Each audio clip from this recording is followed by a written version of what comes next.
Old Creole Days, A Story of Creole Life by George W. Cable. 1907. Madame Delphine, Café des Exiles, Belles Demoiselles, Plantation. Parson Joan. Gina Poquelin, Tight Palette, Sir George, Madame Delicious, Madame Delphine. Chapter 1. An Old House. A few steps from the St. Charles Hotel, in New Orleans, brings you to and across Canal Street, the central avenue of the city, and to that corner where the flower women sit at the inner and outer edges of the arcaded sidewalk, and make the air sweet with their fragrant merchandise. The crowd, and if it is near the time of the carnival it will be great, will follow Canal Street. But you turn, instead, into the quiet, narrow way which a lover of Creole antiquity, in fondness for a romantic past, is still prone to call the Rue Royale. You will pass a few restaurants, a few auction rooms, a few furniture warehouses, and will hardly realize that you have left behind you the activity and clatter of a city of merchants before you find yourself in a region of architectural decrepitude, where an ancient and foreign-seeming domestic life, in second stories, overhangs the ruins of a former commercial prosperity, and upon everything has settled down a long Sabbath of decay. The vehicles in the street are few in number, and are merely passing through. The stores are shrunken into shops. You see here and there, like a patch of bright mold, the stall of that significant fungus, the Chinaman. Many great doors are shut and clamped and grown gray with cobweb. Many street windows are nailed up. Half the balconies are begrimed and rust-eaten, and many of the humid arches and alleys which characterize the older Franco-Spanish piles of stuccoed brick betray a squalor almost oriental. Yet beauty lingers here. To say nothing of the picturesque, sometimes you get sight of comfort, sometimes of opulence, through the unlatched wicket in some porte-cochere, red-painted brick pavement, foliage of dark palm or pale banana, marble or granite masonry and blooming parterres, or through a chink between some pair of heavy batten window shutters, opened with an almost reptile wariness, your eye gets a glimpse of lace and brocade upholstery, silver and bronze, and much similar rich antiquity. The faces of the inmates are in keeping. Of the passengers in the street a sad proportion are dingy and shabby. But just when these are putting you off your guard, there will pass you a woman, more likely 2 or 3, of patrician beauty. Now, if you will go far enough down this old street, you will see, as you approach its intersection with names in that region elude one like ghosts. However, as you begin to find the way a trifle more open, you will not fail to notice on the right-hand side, about midway of the square, a small, low, brick house of a story and a half, set out upon the sidewalk, as weather-beaten and mute as an aged beggar fallen asleep. Its corrugated roof of dull red tiles, sloping down toward you with an inward curve, is overgrown with weeds, and in the fall of the year is gay with the yellow plumes of the goldenrod. You can almost touch with your cane the low edge of the broad, overhanging eaves. The batten shutters at door and window, with hinges like those of a postern, are shut with a grip that makes one's knuckles and nails feel lacerated. Save in the brickwork itself there is not a cranny. You would say the house has the lockjaw. There are 2 doors, and to each a single chipped and battered marble step. Continuing on down the sidewalk, on a line with the house, is a garden masked from view by a high, close board fence. You may see the tops of its fruit trees, pomegranate, peach, banana, fig, pear, and particularly one large orange, close by the fence, that must be very old. The residents over the narrow way, who live in a 3-story house, originally of much pretension, but from whose front door hard times have removed almost all vestiges of paint, will tell you, "Yas, doos is in a bit, 'tis livin'." And this is likely to be all the information you get, not that they would not tell, but they cannot grasp the idea that you wish to know, until, possibly, just as you are turning to depart, your informant, in a single word and with the most evident non-appreciation of its value, drops the simple key to the whole matter. Des quadroons. He may then be aroused to mention the better appearance of the place in former years, when the houses of this region generally stood farther apart, and that garden comprised the whole square.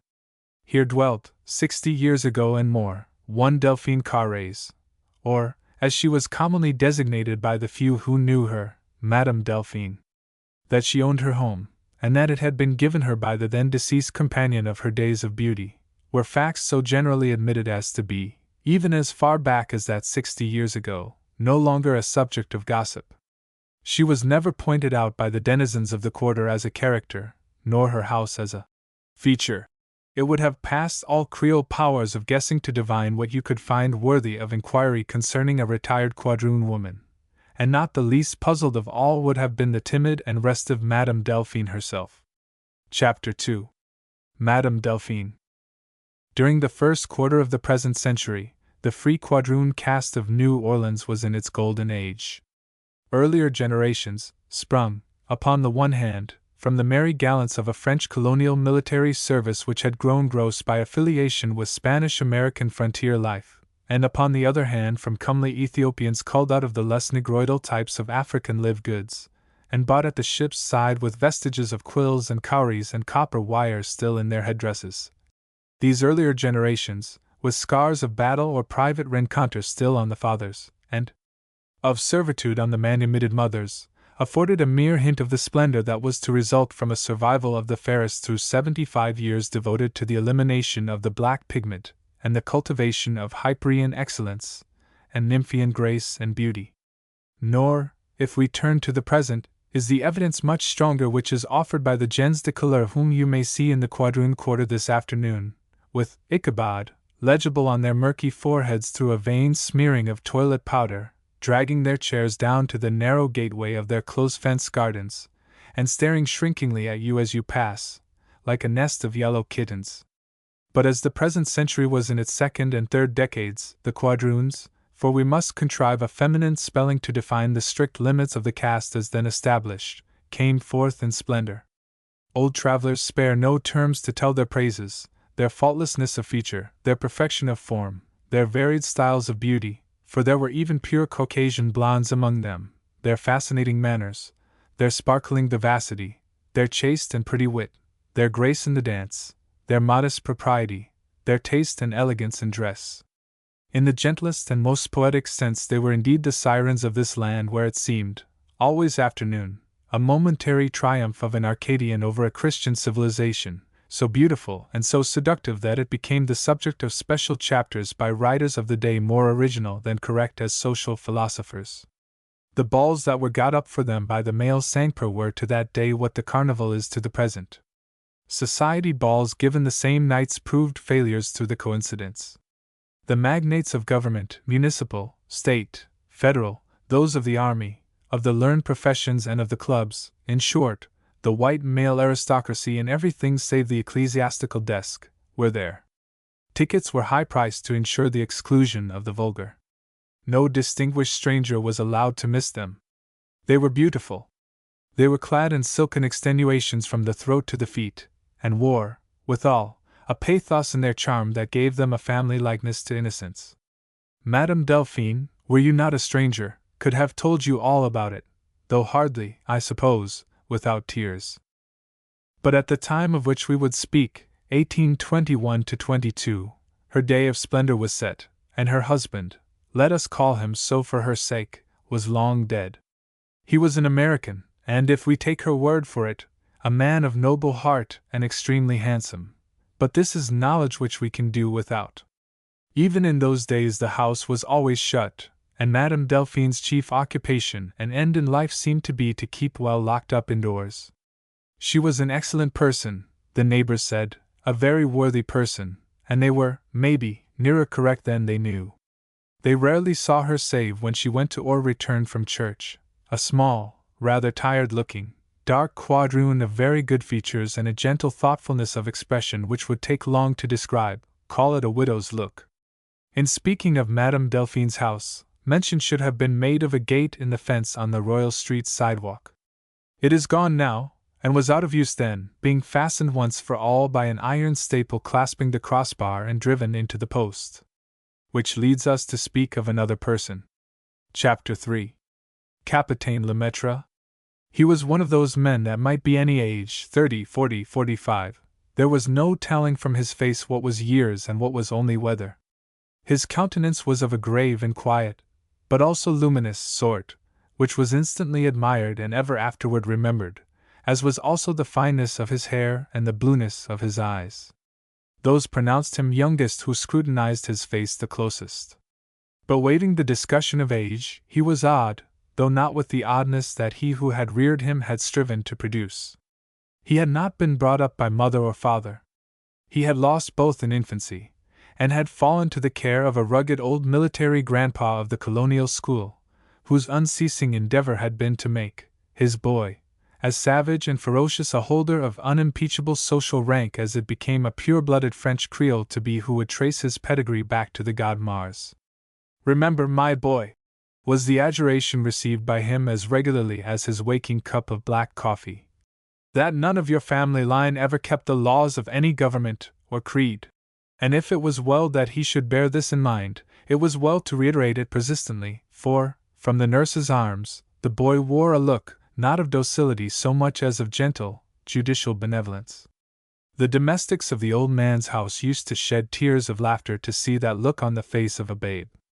His rude guardian addressed himself to the modification of this facial expression. It had not enough of majesty in it, for instance, or of large daredeviltry, but with care these could be made to come. And true enough, at 21, in Ursin Lemaitre, the labors of his grandfather were an apparent success.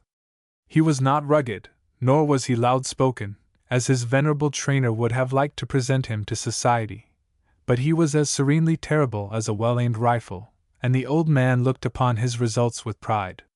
He had cultivated him up to that pitch where he scorned to practice any vice, or any virtue, that did not include the principle of self-assertion. A few touches only were wanting here and there to achieve perfection, when suddenly the old man died.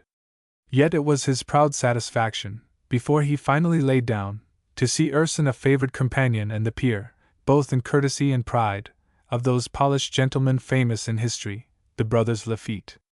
The two Lafittes were, at the time young Lemaitre reached his majority, say 1808 or 1812, only merchant blacksmiths, so to speak, a term intended to convey the idea of blacksmiths who never soiled their hands, who were men of capital, stood a little higher than the clergy, and moved in society among its autocrats.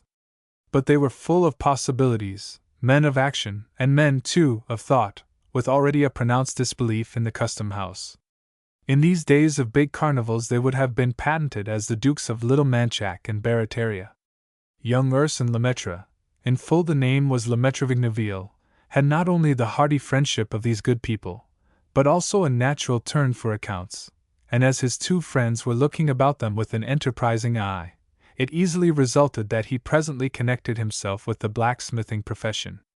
Not exactly at the forge in the Lafitte's famous smithy, among the African Samsons, who, with their shining black bodies bared to the waist, made the Rue St. Pierre ring with the stroke of their hammers, but as there was no occasion to mince the word in those days, smuggler.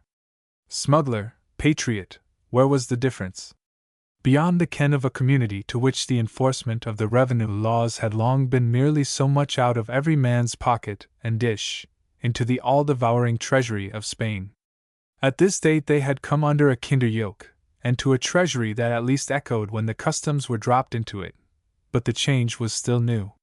What could a man be more than Capitaine Lemaitre was, the soul of honor, the pink of courtesy, with the courage of the lion, and the magnanimity of the elephant, frank, the very exchequer of truth. Nay, go higher still, his paper was good in Toulouse Street. To the gossips and the gaming clubs he was the culminating proof that smuggling was one of the sublimer virtues. Years went by. Events transpired which have their place in history. Under a government which the community by and by saw was conducted in their interests, smuggling began to lose its respectability and to grow disreputable, hazardous, and debased. In certain onslaughts made upon them by officers of the law, some of the smugglers became murderers. The business became unprofitable for a time until the enterprising Lafittes, thinkers, bethought them of a corrective: privateering. Thereupon the United States government set a price upon their heads. Later yet it became known that these outlawed pirates had been offered money and rank by Great Britain if they would join her standard, then hovering about the water approaches to their native city, and that they had spurned the bribe, wherefore their heads were ruled out of the market, and, meeting and treating with Andrew Jackson, they were received as lovers of their country, and as compatriots fought in the Battle of New Orleans at the head of their fearless men, and, here tradition takes up the tale, were never seen afterward. Capitaine Lemaitre was not among the killed or wounded, but he was among the missing. Chapter 4. 3 Friends. The roundest and happiest looking priest in the city of New Orleans was a little man fondly known among his people as Père Jerome. He was a Creole and a member of one of the city's leading families. His dwelling was a little frame cottage, standing on high pillars just inside a tall, close fence, and reached by a narrow outdoor stair from the green batten gate. It was well surrounded by crepe myrtles, and communicated behind by a descending stair and a plank walk with the rear entrance of the chapel over whose worshippers he daily spread his hands in benediction. The name of the street, there is where light is wanting. Save the cathedral and the Ursulines, there is very little of record concerning churches at that time, though they were springing up here and there. All there is certainty of is that Père Jerome's frame chapel was some little newborn, downtown thing that may have survived the passage of years, or may have escaped Paxton's Directory, so as by fire. His parlor was dingy and carpetless. One could smell distinctly there the vow of poverty. His bedchamber was bare and clean, and the bed in it narrow and hard, but between the two was a dining room that would tempt a laugh to the lips of any who looked in.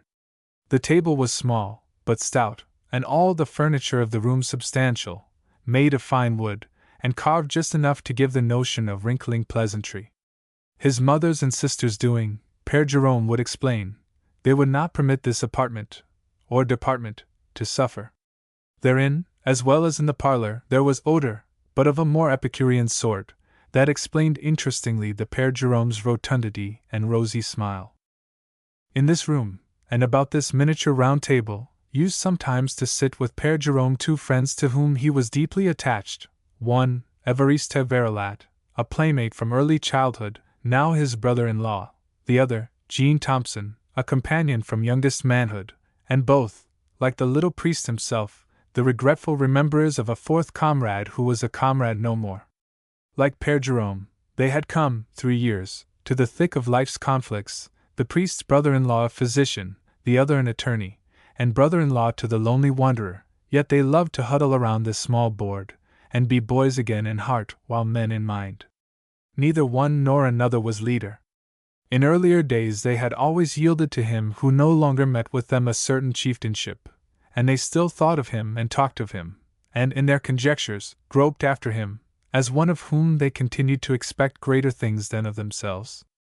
They sat one day drawn thus close together, sipping and theorizing, speculating upon the nature of things in an easy, bold, sophomoric way, the conversation for the most part being in French, the native tongue of the doctor and priest, and spoken with facility by Jean Thompson the lawyer, who was half American, but running sometimes into English and sometimes into mild laughter. Mention had been made of the absentee.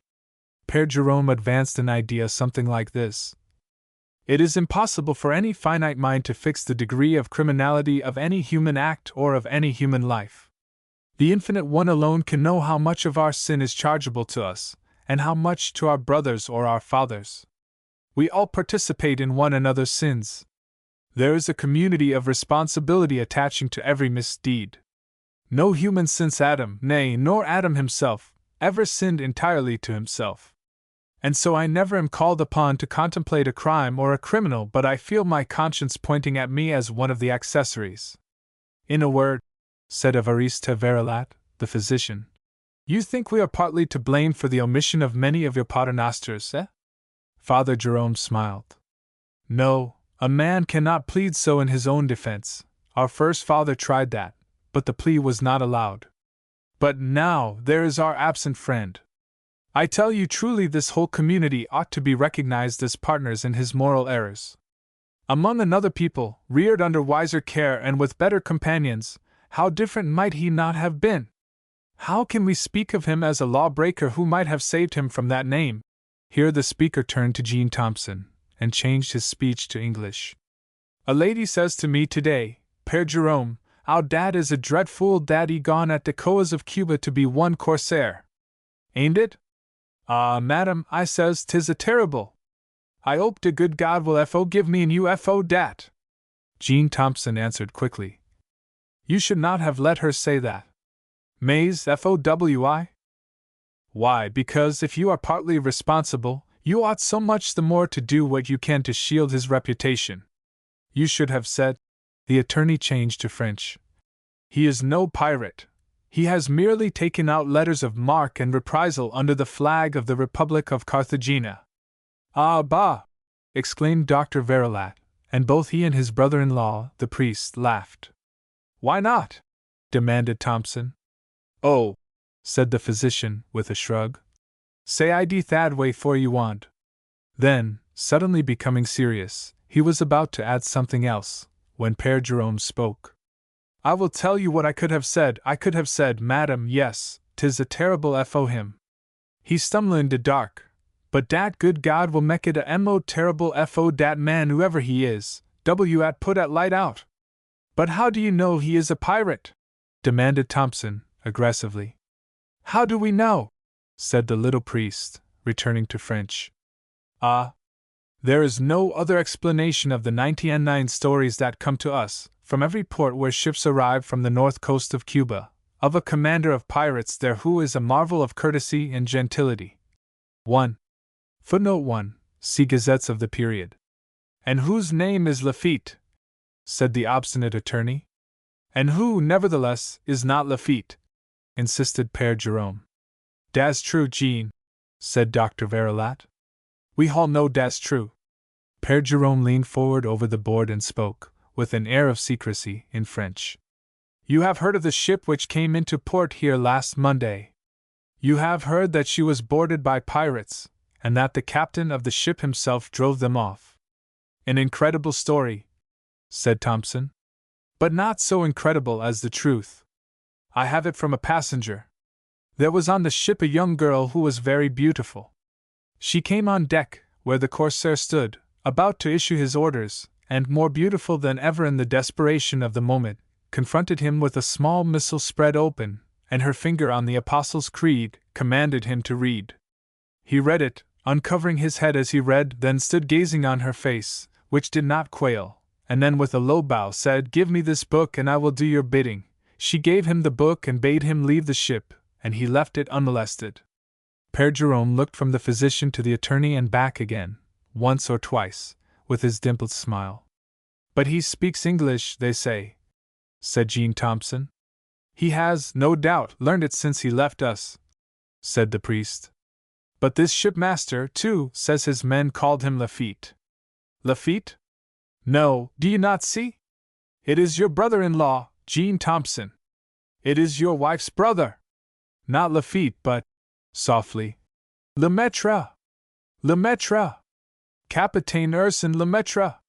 The two guests looked at each other with a growing drollery on either face, and presently broke into a laugh. Ah, said the doctor, as the three rose up. You just kip dad coggan bull fo yo neg summon. Père Jerome's eyes lighted up. I goin' to do it. I tell you, said Évariste, turning upon him with sudden gravity. For dad is true, I tell you ad is sure. Arsène Lemaitre din kier nut en fo dos creed, he fall in love.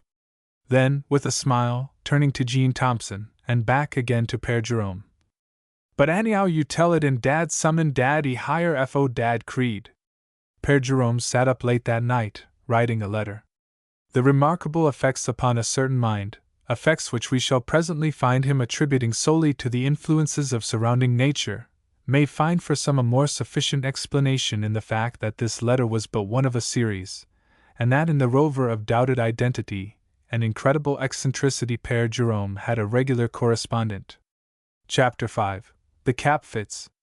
About 2 months after the conversation just given, and therefore somewhere about the Christmas holidays of the year 1821, Père Jerome delighted the congregation of his little chapel with the announcement that he had appointed to preach a sermon in French on the following Sabbath, not there, but in the cathedral. He was much beloved. Notwithstanding that among the clergy there were 2 or 3 who shook their heads and raised their eyebrows, and said he would be at least as orthodox if he did not make quite so much of the Bible and quite so little of the dogmas, yet the common people heard him gladly. When told, one day, of the unfavorable whispers, he smiled a little and answered his informant, whom he knew to be one of the whisperers himself, laying a hand kindly upon his shoulder. Father Murphy, or whatever the name was, your words comfort me. How is that? Because, vocum benedixerent mihi homines. 1. Footnote 1. Woe unto me when all men speak well of me. The appointed morning, when it came, was one of those exquisite days in which there is such a universal harmony, that worship rises from the heart like a spring. Truly, said Père Jerome to the companion who was to assist him in the Mass, this is a Sabbath day which we do not have to make holy, but only to keep so. Maybe it was one of the secrets of Père Jerome's success as a preacher, that he took more thought as to how he should feel, than as to what he should say. The cathedral of those days was called a very plain old pile, boasting neither beauty nor riches, but to Père Jerome it was very lovely, and before its homely altar, not homely to him, in the performance of those solemn offices, symbols of heaven's mightiest truths, in the hearing of the organ's harmonies, and the yet more elegant interunion of human voices in the choir. In overlooking the worshipping throng which knelt under the soft, chromatic lights, and in breathing the sacrificial odors of the chancel, he found a deep and solemn joy, and yet I guess the finest thought of his the while was one that came thrice and again.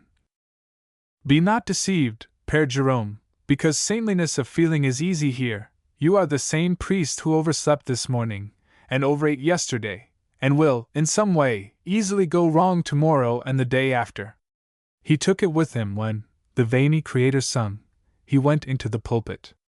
Of the sermon he preached, tradition has preserved for us only a few brief sayings, but they are strong and sweet. My friends, he said, this was near the beginning. The angry words of God's book are very merciful, they are meant to drive us home, but the tender words, my friends, they are sometimes terrible. Notice these, the tenderest words of the tenderest prayer that ever came from the lips of a blessed martyr, the dying words of the holy Saint Stephen, Lord, lay not this sin to their charge. Is there nothing dreadful in that? Read it thus, Lord, lay not this sin to their charge, not to the charge of them who stoned him. To whose charge then? Go ask the holy Saint Paul. 3 years afterward, praying in the temple at Jerusalem, he answered that question. I stood by and consented. He answered for himself only, but the day must come when all that wicked council that sent Saint Stephen away to be stoned, and all that city of Jerusalem, must hold up the hand and say, We, also, Lord, we stood by. Ah! Friends, under the simpler meaning of that dying saint's prayer for the pardon of his murderers is hidden the terrible truth that we all have a share in one another's sins. Thus Père Jerome touched his keynote. All that time has spared us beside may be given in a few sentences. Ah! He cried once. If it were merely my own sins that I had to answer for, I might hold up my head before the rest of mankind. But no, no, my friends, we cannot look each other in the face, for each has helped the other to sin. Oh, where is there any room, in this world of common disgrace, for pride? Even if we had no common hope, a common despair ought to bind us together, and forever silence the voice of scorn. And again this. Even in the promise to know, not again to destroy the race with a flood, there is a whisper of solemn warning. The moral account of the antediluvians was closed off, and the balance brought down in the year of the deluge. But the account of those who come after runs on, and the blessed bough of promise itself warns us that God will not stop it till the judgment day. O God, I thank thee that that day must come at last, when thou wilt destroy the world, and stop the interest on my account. It was about at this point that Père Jerome noticed, more particularly than he had done before, sitting among the worshippers near him, a small, sad-faced woman, of pleasing features, but dark and faded, who gave him profound attention. With her was another in better dress, seemingly a girl still in her teens, though her face and neck were scrupulously concealed by a heavy veil, and her hands, which were small, by gloves. Quadroons, thought he, with a stir of deep pity. Once, as he uttered some stirring word, he saw the mother and daughter, if such they were, while they still bent their gaze upon him, clasp each other's hand fervently in the daughter's lap. It was at these words, My friends, there are thousands of people in this city of New Orleans to whom society gives the 10 Commandments of God with all the knots rubbed out. Ah, good gentlemen, if God sends the poor weakling to purgatory for leaving the right path, where ought some of you to go who strew it with thorns and briars? The movement of the pair was only seen because he watched for it. He glanced that way again as he said, "O God, be very gentle with those children who would be nearer heaven this day had they never had a father and mother, but had got their religious training from such a sky and earth as we have in Louisiana this holy morning. Ah, my friends, nature is a big print catechism." The mother and daughter leaned a little farther forward, and exchanged the same spasmodic hand pressure as before. The mother's eyes were full of tears. "I once knew a man," continued the little priest, glancing to a side aisle where he had noticed Évariste and Jean sitting against each other, "who was carefully taught, from infancy to manhood, this single only principle of life, defiance. Not justice, not righteousness, not even gain, but defiance, defiance to God, defiance to man, defiance to nature, defiance to reason, defiance and defiance and defiance." "He is going to tell it," murmured Évariste to Jean. "This man," continued Père Jerome, "became a smuggler and at last a pirate in the Gulf of Mexico. Lord, lay not that sin to his charge alone. But a strange thing followed. Being in command of men of a sort that to control required to be kept at the austerest distance, he now found himself separated from the human world and thrown into the solemn companionship with the sea, with the air, with the storm, the calm, the heavens by day, the heavens by night. My friends, that was the first time in his life that he ever found himself in really good company. Now, this man had a great aptness for accounts. He had kept them, had rendered them. There was beauty, to him, in a correct, balanced, and closed account. An account unsatisfied was a deformity. The result is plain. That man, looking out night after night upon the grand and holy spectacle of the starry deep above and the watery deep below, was sure to find himself, sooner or later, mastered by the conviction that the great author of this majestic creation keeps account of it, and one night there came to him, like a spirit walking on the sea, the awful, silent question, "My account with God, how does it stand?" Ah! Friends, that is a question which the book of nature does not answer. Did I say the book of nature is a catechism? Yes. But after it answers the first question with God, nothing but questions follow, and so, one day, this man gave a ship full of merchandise for one little book which answered those questions. God help him to understand it! And God help you, monsieur, and you, madame, sitting here in your smuggled clothes, to beat upon the breast with me and cry, "I too, Lord, I too, stood by and consented." Père Jerome had not intended these for his closing words, but just there, straight away before his sight and almost at the farthest door, a man rose slowly from his seat and regarded him steadily with a kind, bronzed, sedate face, and the sermon, as if by a sign of command, was ended. While the credo was being chanted he was still there, but when, a moment after its close, the eye of Père Jerome returned in that direction, his place was empty. As the little priest, his labor done and his vestments changed, was turning into the Rue Royale and leaving the cathedral out of sight, he just had time to understand that two women were purposely allowing him to overtake them, when the one near him spoke in the Creole patois, saying, with some timid haste, "Good morning, Père Jerome, Père Jerome, we thank the good God for that sermon." "Then, so do I," said the little man. They were the same two that he had noticed when he was preaching. The younger one bowed silently. She was a beautiful figure, but the slight effort of Père Jerome's kind eyes to see through the veil was vain. He would presently have passed on, but the one who had spoken before said, "I thought you lived in the Rue des Ursulines." "Yes, but I am going this way to see a sick person." The woman looked up at him with an expression of mingled confidence and timidity. "It must be a blessed thing to be so useful as to be needed by the good God," she said. Père Jerome smiled. "God does not need me to look after his sick, but he allows me to do it, just as you let your little boy in frocks carry in ships." He might have added that he loved to do it, quite as much. It was plain the woman had somewhat to ask, and was trying to get courage to ask it. "You have a little boy?" asked the priest. "No, I have only my daughter." She indicated the girl at her side. Then she began to say something else, stopped, and with much nervousness asked, "Père Jerome, what was the name of that man?" "His name?" said the priest. "You wish to know his name?" "Yes, monsieur," or Michi as she spoke it. It was such a beautiful story. The speaker's companion looked another way. "His name," said Father Jerome. "Some say one name and some another. Some think it was Jean Lafitte, the famous. You have heard of him? And do you go to my church, madam?" "No, Michi, not in the past, but from this time, yes." "My name," she choked a little, and yet it evidently gave her pleasure to offer this mark of confidence, "is Madame Delphine Carrez." Chapter 6. A Cry of Distress. Père Jerome's smile and exclamation, as some days later he entered his parlor in response to the announcement of a visitor, were indicative of hearty greeting rather than surprise. "Madame Delphine!" Yet surprise could hardly have been altogether absent, for though another Sunday had not yet come around, the slim, smallish figure sitting in a corner, looking very much alone, and clad in dark attire, which seemed to have been washed a trifle too often, was Delphine Carrez on her second visit. And this, he was confident, was over and above an attendance in the confessional, where he was sure he had recognized her voice.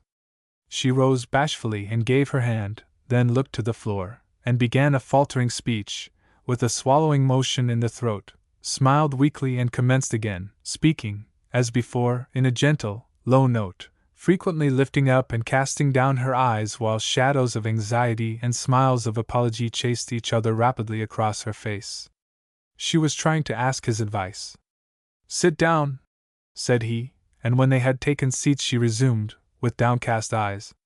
"You know, probably I should have said this in the confessional, but no matter, Madame Delphine, I understand. You did not want an oracle, perhaps, you want a friend." She lifted her eyes, shining with tears, and dropped them again. "Aye," she ceased. "I have done it." She dropped her head and shook it despondingly. "A cruel thing." The tears rolled from her eyes as she turned away her face. Père Jerome remained silent, and presently she turned again, with the evident intention of speaking at length. "It began 19 years ago, by—" Her eyes, which she had lifted, fell lower than ever, her brow and neck were suffused with blushes, and she murmured, "I fell in love." She said no more, and by Père Jerome replied, "Well, Madame Delphine, to love is the right of every soul. I believe in love. If your love was pure and lawful, I am sure your angel guardian smiled upon you, and if it was not, I cannot say you have nothing to answer for, and yet I think God may have said she is a quadroon, all the rights of her womanhood trampled in the mire, sin made easy to her, almost compulsory, charge it to account of whom it may concern." "No, no," said Madame Delphine, looking up quickly. "Some of it might fall upon—" Her eyes fell, and she commenced biting her lips and nervously pinching little folds in her skirt. "He was good as the law would let him be, better indeed, for he left me property, which really the strict law does not allow. He loved our little daughter very much. He wrote to his mother and sisters, owning all his error and asking them to take the child and bring her up. I sent her to them when he died, which was soon after, and did not see my child for 16 years. But we wrote to each other all the time, and she loved me. And then, at last—" Madame Delphine ceased speaking, but went on diligently with her agitated fingers, turning down foolish hems lengthwise of her lap. "At last your mother heart conquered," said Père Jerome. She nodded. "The sisters married, the mother died. I saw that even where she was she did not escape the reproach of her birth and blood, and when she asked me to let her come—" The speaker's brimming eyes rose an instant. "I know it was wicked, but I said come." The tears dripped through her hands upon her dress. "Was it she who was with you last Sunday?" "Yes." "And now you do not know what to do with her?" "Ah. C'est oui, that is it. Does she look like you, Madame Delphine?" "Oh, thank God! No. You would never believe she was my daughter, She is white and beautiful. You thank God for that which is your main difficulty, Madame Delphine. Alas! Yes. Père Jerome laid his palms tightly across his knees with his arms bowed out, and fixed his eyes upon the ground, pondering. I suppose she is a sweet, good daughter? Said he, glancing at Madame Delphine, without changing his attitude. Her answer was to raise her eyes rapturously. Which gives us the dilemma in its fullest force, said the priest, speaking as if to the floor. She has no more place than if she had dropped upon a strange planet. He suddenly looked up with a brightness which almost as quickly passed away, and then he looked down again. His happy thought was the cloister, but he instantly said to himself, they cannot have overlooked that choice, except intentionally, which they have a right to do. He could do nothing but shake his head. And suppose you should suddenly die? He said. He wanted to get at once to the worst. The woman made a quick gesture, and buried her head in her handkerchief, with the stifled cry, "Oh, Olive, my daughter!" Well, Madame Delphine, said Père Jerome more buoyantly, one thing is sure, we must find a way out of this trouble. Ah!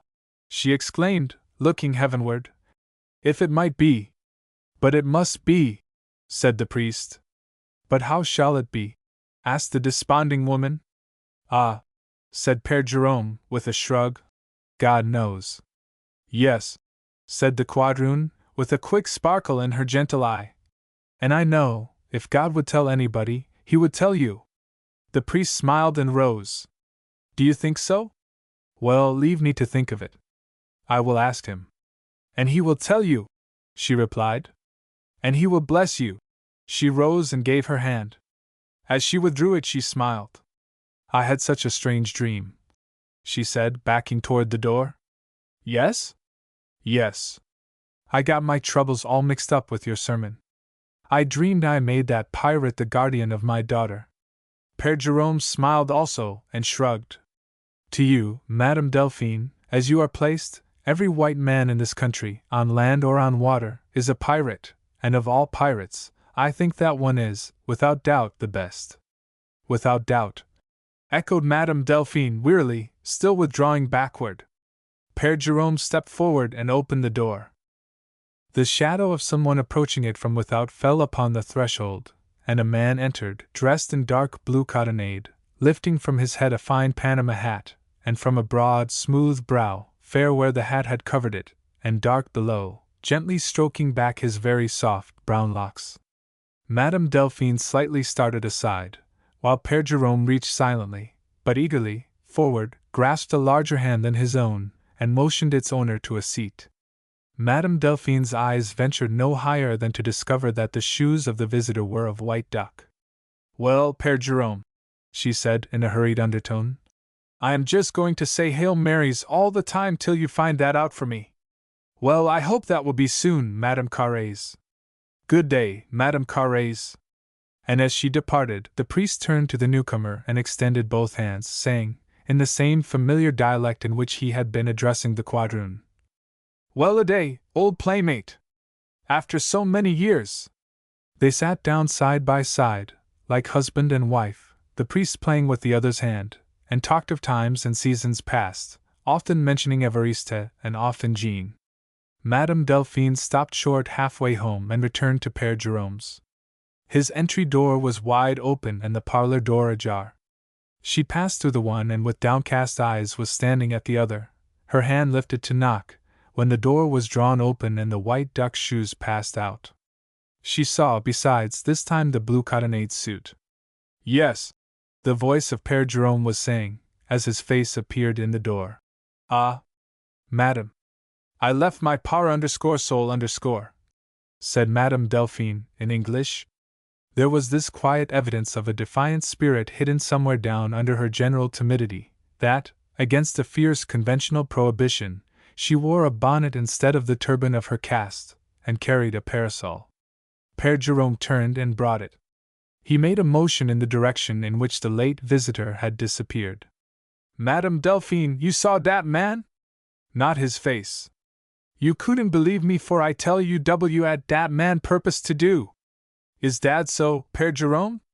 He's going to open a bank.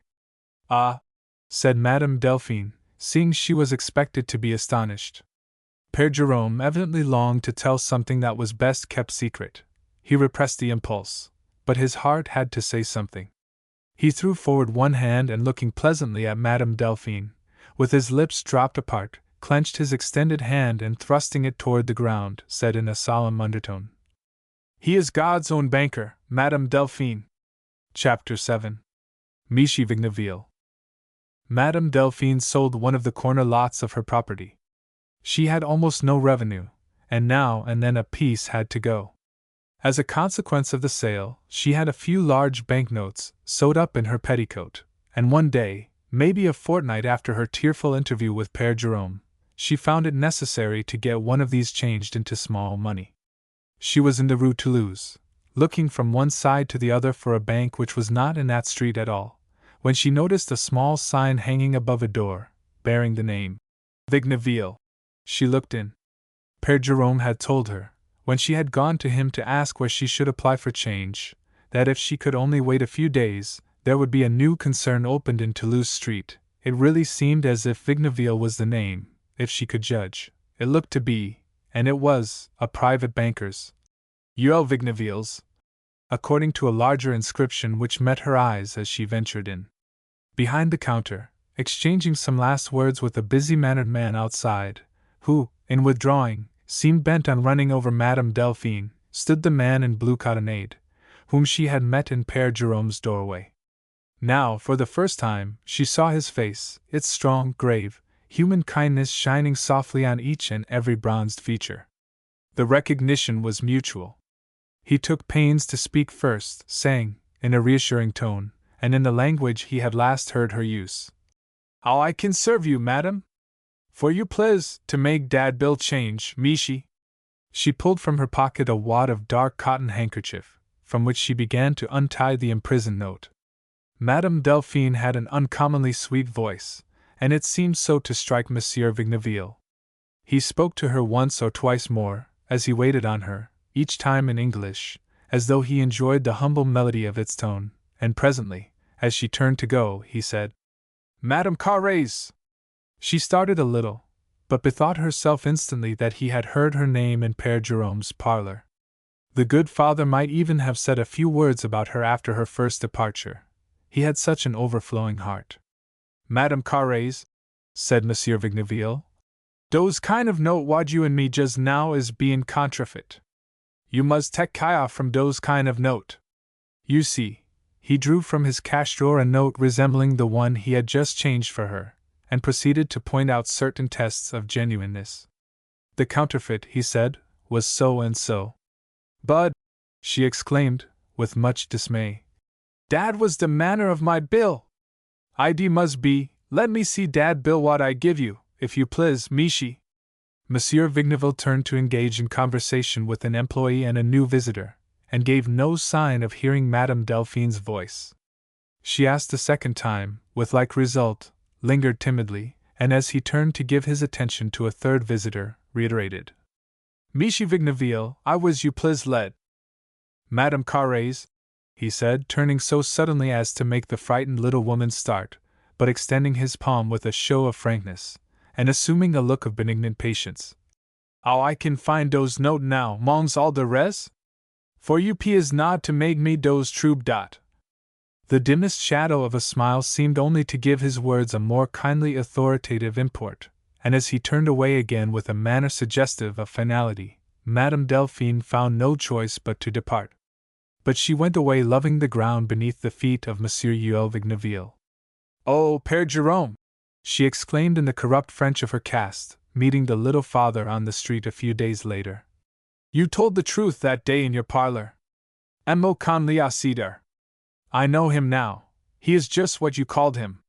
Why do you not make him your banker also, Madame Delphine?" "I have done so this very day," she replied, with more happiness in her eyes than Père Jerome had ever before seen there.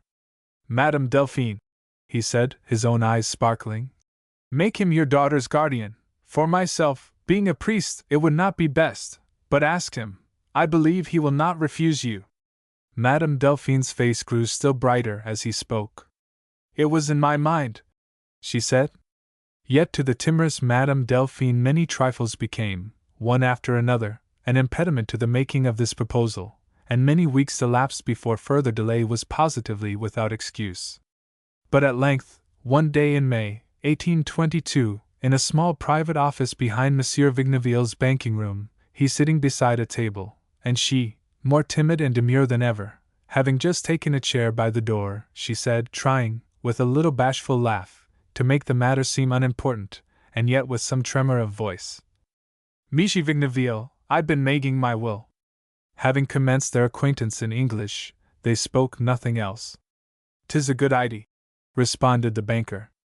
"I can make you de trouble to kib dad will fo me, Monsieur Vigneville?" "Yes." She looked up with grateful reassurance, but her eyes dropped again as she said, "Monsieur Vigneville." Here she choked, and began her peculiar motion of laying folds in the skirt of her dress, with trembling fingers.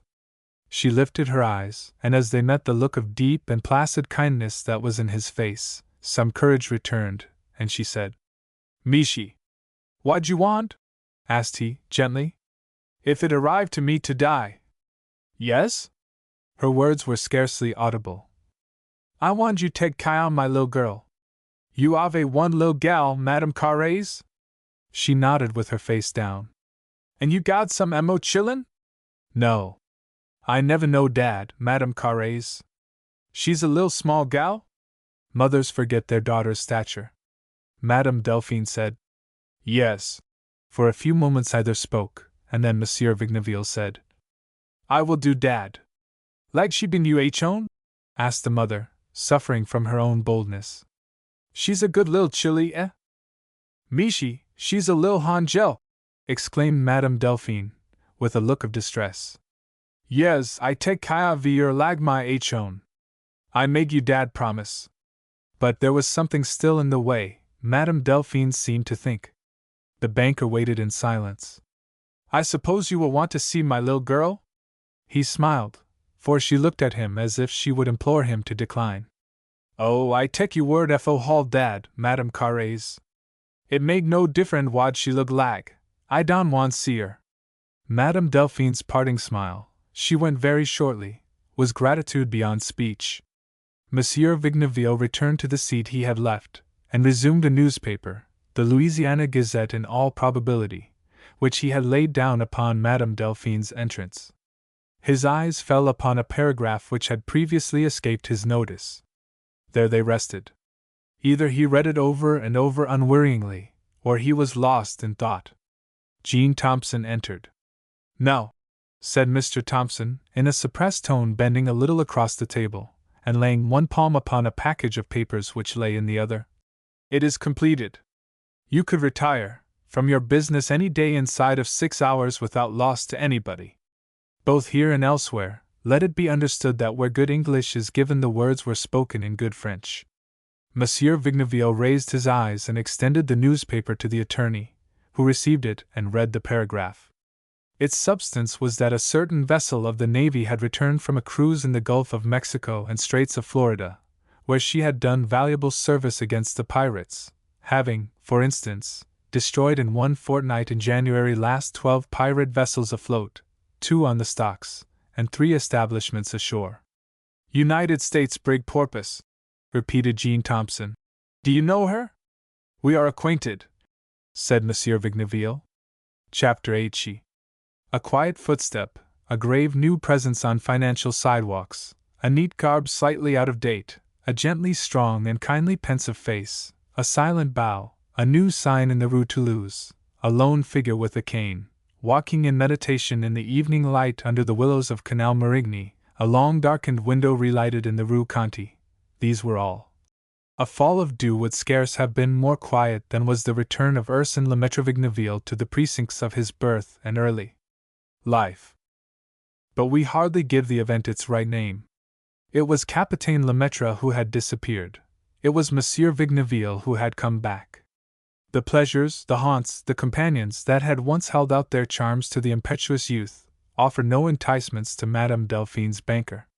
There is this to be said even for the pride his grandfather had taught him, that it had always hauled him above low indulgences, and though he had dallied with kings, queens, and knaves through all the mazes of faro, rondo, and craps. He had done it loftily, but now he maintained a peaceful estrangement from all.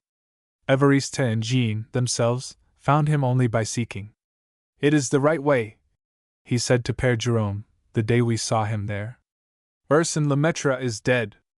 I have buried him. He left a will. I am his executor."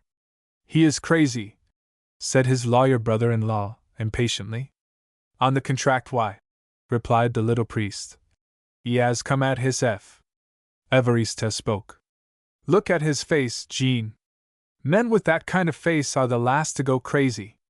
"You have not proved that," replied Jean, with an attorney's obstinacy. "You should have heard him talk the other day about that newspaper paragraph. I have taken Arsène Lemaitre's head. I have it with me. I claim the reward, but I desire to commute it to citizenship. He is crazy." Of course Jean Thompson did not believe what he said, but he said it, and in his vexation, repeated it on the banquettes and at the clubs, and presently it took the shape of a sly rumor that the returned rover was a trifle snarled in his top hamper. This whisper was helped into circulation by many trivial eccentricities of manner, and by the unaccountable oddness of some of his transactions in business. "My dear sir," cried his astounded lawyer one day, "you are not running a charitable institution." "How do you know?" said Monsieur Vigneville. There the conversation ceased. "Why do you not found hospitals and asylums at once?" asked the attorney at another time, with a vexed laugh.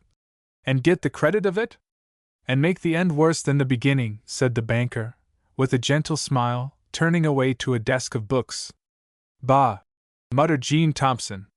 Monsieur Vigneville betrayed one very bad symptom. Wherever he went he seemed looking for somebody.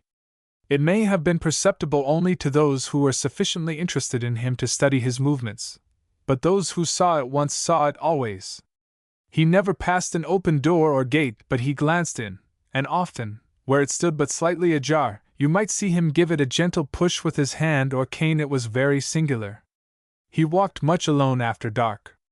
The Gurchenangos, garroters, we might say, at those times the city's particular terror by night, never crossed his path. He was one of those men for whom danger appears to stand aside.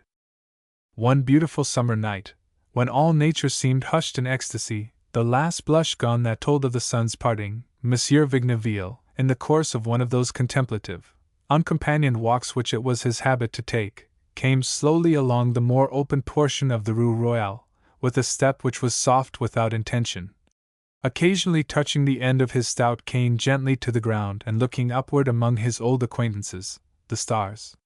It was one of those southern nights under whose spell all the sterner energies of the mind cloak themselves and lie down in bivouac, and the fancy and the imagination, that cannot sleep, slip their fetters and escape, beckoned away from behind every flowering bush and sweet-smelling tree, and every stretch of lonely, half-lighted walk, by the genius of poetry.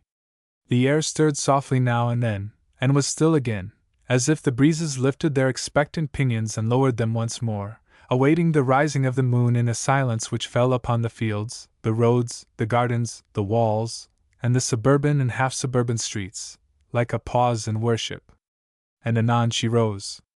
Monsieur Vigneville's steps were bent toward the more central part of the town, and he was presently passing along a high, close, board fence, on the right-hand side of the way, when, just within this enclosure, and almost overhead, in the dark boughs of a large orange tree, a mocking-bird began the first low flute notes of his all-night song.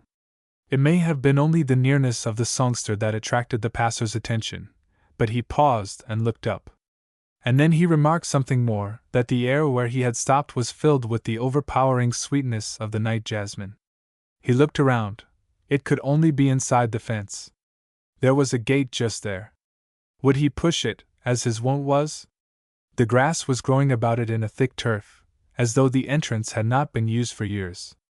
An iron staple clasped the crossbar, and was driven deep into the gate-post. But now an eye that had been in the blacksmithing business, an eye which had later received high training as an eye for fastenings, fell upon that staple, and saw at a glance that the wood had shrunk from it, and it had sprung from its hold, though without falling out. The strange habit asserted itself. He laid his large hand upon the crossbar, the turf at the base yielded, and the tall gate was drawn partly open. At that moment, as at the moment whenever he drew or pushed a door or gate, or looked in at a window, he was thinking of one, the image of whose face and form had never left his inner vision since the day it had met him in his life's path and turned him face about from the way of destruction. The bird ceased. The cause of the interruption, standing within the opening, saw before him, much obscured by its own numerous shadows, a broad, ill-kept, many-flowered garden, among whose untrimmed rose-trees and tangled vines, and often, also, in its old walks of pounded shell, the cocoa-grass and crab-grass had spread riotously, and sturdy weeds stood up in bloom. He stepped in and drew the gate to after him. There, very near by, was the clump of jasmine, whose ravishing odor had tempted him. It stood just beyond a brightly moonlit path, which turned from him in a curve toward the residence, a little distance to the right, and escaped the view at a point where it seemed more than likely a door of the house might open upon it. While he still looked, there fell upon his ear, from around that curve, a light footstep on the broken shells, one only, and then all was for a moment still again. Had he mistaken? No. The same soft click was repeated nearer by. A pale glimpse of robes came through the tangle, and then, plainly to view, appeared an outline, a presence, a form, a spirit, a girl. From throat to instep she was as white as Cynthia. Something above the medium height, slender, lithe, her abundant hair rolling in dark, rich waves back from her brows and down from her crown, and falling in two heavy plaits beyond her round, broadly girt waist and full to her knees, a few escaping locks eddying lightly on her graceful neck and her temples, her arms, half hid in a snowy mist of sleeve, let down to guide her spotless skirts free from the dewy touch of the grass. Straight down the path she came. Will she stop? Will she turn aside? Will she espy the dark form in the deep shade of the orange, and with one piercing scream, wheel and vanish? She draws near. She approaches the jasmine. She raises her arms, the sleeves falling like a vapor down to the shoulders, rises upon tiptoe, and plucks a spray. O memory! Can it be? Can it be? Is this his quest, or is it lunacy? The ground seems to Monsieur Vigneville the unsteady sea, and he to stand once more on a deck. And she? As she is now, if she but turn toward the orange, the whole glory of the moon will shine upon her face. His heart stands still. He is waiting for her to do that. She reaches up again, this time a bunch for her mother. That neck and throat. Now she fastens a spray in her hair. The mocking bird cannot withhold. He breaks into song. She turns her face. It is she, it is she. Madame Delphine's daughter is the girl he met on the ship. Chapter 9. Olive. She was just passing 17. That beautiful year when the heart of the maiden still beats quickly with the surprise of her new dominion, while with gentle dignity her brow accepts the holy coronation of womanhood. The forehead and temples beneath her loosely bound hair were fair without paleness, and meek without languor.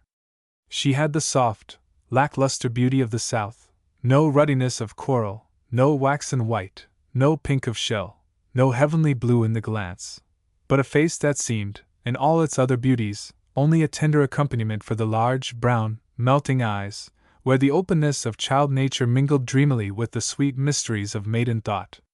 We say no color of shell on face or throat, but this was no deficiency, that which took its place being the warm, transparent tint of sculptured ivory. This side doorway which led from Madame Delphine's house into her garden was overarched partly by an old remnant of vine-covered lattice, and partly by a crepe myrtle, against whose small, polished trunk leaned a rustic seat. Here Madame Delphine and Olive loved to sit when the twilights were balmy, or the moon was bright. "Chérie," said Madame Delphine on one of those evenings, "why do you dream so much?" She spoke in the patois most natural to her, and which her daughter had easily learned. The girl turned her face to her mother, and smiled, then dropped her glance to the hands in her own lap, which were listlessly handling the end of a ribbon. The mother looked at her with fond solicitude. Her dress was white again. This was but one night since that in which Monsieur Vigneville had seen her at the bush of night jasmine. He had not been discovered, but had gone away, shutting the gate, and leaving it as he had found it. Her head was uncovered. Its plaited masses, quite black in the moonlight, hung down and coiled upon the bench by her side. Her chaste drapery was of that revived classic order which the world of fashion was again laying aside to reassume the medieval bondage of the stelace. For New Orleans was behind the fashionable world, and Madame Delphine and her daughter were behind New Orleans. A delicate scarf, pale blue, of lightly netted worsted, fell from either shoulder down beside her hands. The look that was bent upon her changed perforce to one of gentle admiration. She seemed the goddess of the garden. Olive glanced up. Madame Delphine was not prepared for the movement, and on that account repeated her question. "What are you thinking about?" The dreamer took the hand that was laid upon hers between her own palms, bowed her head, and gave them a soft kiss. The mother submitted.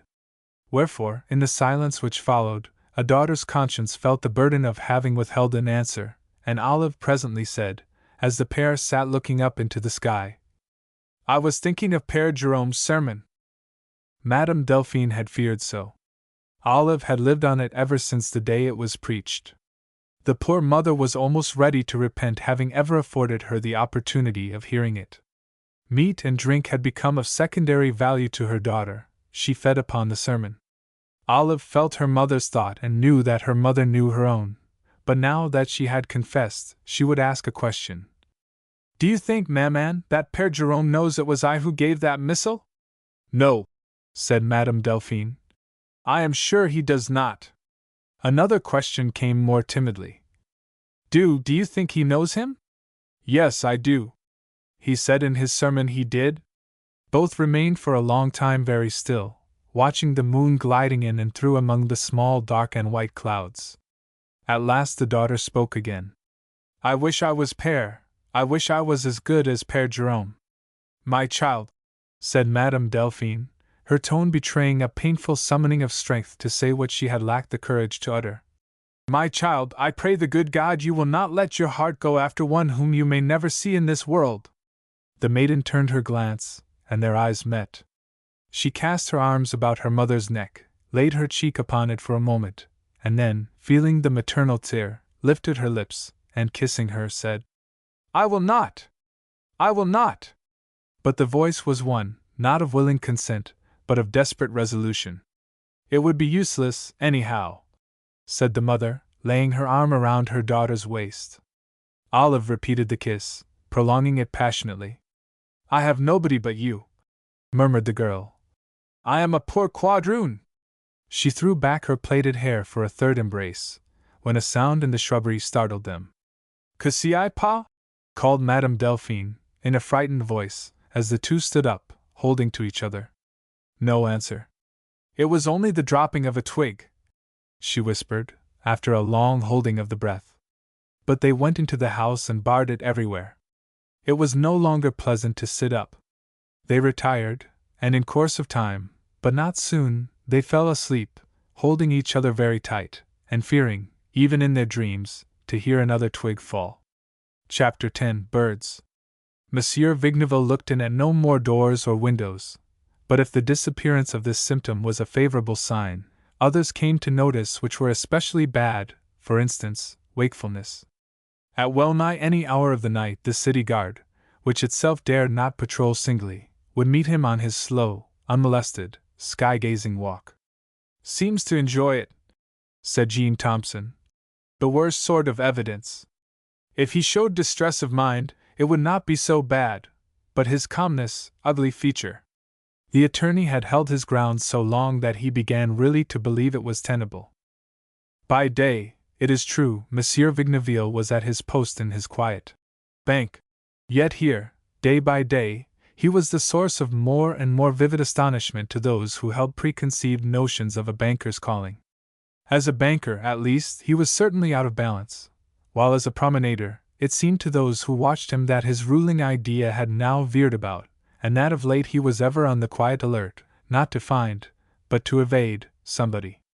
"Olive, my child," whispered Madame Delphine one morning, as the pair were kneeling side by side on the tiled floor of the church. "Yonder is Monsieur Vigneville. If you will only look at once, he is just passing a little in, much too slow again." He stepped out by the side door. The mother thought it a strange providence that Monsieur Vigneville should always be disappearing whenever Olive was with her. One early dawn, Madame Delphine, with a small empty basket on her arm, stepped out upon the banquette in front of her house, shut and fastened the door very softly, and stole out in the direction whence you could faintly catch, in the stillness of the daybreak, the songs of the Gascon butchers and the pounding of their meat axes on the stalls of the distant market-house. She was going to see if she could find some birds for Olive, the child's appetite was so poor, and, as she was out, she would drop an early prayer at the cathedral. Faith and works.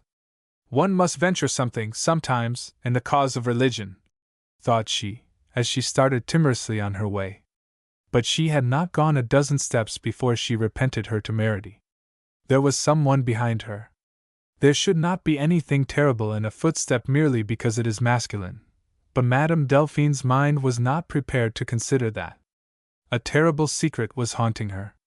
Yesterday morning she had found a shoe track in the garden. She had not disclosed the discovery to Olive, but she had hardly closed her eyes the whole night.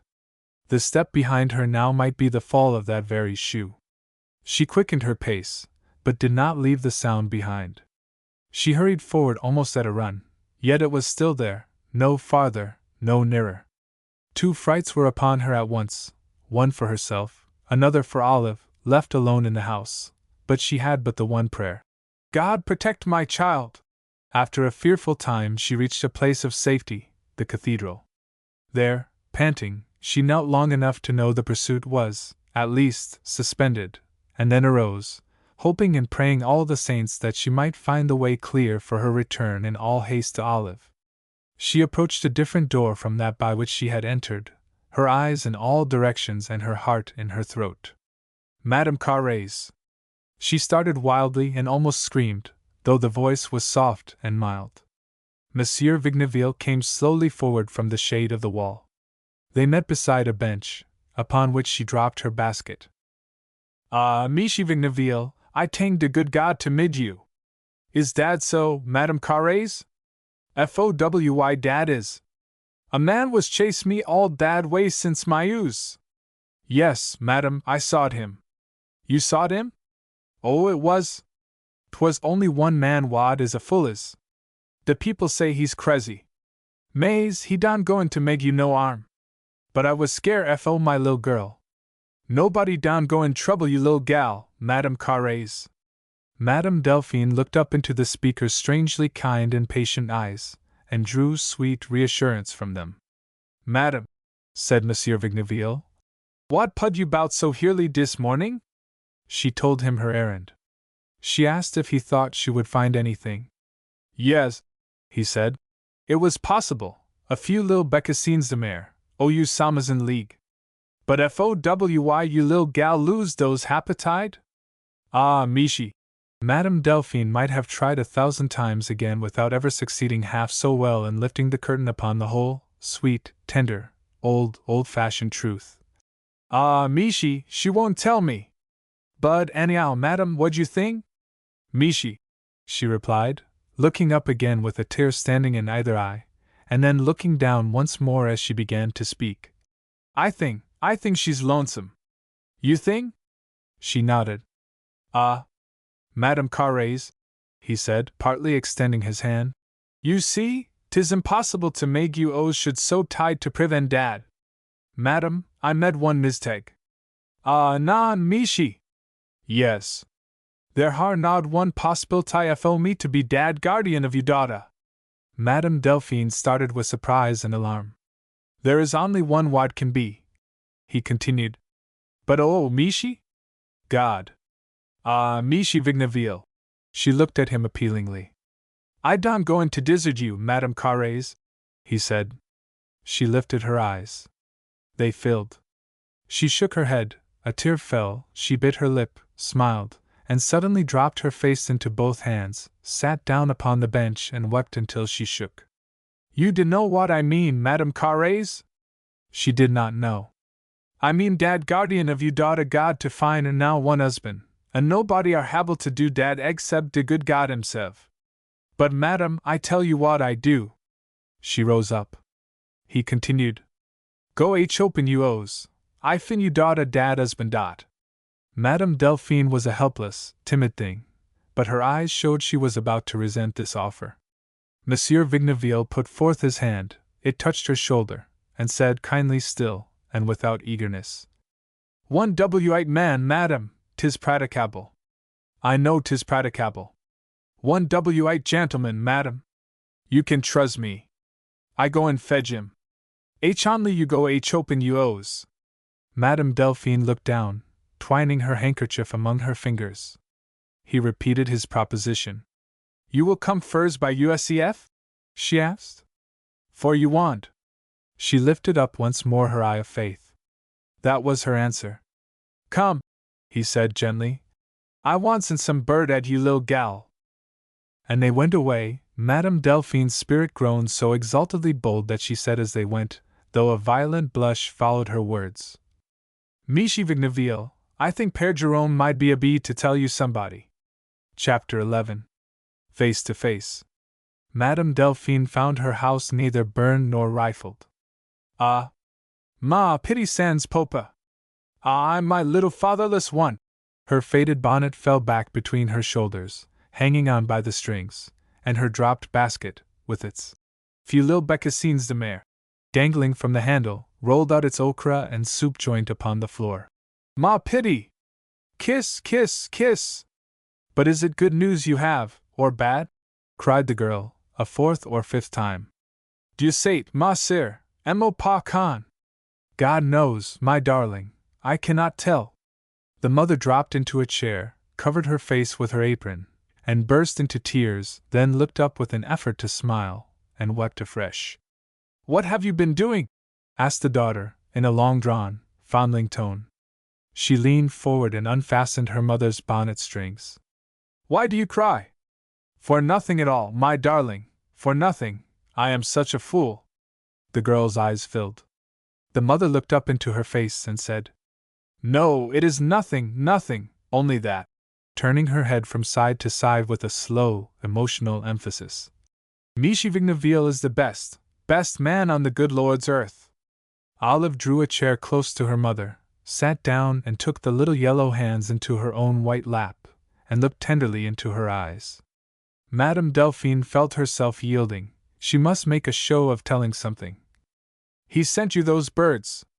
The girl drew her face back a little. The little woman turned away, trying in vain to hide her tearful smile, and they laughed together, Olive mingling a daughter's fond kiss with her laughter. "There is something else," she said, "and you shall tell me." "Yes," replied Madame Delphine. "Only let me get composed." But she did not get so. Later in the morning she came to Olive with the timid yet startling proposal that they would do what they could to brighten up the long-neglected front room. Olive was mystified and troubled, but consented, and thereupon the mother's spirits rose. The work began, and presently ensued all the thumping, the trundling, the lifting and letting down, the raising and swallowing of dust, and the smells of turpentine, brass, pumice and woolen rags that go to characterize a housekeeper's emeute, and still, as the work progressed, Madame Delphine's heart grew light, and her little black eyes sparkled. "We like a clean parlor, my daughter, even though no one is ever coming to see us, eh?" she said, as entering the apartment she at last sat down, late in the afternoon. She had put on her best attire. Olive was not there to reply. The mother called but got no answer.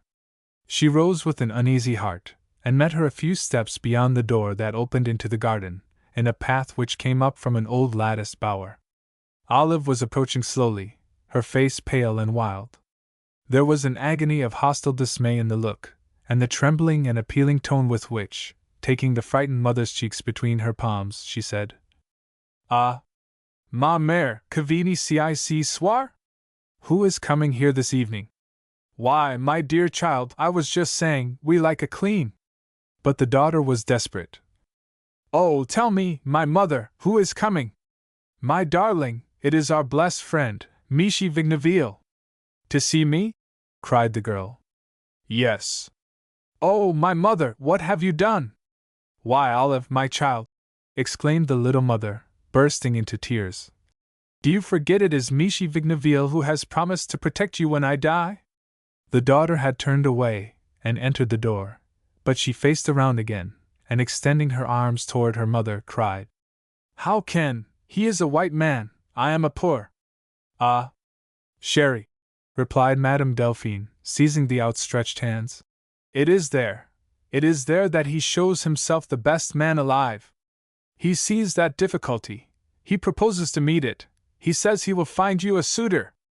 Olive freed her hands violently, motioned her mother back, and stood proudly drawn up, flashing an indignation too great for speech.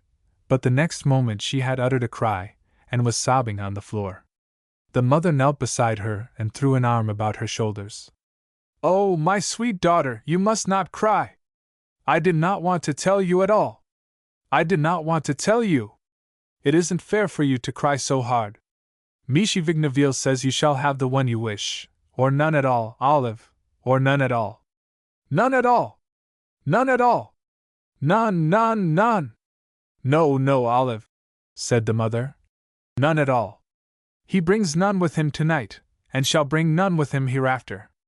Olive rose suddenly, silently declined her mother's aid, and went alone to their chamber in the half-story. Madame Delphine wandered drearily from door to window, from window to door, and presently into the newly furnished front room, which now seemed dismal beyond degree. There was a great argan lamp in one corner. How she had labored that day to prepare it for evening illumination! A little beyond it, on the wall, hung a crucifix.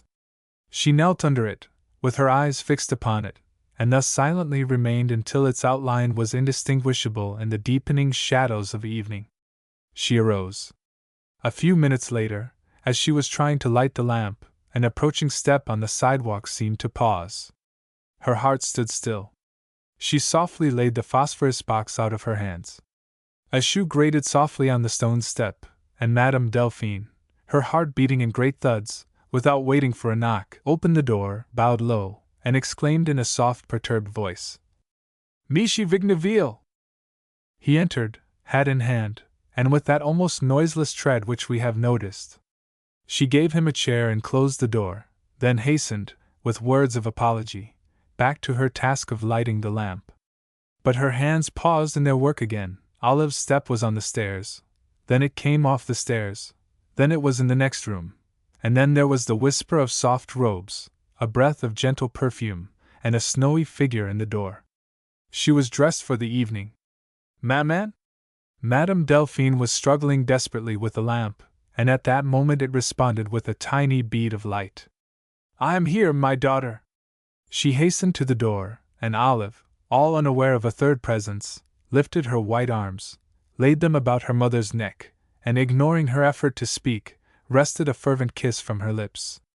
The crystal of the lamp sent out a faint gleam, it grew, it spread on every side, the ceiling, the walls lighted up, the crucifix, the furniture of the room came back into shape. "Maman!" cried Olive, with a tremor of consternation. "It is Michi Vigneville, my daughter." The gloom melted swiftly away before the eyes of the startled maiden. A dark form stood out against the farther wall, and the light, expanding to the full, shone clearly upon the unmoving figure and quiet face of Capitaine Lemaitre. Chapter 12. The Mother Bird. One afternoon, some 3 weeks after Capitaine Lemaitre had called on Madame Delphine, the priest started to make a pastoral call and had hardly left the gate of his cottage, when a person, overtaking him, plucked his gown. "Père Jerome." He turned. The face that met his was so changed with excitement and distress that for an instant he did not recognize it. "Why, Madame Delphine!" "Oh, Père Jerome! I want see you so bad, so bad! And moal de quicos, I got some to tell you." The 2 languages might be more successful than one, she seemed to think. "We had better go back to my parlor," said the priest, in their native tongue. They returned. Madame Delphine's very step was altered, nervous and inelastic. She swung one arm as she walked, and brandished a turkey-tail fan. "I was glad yas to kedge you," she said as they mounted the front outdoor stair, following her speech with a slight, unmusical laugh, and fanning herself with unconscious fury. "Thay chawd," she remarked again, taking the chair he offered and continuing to ply the fan. Père Jerome laid his hat upon a chest of drawers, sat down opposite her, and said, as he wiped his kindly face, "Well, Madame Carrez?" Gentle as the tone was, she started, ceased fanning, lowered the fan to her knee, and commenced smoothing its feathers. Père Jerome, she gnawed her lip and shook her head. "Well?" She burst into tears. The priest rose and loosed the curtain of one of the windows. He did it slowly as he could, and as he came back, she lifted her face with sudden energy, and exclaimed, "Oh, Père Jerome, de law is brogue! De law is brogue! I brogue it! 'Twas me! 'Twas me!" The tears gushed out again, but she shut her lips very tight, and dumbly turned away her face. Père Jerome waited a little before replying, then he said, very gently, "I suppose that must have been by accident, Madame Delphine?" The little father felt a wish, one which he often had when weeping women were before him, that he were an angel instead of a man, long enough to press the tearful cheek upon his breast, and assure the weeper God would not let the lawyers and judges hurt her. He allowed a few moments more to pass, and then asked, "N'est-ce pas, Madame Delphine? Das way, ain't it?" "No, Père Jerome, no. My daughter, oh, Père Jerome, I betrothed my little girl to a W-eyed man." And immediately Madame Delphine commenced savagely drawing a thread in the fabric of her skirt with one trembling hand, while she drove the fan with the other. "Dey go and get marry." On the priest's face came a look of pained surprise. He slowly said, "Is that possible, Madame Delphine?" "Yes," she replied, at first without lifting her eyes, and then again, "Yes," looking full upon him through her tears. "Yes, 'tis true. He rose and walked once across the room, returned, and said, in the Creole dialect, "Is he a good man, without doubt?" "The best in God's world," replied Madame Delphine, with a rapturous smile. "My poor, dear friend," said the priest, "I am afraid you are being deceived by somebody."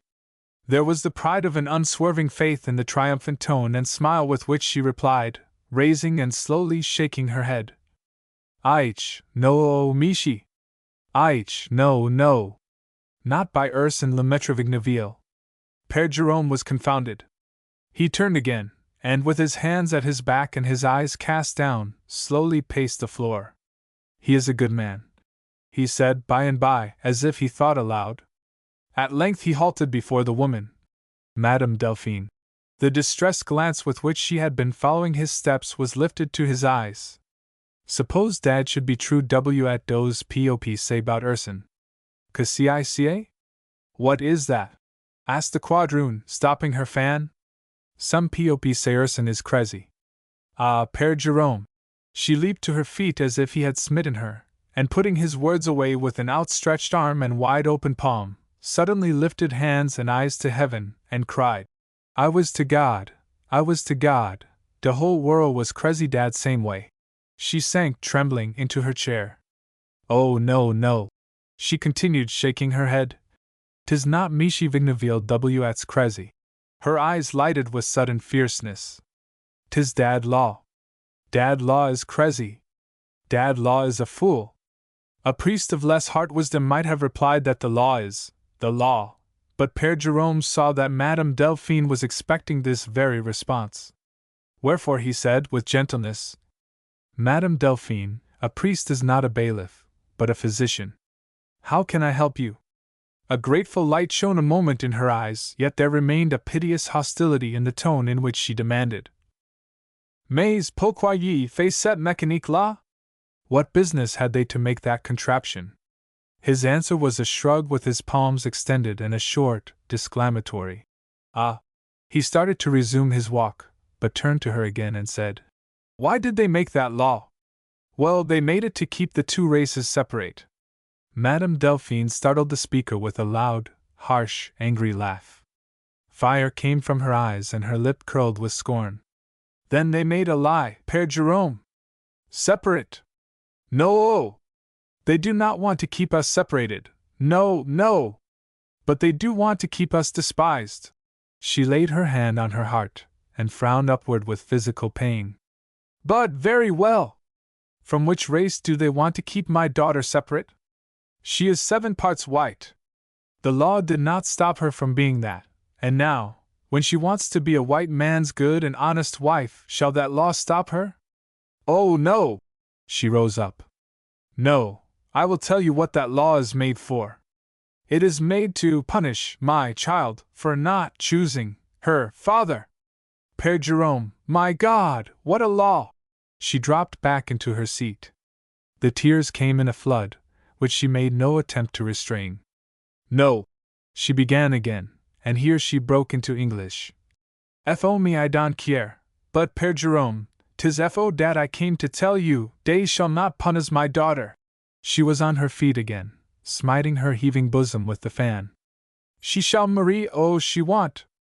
Père Jerome had heard her out, not interrupting by so much as a motion of the hand. Now his decision was made, and he touched her softly with the ends of his fingers. Madame Delphine, I want you to go at home, go at home. Why'd you go in, Meg? She asked. Not in. But go at home. Kip quiet, down put USCF sig I go and see Urson. We try to fix dat IFOU. You can fix dat, she cried, with a gleam of joy. We going to try, Madame Delphine. Adieu! He offered his hand. She seized and kissed it thrice, covering it with tears, at the same time lifting up her eyes to his and murmuring, "The best man God ever made." At the door she turned to offer a more conventional goodbye, but he was following her out, bareheaded. At the gate they paused an instant, and then parted with a simple adieu, she going home and he returning for his hat, and starting again upon his interrupted business. Before he came back to his own house, he stopped at the lodgings of Monsieur Vigneville, but did not find him in. Indeed, the servant at the door said. He said he might not return for some days or weeks. So Père Jerome, much wondering, made a second detour toward the residence of one of Monsieur Vigneville's employees. Yes, said the clerk. His instructions are to hold the business, as far as practicable, in suspense during his absence. Everything is in another name. And then he whispered, Officers of the government looking for him. Information got from some of the prisoners taken months ago by the United States brig Porpoise. But a still softer whisper. Have no fear, they will never find him. Jean Thompson and Évariste Verilat have hid him away too well for that. Chapter 13 Tribulation. The Saturday following was a very beautiful day. In the morning a light fall of rain had passed across the town, and all the afternoon you could see signs, here and there upon the horizon, of other showers. The ground was dry again, while the breeze was cool and sweet, smelling of wet foliage and bringing sunshine and shade in frequent and very pleasing alternation. There was a walk in Père Jerome's little garden, of which we have not spoken, off on the right side of the cottage, with his chamber window at one end, a few old and twisted, but blossom-laden, crepe myrtles on either hand, now and then a rose of some unpretending variety and some bunches of rue, and at the other end a shrine, in whose blue niche stood a small figure of Mary, with folded hands and uplifted eyes. No other window looked down upon the spot, and its seclusion was often a great comfort to Père Jerome. Up and down this path, but a few steps in its entire length, the priest was walking, taking the air for a few moments after a prolonged sitting in the confessional. Penitents had been numerous this afternoon. He was thinking of Urson. The officers of the government had not found him, nor had Père Jerome seen him, yet he believed they had, in a certain indirect way, devised a simple project by which they could at any time fix that law, providing only that these government officials would give over their search, for, though he had not seen the fugitive, Madame Delphine had seen him, and had been the vehicle of communication between them. There was an orange tree, where a mocking-bird was wont to sing and a girl in white to walk, that the detectives would not of. The law was to be figs, by the departure of the 3 frequenters of the jasmine-scented garden in one ship to France, where the law offered no obstacles. It seemed moderately certain to those in search of Monsieur Vigneville, and it was true that Jean and Évariste were his harborers, but for all that the hunt, even for clues, was vain. The little banking establishment had not been disturbed. Jean Thompson had told the searchers certain facts about it, and about its gentle proprietor as well, that persuaded them to make no move against the concern, if the same relations did not even induce a relaxation of their efforts for his personal discovery. Père Jerome was walking to and fro, with his hands behind him, pondering these matters. He had paused a moment at the end of the walk farthest from his window, and was looking around upon the sky, when, turning, he beheld a closely veiled female figure standing at the other end, and knew instantly that it was Olive. She came forward quickly and with evident eagerness. "I came to confession," she said, breathing hurriedly, the excitement in her eyes shining through her veil. "But I find I am too late."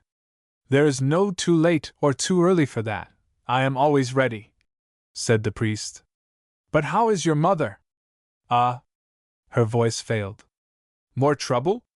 "Ah, sir, I have made trouble. Oh, Père Jerome, I am bringing so much trouble upon my poor mother." Père Jerome moved slowly toward the house, with his eyes cast down, the veiled girl at his side. "It is not your fault," he presently said. And after another pause, "I thought it was all arranged." He looked up and could see, even through the veil, her crimson blush. "Oh, no," she replied, in a low, despairing voice, dropping her face. "What is the difficulty?" asked the priest, stopping in the angle of the path, where it turned toward the front of the house. She averted her face, and began picking the thin scales of bark from a crepe myrtle. "Madame Thompson and her husband were at our house this morning. He had told Monsieur Thompson all about it. They were very kind to me at first, but they tried." She was weeping. "What did they try to do?" asked the priest. "They tried to make me believe he is insane." She succeeded in passing her handkerchief up under her veil. "And I suppose then your poor mother grew angry, eh?" "Yes, and they became much more so, and said if we did not write, or send a writing, to him, within 24 hours, breaking the engagement," said Père Jerome, "they would give him up to the government. Oh, Père Jerome, what shall I do? It is killing my mother!" She bowed her head and sobbed. "Where is your mother now?" "She has gone to see Monsieur Jean Thompson. She says she has a plan that will match them all. I do not know what it is. I begged her not to go, but oh, sir, she is crazy, and I am no better." "My poor child," said Père Jerome, "what you seem to want is not absolution, but relief from persecution." "Oh, father, I have committed mortal sin. I am guilty of pride and anger." "Nevertheless," said the priest, starting toward his front gate, "we will put off your confession. Let it go until tomorrow morning. You will find me in my box just before Mass. I will hear you then. My child, I know that in your heart, now, you begrudge the time it would take, and that is right. There are moments when we are not in place even on penitential knees. It is so with you now. We must find your mother. Go you at once to your house. If she is there, comfort her as best you can, and keep her in, if possible, until I come. If she is not there, stay. Leave me to find her. One of you, at least, must be where I can get word to you promptly.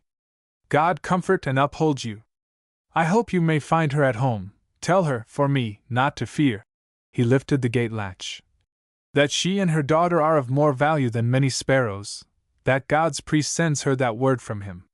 Tell her to fix her trust in the great husband of the church, and she shall yet see her child receiving the grace-giving sacrament of matrimony. Go, I shall, in a few minutes, be on my way to Jean Thompson's, and shall find her, either there or wherever she is. Go, they shall not oppress you. Adieu!" A moment or two later he was in the street himself. Chapter 14. By an oath. Père Jerome, pausing on a street corner in the last hour of sunlight, had wiped his brow and taken his cane down from under his arm to start again, when somebody, coming noiselessly from he knew not where, asked, so suddenly as to startle him, "Michi, comme ye pelle la rue ici? How do they call this street here?" It was by the bonnet and dress, disordered though they were, rather than by the haggard face which looked distractedly around, that he recognized the woman to whom he replied in her own patois. "It is the Rue Burgundy. Where are you going, Madame Delphine?" She almost leaped from the ground. "Oh, Père Jerome! Emo pas con I dunno. You know w's dadus of Michi Jean Tompkin? Emo courir ci, emo courir là, emo pas capable de trouver." I go, run, here, there, I cannot find it, she gesticulated. I am going there myself, said he. But why do you want to see Jean Thompson, Madame Delphine? I'd obliged to see him, she replied, jerking herself half around the way, one foot planted forward with an air of excited preoccupation. I got some to tell him what I obliged to tell him, Madame Delphine. Oh, Père Jerome, for de love of de good God, show me dad way to de ooze of Jean Tompkin. Her distressed smile implored pardon for her rudeness. What are you going to tell him? Asked the priest. Oh, Père Jerome, in the Creole patois again. I am going to put an end to all this trouble. Only I pray you do not ask me about it now. Every minute is precious. He could not withstand her look of entreaty. Come, he said, and they went. Jean Thompson and Dr. Verilat lived opposite each other on the Bayou Road, a little way beyond the town limits as then prescribed. Each had his large, white-columned, four-sided house among the magnolias, his huge live oak overshadowing either corner of the darkly shaded garden, his broad brick walk leading down to the tall, brick-pillared gate, his square of bright, red pavement on the turf-covered sidewalk, and his railed platform spanning the draining ditch, with a pair of green benches, one on each edge, facing each other crosswise of the gutter. There, any sunset hour, you were sure to find the householder sitting beside his cool-robed matron, 2 or 3 slave nurses in white turbans standing at hand, and an excited throng of fair children, nearly all of a size. Sometimes, at a beckon or call, the parents on one side of the way would join those on the other, and the children and nurses of both families would be given the liberty of the opposite platform and an ice cream fund. Generally, the parents chose the Thompson platform, its outlook being more toward the sunset. Such happened to be the arrangement this afternoon. The 2 husbands sat on one bench and their wives on the other, both pairs very quiet, waiting respectfully for the day to die, and exchanging only occasional comments on matters of light moment as they passed through the memory. During one term of silence, Madame Verilat, a pale, thin-faced, but cheerful-looking lady, touched Madame Thompson, a person of 2½ times her weight, on her extensive and snowy bare elbow, directing her attention obliquely up and across the road. About 100 yards distant, in the direction of the river, was a long, pleasantly shaded green strip of turf, destined in time for a sidewalk. It had a deep ditch on the nearer side, and a fence of rough cypress palisades on the farther, and these were overhung, on the one hand, by a row of bitter orange trees inside the enclosure, and on the other, by a line of slanting china trees along the outer edge of the ditch. Down this cool avenue 2 figures were approaching side by side. They had first attracted Madame Verilat's notice by the bright play of sunbeams which, as they walked, fell upon them in soft, golden flashes through the chinks between the palisades. Madame Thompson elevated a pair of glasses which were no detraction from her very good looks, and remarked, with the serenity of a reconnoitering general, Père Jerome et cette militraise. All eyes were bent toward them. She walks like a man, said Madame Verilat, in the language with which the conversation had opened. No, said the physician. Like a woman in a state of high nervous excitement. Jean Thompson kept his eyes on the woman, and said, She must not forget to walk like a woman in the state of Louisiana. As near as the pun can be translated. The company laughed. Jean Thompson looked at his wife, whose applause he prized, and she answered by an asseverative toss of the head, leaning back and contriving, with some effort, to get her arms folded. Her laugh was musical and low, but enough to make the folded arms shake gently up and down. Père Jerome is talking to her, said one. The priest was at that moment endeavoring, in the interest of peace, to say a good word for the 4 people who sat watching his approach. It was in the old strain. Blame them one part, Madame Delphine, and their fathers, mothers, brothers, and fellow citizens the other 99. But to everything she had the one amiable answer which Père Jerome ignored. I am going to arrange it to satisfy everybody, all together. Tout à fait. They are coming here, said Madame Verilat, half articulately. Well, of course, murmured another, and the 4 rose up, smiling courteously, the doctor and attorney advancing and shaking hands with the priest. No, Père Jerome thanked them, he could not sit down. This, I believe you know, Jean, is Madame Delphine. The quadroon courtesied. A friend of mine, he added, smiling kindly upon her, and turning, with something imperative in his eye, to the group. She says she has an important private matter to communicate. To me? Asked Jean Thompson. To all of you, so I will. Good evening. He responded nothing to the expressions of regret, but turned to Madame Delphine. She murmured something. Ah. Yes, certainly. He addressed the company. She wishes me to speak for her veracity. It is unimpeachable. Well, good evening. He shook hands and departed. The four resumed their seats, and turned their eyes upon the standing figure.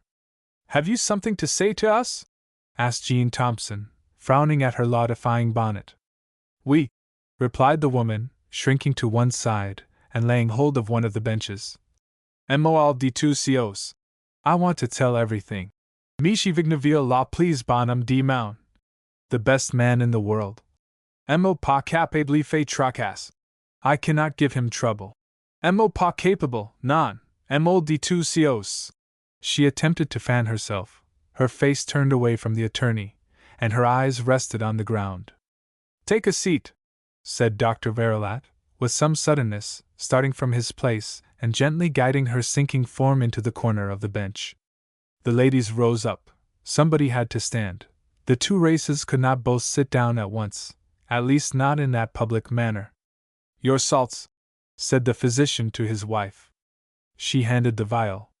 Madame Delphine stood up again. We will all go inside, said Madame Thompson, and they passed through the gate and up the walk, mounted the steps, and entered the deep, cool drawing-room. Madame Thompson herself bade the quadroon be seated. Well? Said Jean Thompson, as the rest took chairs. C'est drôle. It's funny, said Madame Delphine, with a piteous effort to smile, that nobody thought of it. It is so plain. You have only to look and see. I mean about Olive. She loosed a button in the front of her dress and passed her hand into her bosom. And yet Olive herself never thought of it. She does not know a word. The hand came out holding a miniature. Madame Verilat passed it to Jean Thompson. Walla so popa, said Madame Delphine. That is her father. It went from one to another, exciting admiration and murmured praise. She is the image of him, said Madame Thompson, in an austere undertone, returning it to her husband. Dr. Verilat was watching Madame Delphine. She was very pale. She had passed the trembling hand into a pocket of her skirt, and now drew out another picture, in a case the counterpart of the first. He reached out for it, and she handed it to him. He looked at it a moment, when his eyes suddenly lighted up and he passed it to the attorney. Et la, Madame Delphine's utterance failed. Et la walla sa moment. That is her mother. The three others instantly gathered around Jean Thompson's chair. They were much impressed. It is true beyond a doubt, muttered Madame Thompson. Madame Verilat looked at her with astonishment. The proof is right there in the faces, said Madame Thompson. Yes. Yes, said Madame Delphine, excitedly. The proof is there. You do not want any better. I am willing to swear to it. But you want no better proof. That is all anybody could want. My God! You cannot help but see it. Her manner was wild. Jean Thompson looked at her sternly. Nevertheless, you say you are willing to take your solemn oath to this. Certainly. You will have to do it. Certainly, Michi Thompson, of course I shall. You will make out the paper and I will swear before God that it is true. Only, turning to the ladies, do not tell Olive. She will never believe it. It will break her heart. A servant came and spoke privately to Madame Thompson, who rose quickly and went to the hall. Madame Delphine continued, rising unconsciously. You see, I have had her with me from a baby. She knows no better. He brought her to me only 2 months old. Her mother had died in the ship, coming out here. He did not come straight from home here. His people never knew he was married. The speaker looked around suddenly with a startled glance. There was a noise of excited speaking in the hall. It is not true, Madame Thompson, cried a girl's voice. Madame Delphine's look became one of wildest distress and alarm, and she opened her lips in a vain attempt to utter some request, when Olive appeared a moment in the door, and then flew into her arms. "My mother! My mother! My mother!" Madame Thompson, with tears in her eyes, tenderly drew them apart and let Madame Delphine down into her chair, while Olive threw herself upon her knees, continuing to cry. "Oh, my mother! Say you are my mother!" Madame Delphine looked an instant into the upturned face, and then turned her own away, with a long, low cry of pain, looked again, and laying both hands upon the suppliant's head, said, "Oh, cher pity à moi, tu pas ma fille! Oh, my darling little one, you are not my daughter." Her eyes closed, and her head sank back. The two gentlemen sprang to her assistance, and laid her upon a sofa unconscious. When they brought her to herself, Olive was kneeling at her head silently weeping. "Maman, chère maman," said the girl softly, kissing her lips. "Ma chérie c'est moi." "I will go home," said the mother drearily. "You will go home with me," said Madame Verilat, with great kindness of manner. "Just across the street here. I will take care of you till you feel better. And Olive will stay here with Madame Thompson. You will be only the width of the street apart." But Madame Delphine would go nowhere but to her home. Olive she would not allow to go with her. Then they wanted to send a servant or two to sleep in the house with her for aid and protection, but all she would accept was the transient service of a messenger to invite two of her kinspeople, man and wife, to come and make their dwelling with her. In course of time these two, a poor, timid, helpless pair, fell heir to the premises. Their children had it after them, but whether in those hands or these, the house had its habits and continued in them, and to this day the neighbors, as has already been said, rightly explain its close-sealed, uninhabited look by the all-sufficient statement that the inmates is quadroons. Chapter 15. Creole Days. The second Saturday afternoon following was hot and calm. The lamp burning before the tabernacle in Père Jerome's little church might have hung with as motionless a flame in the window behind. The lilies of St. Joseph's wand, shining in one of the half-open panes, were not more completely at rest than the leaves on tree and vine without, suspended in the slumbering air. Almost as still, down under the organ gallery, with a single band of light falling athwart his box from a small door which stood ajar, sat the little priest, behind the lattice of the confessional, silently wiping away the sweat that beaded on his brow and rolled down his face.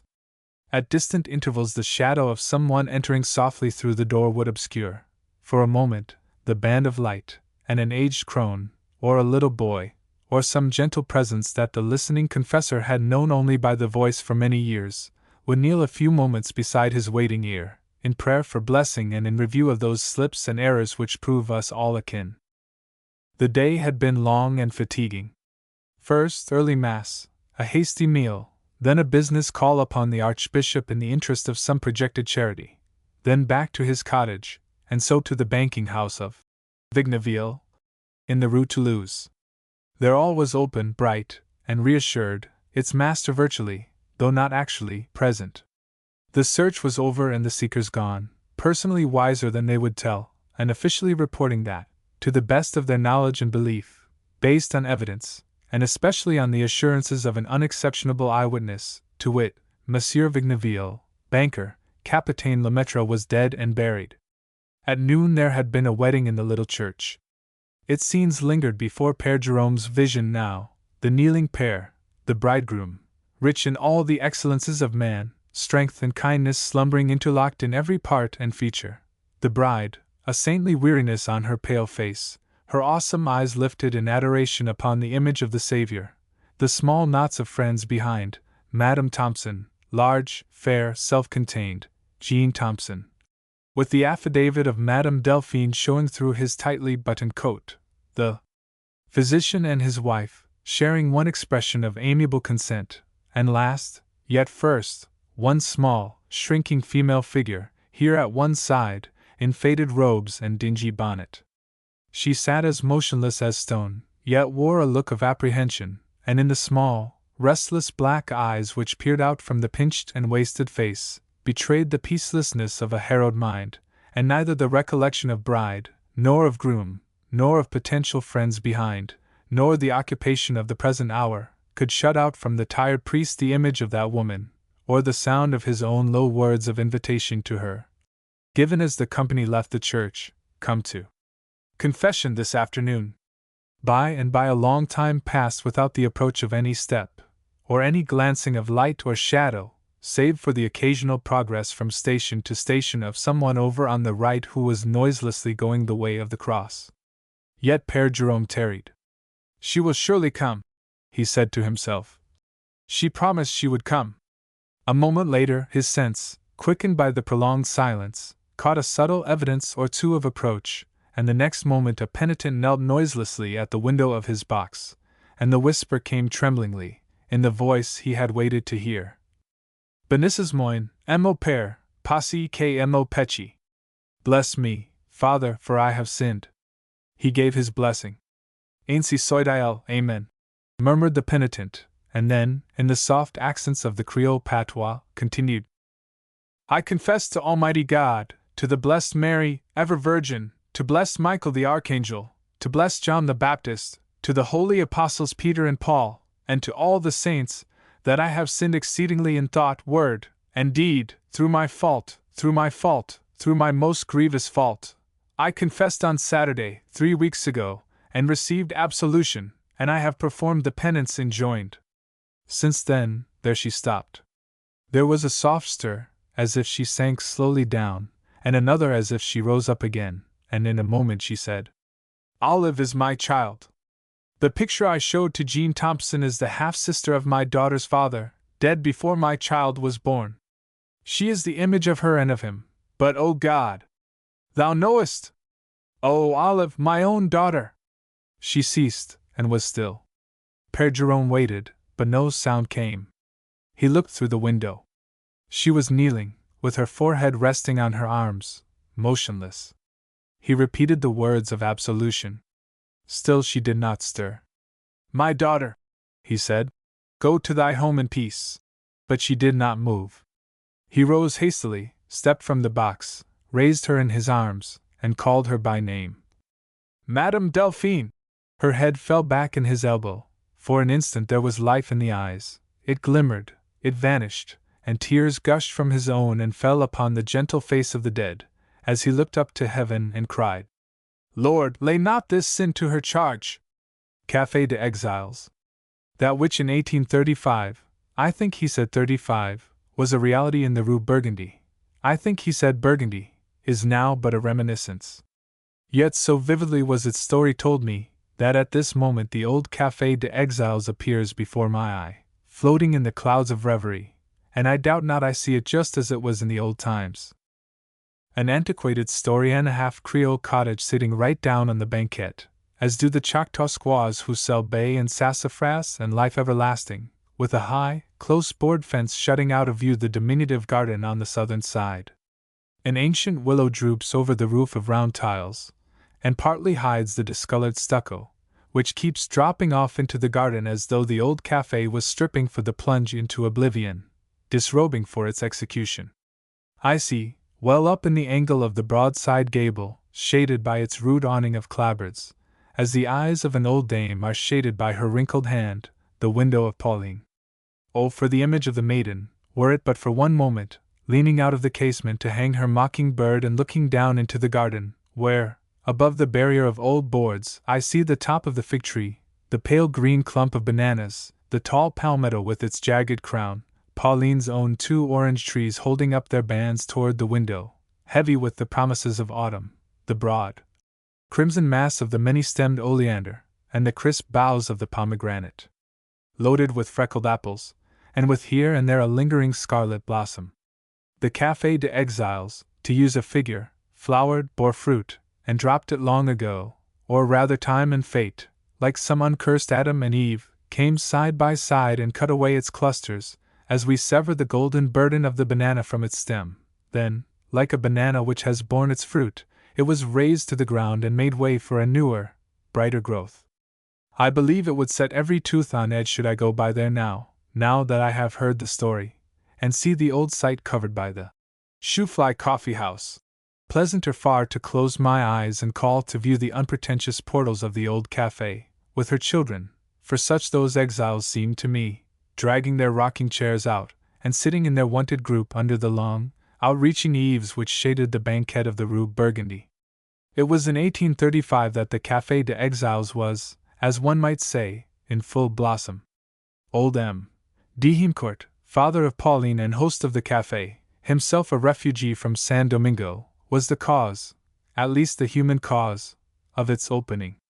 As its white curtain glazed doors expanded, emitting a little puff of his own cigarette smoke, it was like the bursting of catalpa blossoms, and the exiles came like bees, pushing into the tiny room to sip its rich variety of tropical syrups, its lemonades, its orangeades, its orgeats, its barley waters, and its outlandish wines, while they talked of dear home, that is to say, of Barbados, of Martinique, of San Domingo, and of Cuba. There were Pedro and Benino, and Fernandez and Francisco, and Benito. Benito was a tall, swarthy man, with immense gray mustachios, and hair as harsh as tropical grass and gray as ashes. When he could spare his cigarette from his lips, he would tell you in a cavernous voice, and with a wrinkled smile, that he was 1837. There was Martinez of San Domingo, yellow as a canary, always sitting with one leg curled under him and holding the back of his head in his knitted fingers against the back of his rocking chair. Father, mother, brother, sisters, all, had been massacred in the struggle of 21 and 22. He alone was left to tell the tale, and told it often, with that strange, infantile insensibility to the solemnity of his bereavement so peculiar to Latin people. But besides these, and many who need no mention, there were two in particular, around whom all the story of the Café des Exiles, of old M. d'Himcourt and of Pauline, turns as on a double center. First, Manuel Mazzaro, whose small, restless eyes were as black and bright as those of a mouse, whose light talk became his dark girlish face, and whose redundant locks curled so prettily, and so wonderfully black under the fine white brim of his jaunty Panama. He had the hands of a woman, save that the nails were stained with the smoke of cigarettes. He could play the guitar delightfully, and wore his knife down behind his coat collar. The second was Major Galahad Shaughnessy. I imagine I can see him, in his white duck, brass-buttoned roundabout, with his saberless belt peeping out beneath, all his boyishness in his sea-blue eyes, leaning lightly against the doorpost of the Café des Exiles as a child leans against his mother, running his fingers over a basket full of fragrant limes, and watching his chance to strike some solemn Creole under the fifth rib with a good old Irish joke. Old d'Himcourt drew him close to his bosom. The Spanish Creoles were, as the old man termed it, both cold and hot, but never warm. Major Shaughnessy was warm, and it was no uncommon thing to find those two apart from the others, talking in an undertone, and playing at confidence like two schoolgirls. The kind old man was at this time drifting close up to his 60th year. There was much he could tell of San Domingo, whither he had been carried from Martinique in his childhood, whence he had become a refugee to Cuba, and thence to New Orleans in the flight of 1809.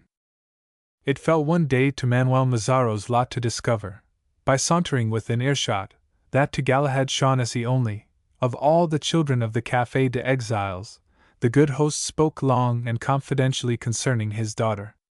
The words, half heard and magnified like objects seen in a fog, meaning Manuel Mazzaro knew not what, but made portentous by his suspicious nature, were but the old man's recital of the grinding he had got between the millstones of his poverty and his pride, in trying so long to sustain, for little Pauline's sake, that attitude before society which earns respect from a surface-viewing world. It was while he was telling this that Manuel Mazzaro drew near. The old man paused in an embarrassed way. The Major, sitting sidewise in his chair, lifted his cheek from its resting place on his elbow, and Mazzaro, after standing an awkward moment, turned away with such an inward feeling as one may guess would arise in a heart full of Cuban blood, not unmixed with Indian. As he moved off, M. d'Himcourt resumed that in a last extremity he had opened, partly from dire want, partly for very love to homeless souls, the Café des Exiles. He had hoped that, as strong drink and high words were to be alike unknown to it, it might not prejudice sensible people, but it had. He had no doubt, they said among themselves. She is an excellent and beautiful girl and deserving all respect. And respect they accorded, but their respects they never came to pay. A cafe is a cafe, said the old gentleman. It is not possible to escape him, although de Café de Exiles is different from de Res. It's different from the Café de Refugees, suggested the Irishman. Different as possible, replied M. D'Hincourt. He looked about upon the walls. The shelves were luscious with ranks of cooling syrups which he alone knew how to make. The expression of his face changed from sadness to a gentle pride, which spoke without words, saying, and let our story pause a moment to hear it say, if any poor exile, from any island where guavas or mangoes or plantains grow, wants a draught which will make him see his home among the cocoa palms, behold the Café de Exiles ready to take the poor child up and give him the breast. And if gold or silver he has them not, why heaven and Santa Maria, and Saint Christopher bless him. It makes no difference. Here is a rocking chair, here a cigarette, and here a light from the host's own tinder. He will pay when he can. As this easily pardoned pride said, so it often occurred, and if the newly come exile said his father was a Spaniard, come, old M. D'Hincourt would cry, another glass, it is an innocent drink, my mother was a Castilian.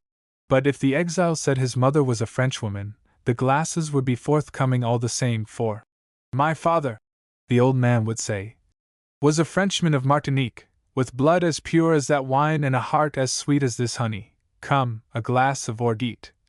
And he would bring it himself in a quart tumbler. Now, there are jealousies and jealousies.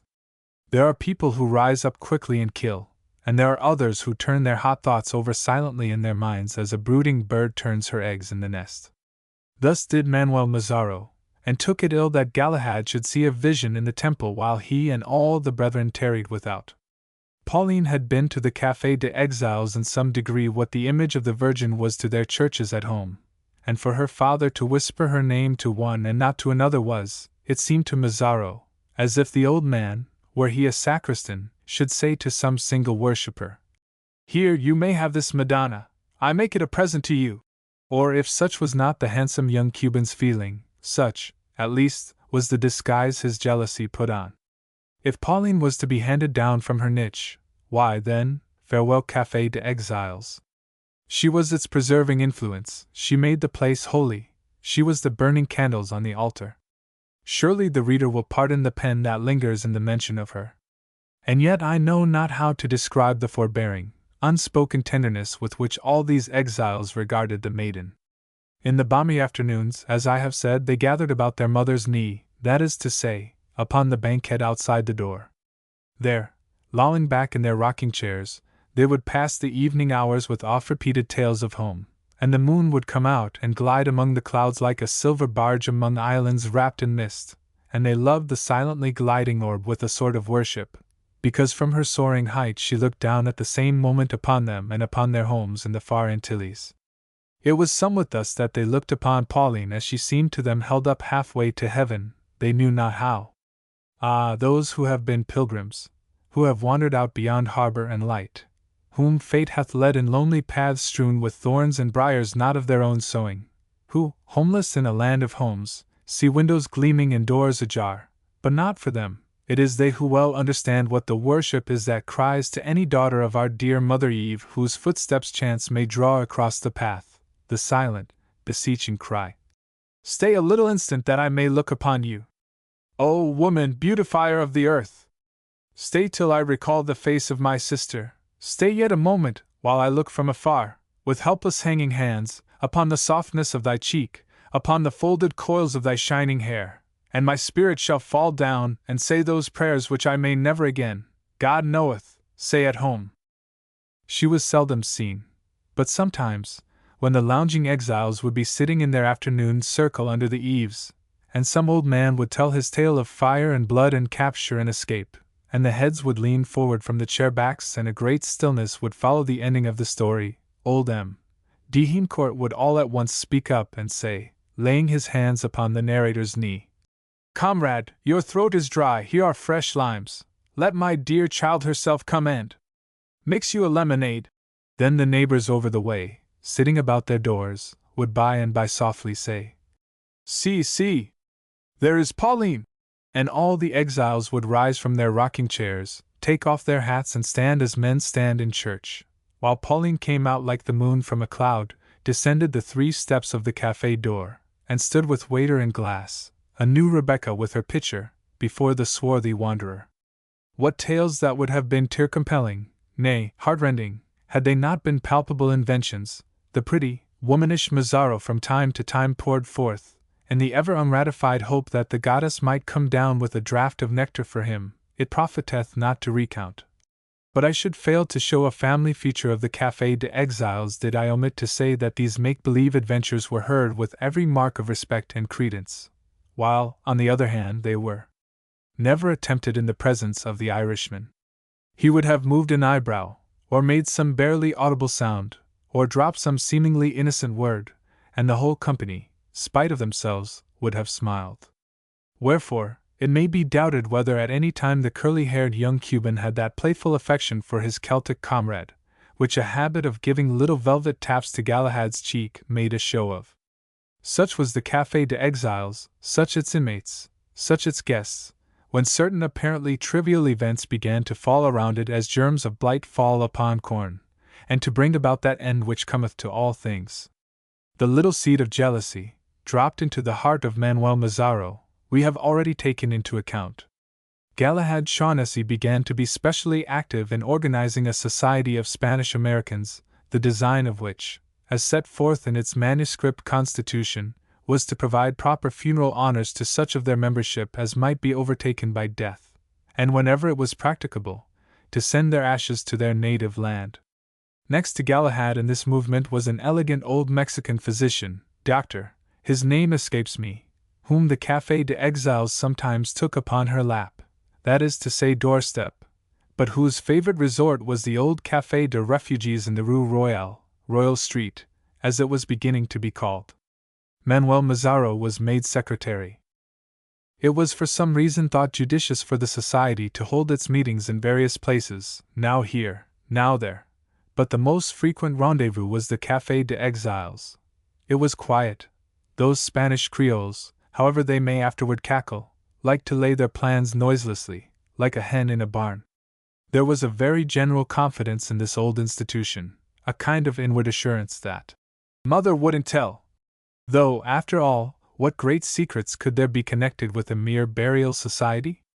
Before the hour of meeting, the Café des Exiles always sent away her children and closed her door. Presently they would commence returning, one by one, as a flock of wild fowl will do, that has been startled up from its accustomed haunt. Frequenters of the Café de Refugees also would appear.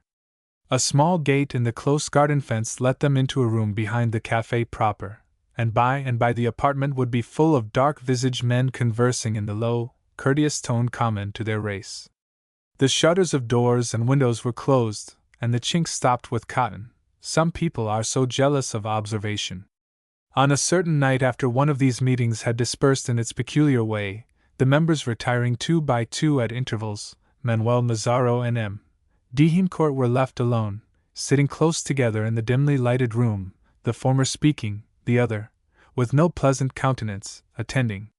It seemed to the young Cuban a proper precaution, he was made of precautions, to speak in English. His voice was barely audible.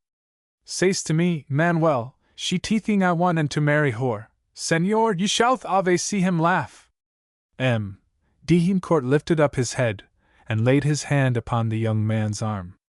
"Manuel Mazzaro," he began. "For dad what you say is not," the Cuban interrupted. "If is no teeth for you will kill Manuel Mazzaro, all right, eh?" "No," said the tender old man.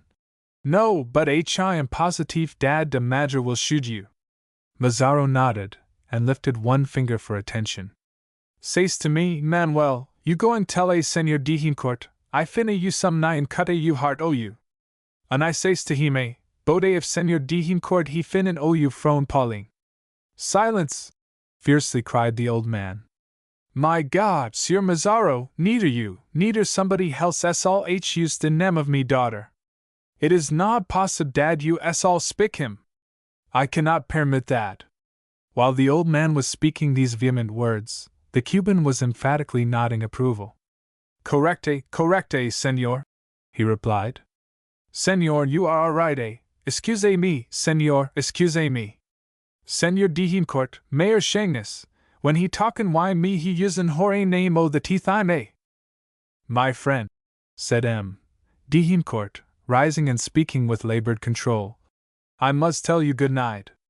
You always surprise me a very great deal. I all _investigate those ting, and Manuel Mazzaro, I am a whole man, but I will request you, for dad what you say is not de true, my God. Not to ever written again at the Café de Exiles. Mazzaro smiled and nodded. His host opened the door into the garden, and, as the young man stepped out, noticed even then how handsome was his face and figure, and how the odor of the night jasmine was filling the air with an almost insupportable sweetness.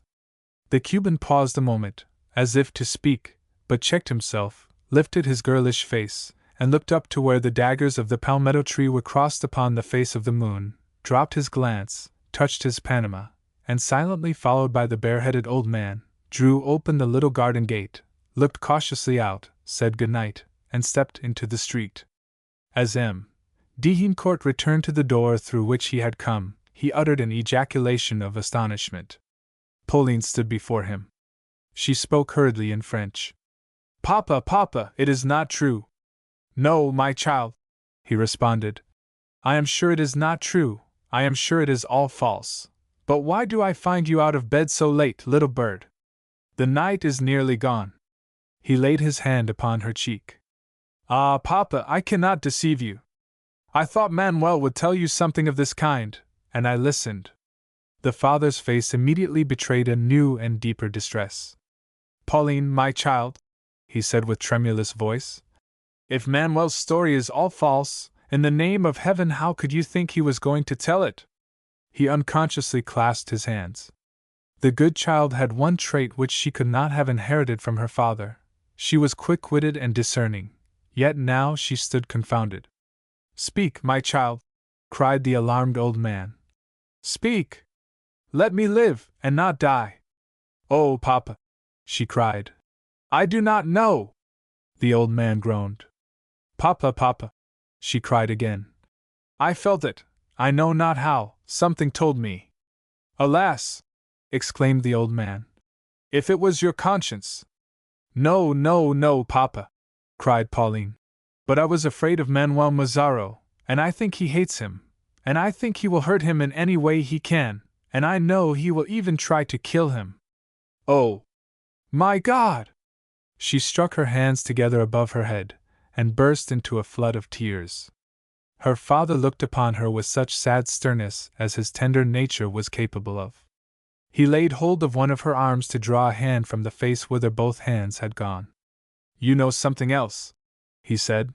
You know that the Major loves you, or you think so, is it not true? She dropped both hands and, lifting her streaming eyes that had nothing to hide straight to his, suddenly said, I would give worlds to think so, and sunk upon the floor. He was melted and convinced in one instant. Oh, my child, he cried, trying to lift her. Oh, my poor little Pauline, your papa is not angry. Rise, my little one, so, kiss me, heaven bless thee. Pauline, treasure, what shall I do with thee? Where shall I hide thee? You have my counsel already, Papa. Yes, my child, and you were right. The Café de Exiles never should have been opened. It is no place for you, no place at all. Let us leave it, said Pauline. Ah, Pauline, I would close it tomorrow if I could, but now it is too late. I cannot. Why? Asked Pauline pleadingly. She had cast an arm about his neck. Her tears sparkled with a smile. My daughter, I cannot tell you. You must go now to bed. Good night, or good morning. God keep you. Well then, Papa, she said. Have no fear, you need not hide me. I have my prayer book, and my altar, and my garden, and my window. My garden is my fenced city, and my window my watchtower. Do you see? Ah, Pauline, responded the father. But I have been letting the enemy in and out at pleasure. Good night. she answered, and kissed him 3 times on either cheek. The blessed Virgin will take care of us. Good night. He never said those things, not he. Good night. The next evening Galahad Shaughnessy and Manuel Mazzaro met at that very different place, the Café de Refugees. There was much free talk going on about Texan annexation, about chances of war with Mexico, about San Domingan affairs, about Cuba and many etceteras. Galahad was in his usual gay mood. He strode about among a mixed company of Louisianese Cubans and Americans, keeping them in a great laugh with his account of one of Old Bull's concerts, and how he had there extorted an invitation from M. and Madame Devotee to attend one of their famous children's fancy dress balls. "Halloo!" said he as Mazzaro approached. "Here's the ethereal Angelica herself. Look you to here, sissy, why aren't ye in the maternal arms of the Café de Exiles?" Mazzaro smiled amiably and sat down. A moment after, the Irishman, stepping away from his companions, stood before the young Cuban, and asked with a quiet business air, "Do you want to see me, Mazzaro?" The Cuban nodded, and they went aside. Mazzaro, in a few quick words, looking at his pretty foot the while, told the other on no account to go near the Café de Exiles, as there were 2 men hanging about there, evidently watching for him, and "What's the use o' that?" asked Galahad. "I say, what's the use o' that?" Major Shaughnessy's habit of repeating part of his words arose from another, of interrupting any person who might be speaking. "They must know, I say they must know that whenever I'm nowheres else I'm here. What do they want?"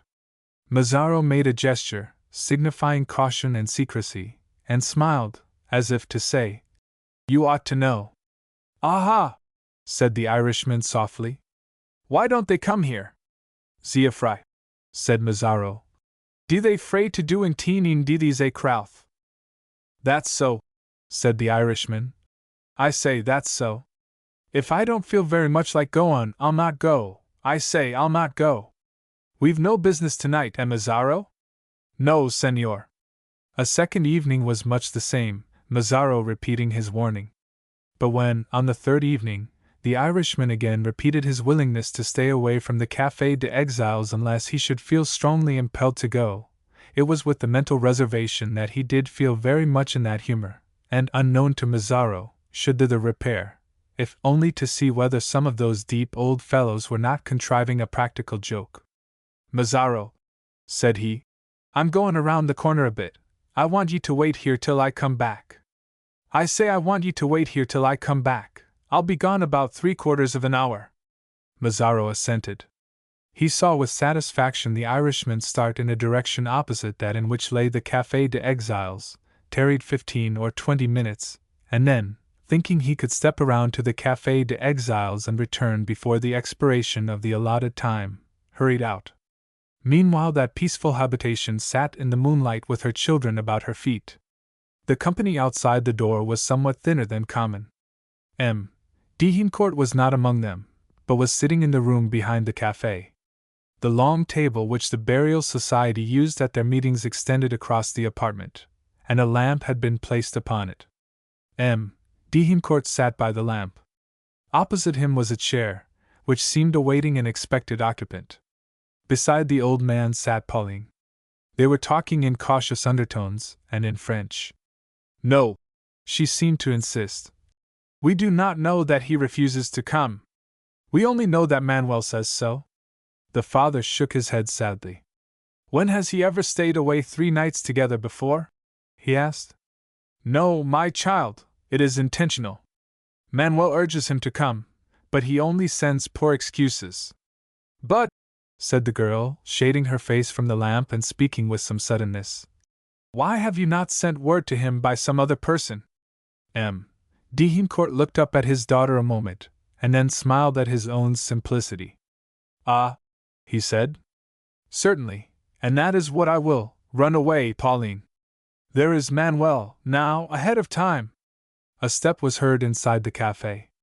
The maiden, though she knew the step was not Mazzaro's, rose hastily, opened the nearest door, and disappeared.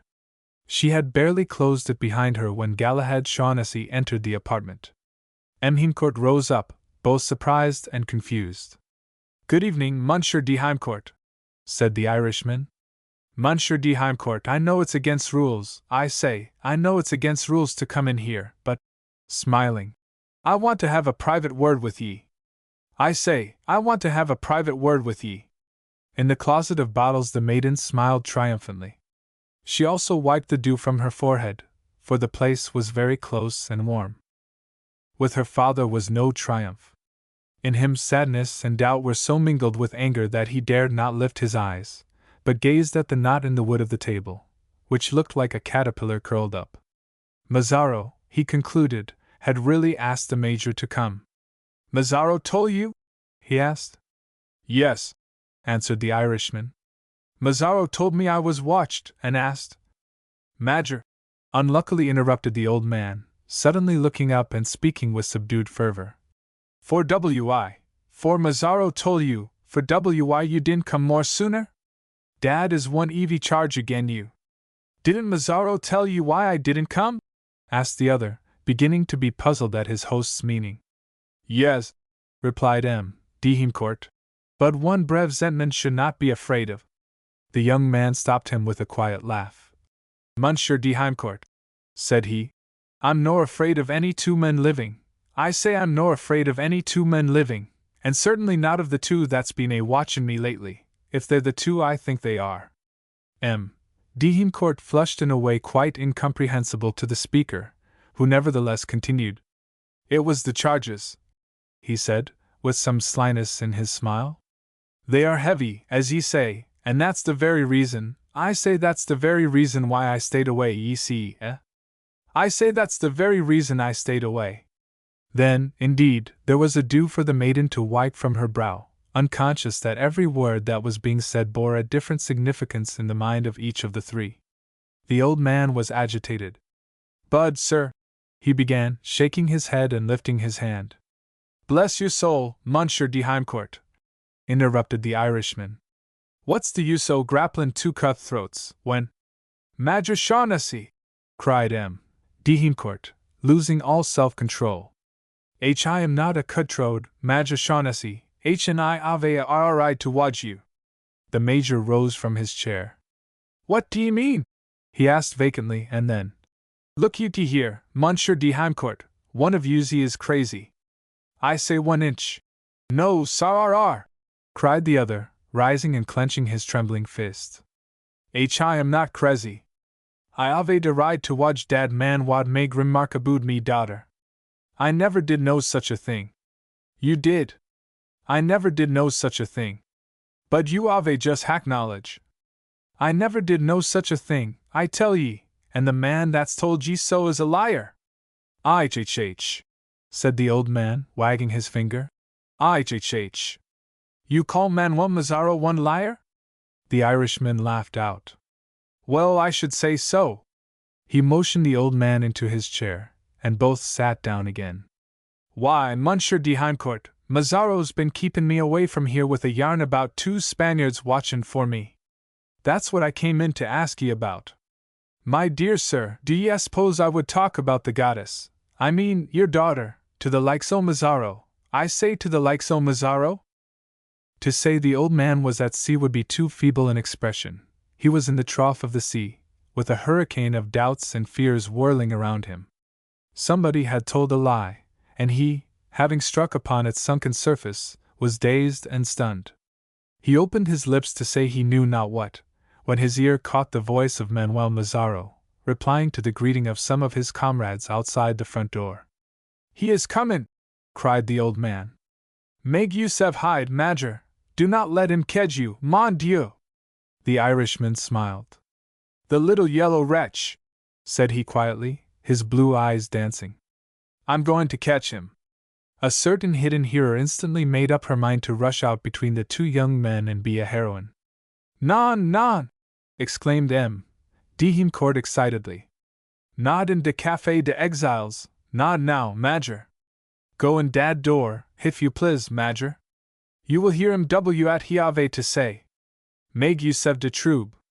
Nod dad door, dis one. The Major laughed again and started toward the door indicated, but in an instant stopped. I can't go in there, he said. That's your daughter's room.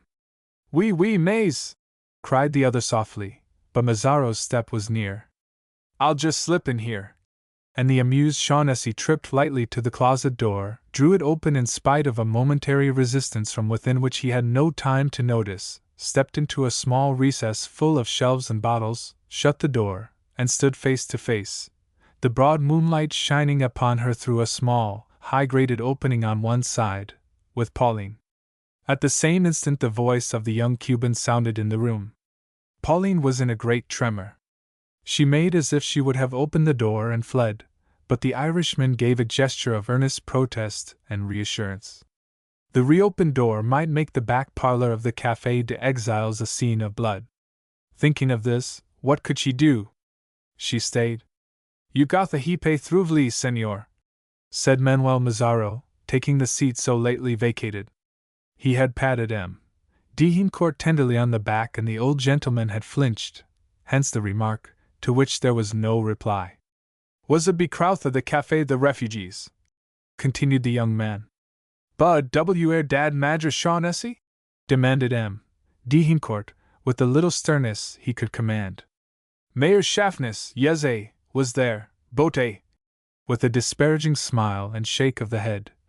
He won't come to you. Senor, oh no. The old man smiled bitterly. Not? He asked. Oh no, senor. Mazzaro drew his chair closer. Senor. He paused. Is a very bathe for a youthotter, eh? W at? Asked the host, snapping like a tormented dog. These talkin' boo, answered the young man. These coffee houses not the goo plays a for whore, eh? The Irishman and the maiden looked into each other's eyes an instant, as people will do when listening, but Pauline's immediately fell, and when Mazzaro's words were understood, her blushes became visible even by moonlight. He's all right, emphatically whispered Galahad. She attempted to draw back a step, but found herself against the shelves. M. D'Hincourt had not answered. Mazzaro spoke again. Bote you cano help eh? I know, oude she gettin' marry, eh?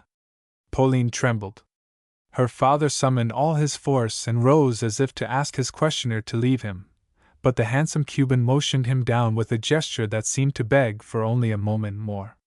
Senor, if a was one man wath Lovier you thoughter, all is possibly to Lovier. Pauline, nervously braiding some bits of wire which she had unconsciously taken from a shelf, glanced up, against her will, into the eyes of Galahad. They were looking so steadily down upon her that with a great leap of the heart for joy she closed her own and half turned away. But Mazzaro had not ceased. All is possibly to Lovier, senor. You shall they let Mary whore and taken way from these plays, senor. Manuel Mazzaro, said M. D'Hincourt, again rising. You ave say enough. No, senor, no. I want tell you, is a one man, wath Lovier you thoughter, and I knows him. Was there no cause for quarrel, after all? Could it be that Mazzaro was about to speak for Galahad? The old man asked in his simplicity. Madra Shaughnessy? Mazzaro smiled mockingly. Mayor Shaftness, he said. Oh no, not Mayor Shaftness. Pauline could stay no longer. Escape she must, though it be in Manuel Mazzaro's very face. Turning again and looking up into Galahad's face in a great fright, she opened her lips to speak, but Mayor Shaftness, continued the Cuban. He nevare Lovier you thoughter. Galahad was putting the maiden back from the door with his hand. Pauline, he said, it's a lie. And, senor, pursued the Cuban, if it was possible you thoughter to Lovier him, a while they be worse a kind in world, but senor I. M. D'Hincourt made a majestic sign for silence. He had resumed his chair, but rose up once more, took the Cuban's hat from the table and tendered it to him. Manuel Mazzaro you ave. Senor, I go and tell you. Manuel Mazzaro you. Bote senor. Bud Manuel Maz. Senor excuse me. Huz! Cried the old man. Manuel Mazzaro, you ave deceive me. You ave mock me, Manu. Senor, cried Mazzaro. I swear to you that all what I say in ESA. He stopped aghast. Galahad and Pauline stood before him. Is what? Asked the blue-eyed man, with a look of quiet delight on his face, such as Mazzaro instantly remembered to have seen on it one night when Galahad was being shot at in the Sucking Calf restaurant in St. Peter Street. The table was between them, but Mazzaro's hand went upward toward the back of his coat collar. Ah! Cried the Irishman, shaking his head with a broader smile and thrusting his hand threateningly into his breast. Don't ye do that! Just finish your speech. Was they not thin? Said the Cuban, trying to smile back. You're a liar, said Galahad. No, said Mazzaro, still endeavoring to smile through his agony. Ze was ony tellin' Senor d'Hincourt sometime ze was teethrough. And I tell ye, said Galahad, ye are a liar, and to be so kind and get yersel to the front stoop, as I'm desirous o' kicking ye before the crowd. Major! Cried d'Hincourt. Go, said Galahad, advancing a step toward the Cuban.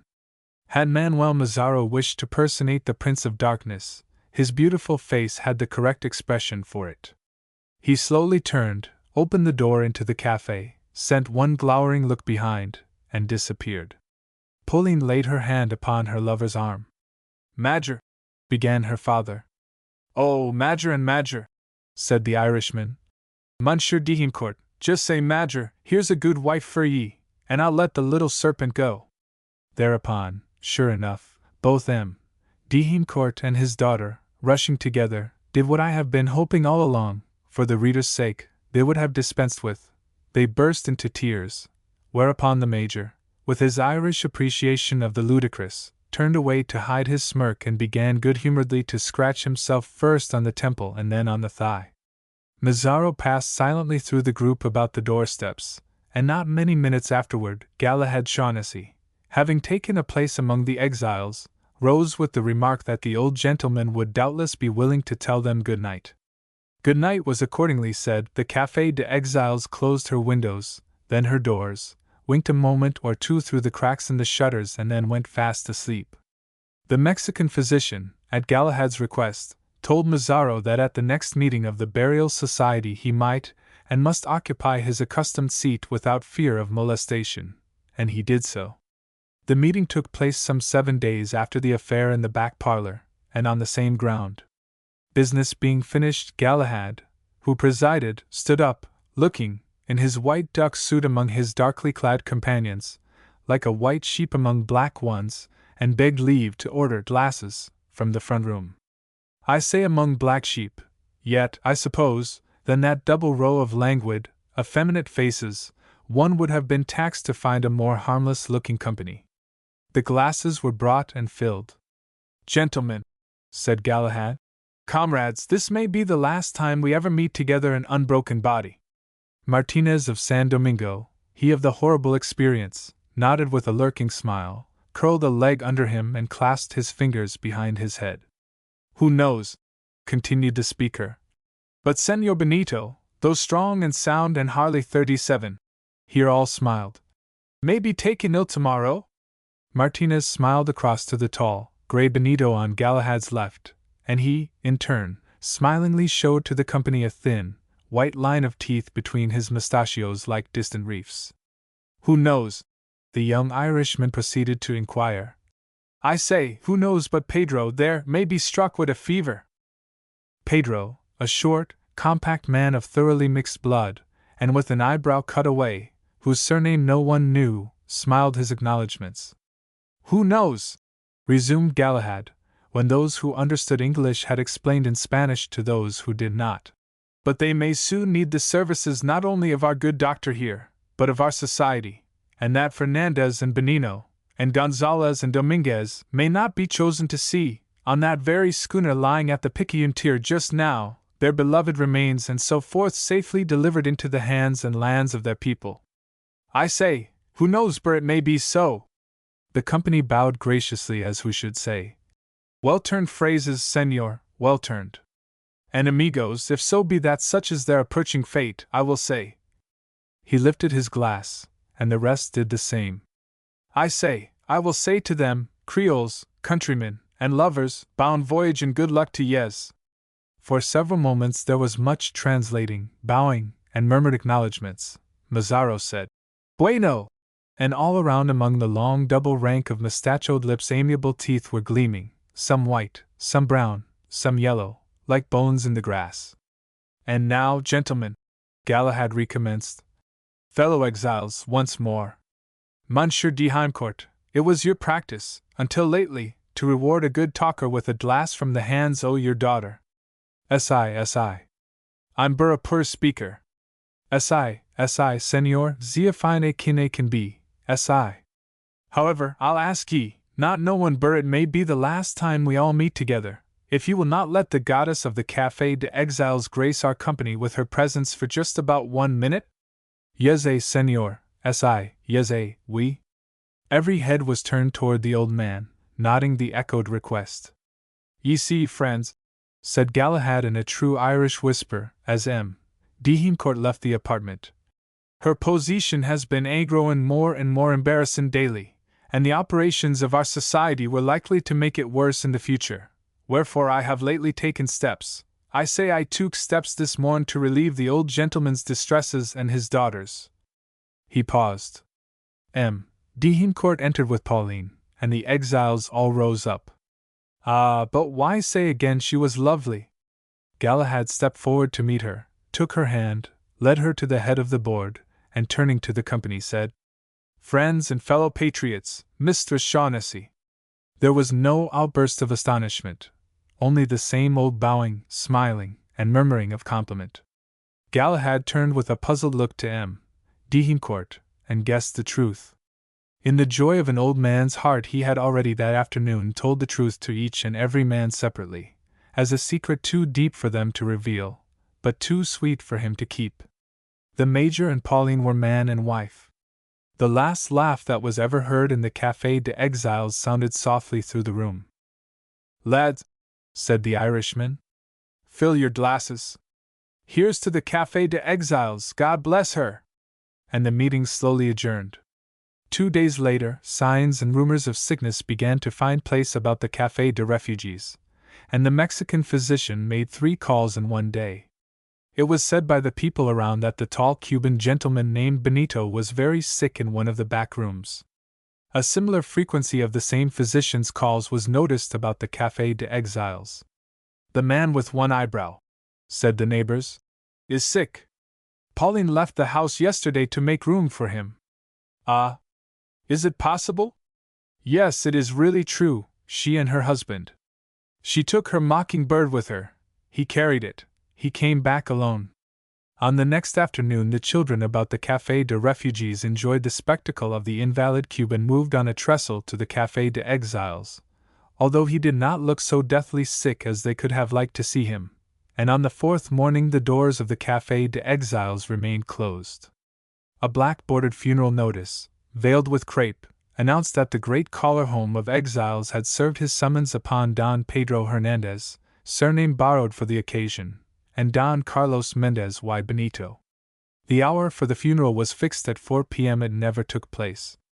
Down at the Picayune Tier on the river bank there was, about 2 o'clock that same day, a slight commotion, and those who stood aimlessly about a small, neat schooner said she was seized.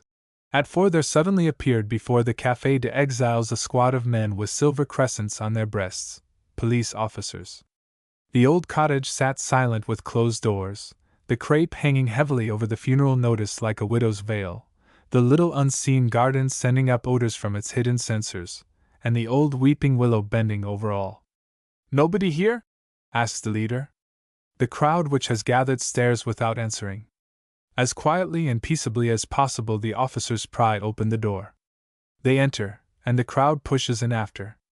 There are the 2 coffins, looking very heavy and solid, lying in state but unguarded. The crowd draws a breath of astonishment. Are they going to wrench the tops off with hatchet and chisel? Bap, rap, rap, wrench, rap, wrench. Ah! The cases come open. Well kept? Asks the leader flippantly. Oh, yes, is the reply. And then all laugh. One of the lookers-on pushes up and gets a glimpse within. What is it? Ask the other idlers. He tells one quietly. What did he say? Ask the rest, one of another. He says they are not dead men, but new muskets. "Here, clear out!" cries an officer, and the loiterers fall back and by straggle off. The exiles? What became of them, do you ask? Why, nothing, they were not troubled, but they never all came together again, said a chief of police to Major Shaughnessy years afterward. "Major, there was only one thing that kept your expedition from succeeding: you were too sly about it. Had you come out flat and said what you were doing, we'd never said a word to you. But that little fellow gave us the wink, and then we had to stop you. And was no one punished?" "Alas! One was. Poor, pretty, curly-headed traitorous Mazzaro. He was drawn out of Carondelet Canal, cold, dead. And when his wounds were counted, they were just the number of the Café des Exiles children, less Galahad. But the mother, that is, the old café, did not see it. She had gone up the night before in a chariot of fire.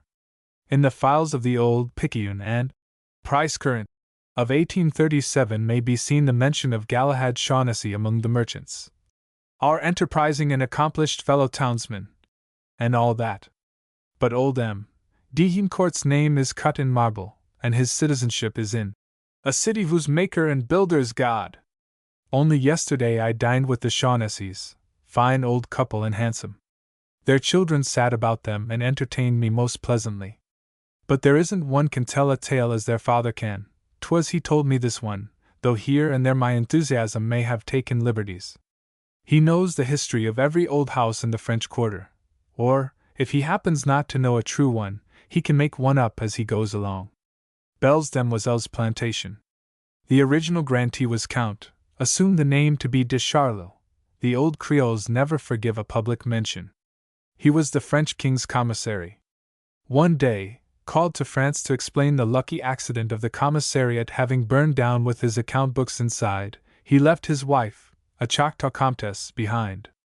Arrived at court, his excuses were accepted, and that tract granted him where afterwards stood Belles Demoiselles Plantation. A man cannot remember everything. In a fit of forgetfulness he married a French gentlewoman, rich and beautiful, and brought her out. However, all's well that ends well. A famine had been in the colony, and the Choctaw Comtesse had starved, leaving naught but a half-caste orphan family lurking on the edge of the settlement, bearing our French gentlewoman's own new name, and being mentioned in Monsieur's will. And the new Comtesse, she tarried but a 12-month, left Monsieur a lovely son, and departed, led out of this vain world by the swamp fever. From this son sprang the proud Creole family of de Charlot. It rose straight up, generation after generation, tall, branchless, slender, palm-like, and finally, in the time of which I am to tell, flowered with all the rare beauty of a century plant, and Artemise, Innocent, Felicite, the twins Marie and Martha, Leontine and little Septima, the 7 beautiful daughters for whom their home had been fitly named Belles Demoiselles. The Count's grant had once been a long point, round which the Mississippi used to whirl, and seethe, and foam, that it was horrid to behold. Big whirlpools would open and wheel about in the savage eddies under the low bank, and close up again, and others open, and spin, and disappear. Great circles of muddy surface would boil up from hundreds of feet below, and gloss over, and seem to float away, sink, come back again under water, and with only a soft hiss surge up again, and again drift off, and vanish. Every few minutes the loamy bank would tip down a great load of earth upon its besieger, and fall back a foot, sometimes a yard, and the writhing river would press after, until at last the point was quite swallowed up, and the great river glided by in a majestic curve, and asked no more. The bank stood fast, the caving became a forgotten misfortune, and the diminished grant was a long, sweeping, willowy bend, rustling with miles of sugar cane. Coming up the Mississippi in the sailing craft of those early days, about the time one first could descry the white spires of the old St. Louis Cathedral, you would be pretty sure to spy, just over to your right under the levee, Belles Demoiselles Mansion, with its broad veranda and red-painted cypress roof, peering over the embankment, like a bird in the nest, half hid by the avenue of willows which one of the departed de Charlius, he that married a Marot, had planted on the levee's crown. The house stood unusually near the river, facing eastward, and standing foursquare, with an immense veranda about its sides, and a flight of steps in front spreading broadly downward, as we open arms to a child. From the veranda 9 miles of river were seen, and in their compass, near at hand, the shady garden full of rare and beautiful flowers, farther away broad fields of cane and rice, and the distant quarters of the slaves, and on the horizon everywhere a dark belt of cypress forest. The master was old Colonel de Charlus, Jean Albert Henri Joseph de Charlemont, and Colonel, by the grace of the first American governor. Monsieur, he would not speak to any one who called him Colonel, was a hoary-headed patriarch. His step was firm, his form erect, his intellect strong and clear, his countenance classic, serene, dignified, commanding, his manners courtly, his voice musical, fascinating. He had had his vices, all his life, but had borne them, as his race do, with a serenity of conscience and a cleanness of mouth that left no outward blemish on the surface of the gentleman. He had gambled in Royal Street, drunk hard in Orleans Street, run his adversary through in the dueling ground at Slaughterhouse Point, and danced and quarreled at the St. Philippe Street Theatre quadroon balls. Even now, with all his courtesy and bounty, and a hospitality which seemed to be entertaining angels, he was bitter proud and penurious, and deep down in his hard-finished heart loved nothing but himself, his name, and his motherless children. But these, their ravishing beauty was all but excuse enough for the unbounded idolatry of their father. Against these 7 goddesses he never rebelled. Had they even required him to defraud old de Carlos? I can hardly say. Old de Carlos was his extremely distant relative on the Choctaw side. With this single exception, the narrow thread-like line of descent from the Indian wife, diminished to a mere strand by injudicious alliances, and deaths in the gutters of old New Orleans, was extinct. The name, by Spanish contact, had become de Carlos, but this one surviving bearer of it was known to all, and known only, as Injun Charlie. One thing I never knew a Creole to do. He will not utterly go back on the ties of blood, no matter what sort of knots those ties may be. For one reason, he is never ashamed of his or his father's sins, and for another, he will tell you, he is all heart. So the different heirs of the de Charlus estate had always strictly regarded the rights and interests of the de Carloses, especially their ownership of a block of dilapidated buildings in a part of the city, which had once been very poor property, but was beginning to be valuable. This block had much more than maintained the last de Carlos through a long and lazy lifetime, and, as his household consisted only of himself, and an aged and crippled negress, the inference was irresistible that he had money. Old Charlie, though by alias an Injun, was plainly a dark white man, about as old as Colonel de Charlus, sunk in the bliss of deep ignorance, shrewd, deaf, and, by repute at least, unmerciful. The Colonel and he always conversed in English. This rare accomplishment, which the former had learned from his Scotch wife, the latter from upriver traders, they found an admirable medium of communication, answering, better than French could, a similar purpose to that of the stick which we fasten to the bit of one horse and breast gear of another, whereby each keeps his distance. Once in a while, too, by way of jest, English found its way among the ladies of Belle's demoiselles, always signifying that their sire was about to have business with old Charlie. Now a long-standing wish to buy out Charlie troubled the Colonel. He had no desire to oust him unfairly. He was proud of being always fair, yet he did long to engross the whole estate under one title.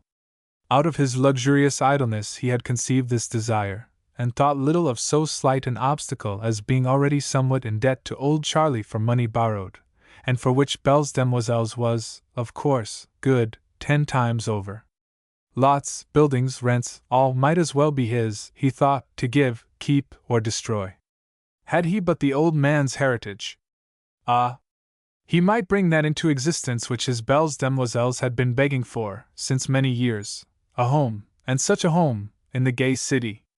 Here he should tear down this row of cottages, and make his garden wall. There that long rope walk should give place to vine-covered arbors. The bakery yonder should make way for a costly conservatory. That wine warehouse should come down, and the mansion go up. It should be the finest in the state.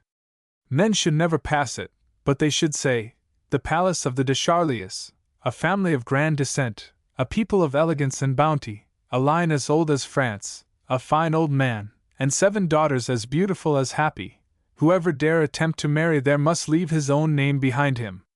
The house should be of stones fitly set, brought down in ships from the land of Les Yankees, and it should have an airy belvedere, with a gilded image tiptoeing and shining on its peak, and from it you should see, far across the gleaming folds of the river, the red roof of Belles Demoiselles, the country seat. At the big stone gate there should be a porter's lodge, and it should be a privilege even to see the ground. Truly they were a family fine enough, and fancy-free enough to have fine wishes, yet happy enough where they were, to have had no wish but to live there always. To those who, by whatever fortune, wandered into the garden of Belles Demoiselles some summer afternoon as the sky was reddening towards evening, it was lovely to see the family gathered out upon the tiled pavement at the foot of the broad front steps, gaily chatting and jesting, with that ripple of laughter that comes so pleasingly from a bevy of girls. The father would be found seated in their midst, the center of attention and compliment, witness, arbiter, umpire, critic, by his beautiful children's unanimous appointment, but the single vassal, too, of 7 absolute sovereigns. Now they would draw their chairs near together in eager discussion of some new step in the dance, or the adjustment of some rich adornment. Now they would start about him with excited comments to see the eldest fix a bunch of violets in his buttonhole. Now the twins would move down a walk after some unusual flower, and be greeted on their return with the high-pitched notes of delighted feminine surprise. As evening came on they would draw more quietly about their paternal center. Often their chairs were forsaken, and they grouped themselves on the lower steps, one above another, and surrendered themselves to the tender influences of the approaching night. At such an hour the passer on the river, already attracted by the dark figures of the broad-roofed mansion, and its woody garden standing against the glowing sunset, would hear the voices of the hidden group rise from the spot in the soft harmonies of an evening song, swelling clearer and clearer as the thrill of music warmed them into feeling, and presently joined by the deeper tones of the father's voice. Then, as the daylight passed quite away, all would be still, and he would know that the beautiful home had gathered its nestlings under its wings. And yet, for mere vagary, it pleased them not to be pleased. "Artie!" called one sister to another in the broad hall, one morning, mock amazement high her distended eyes. "Something is going to took place." "Comienti?" Long-drawn perplexity. "Papa is going to town." The news passed upstairs. "Inno!" one to another meeting in a doorway. "Something is going to took place." "Qu'est-ce say?" Vain attempt at gruffness. "Papa is going to town." The unusual tidings were true.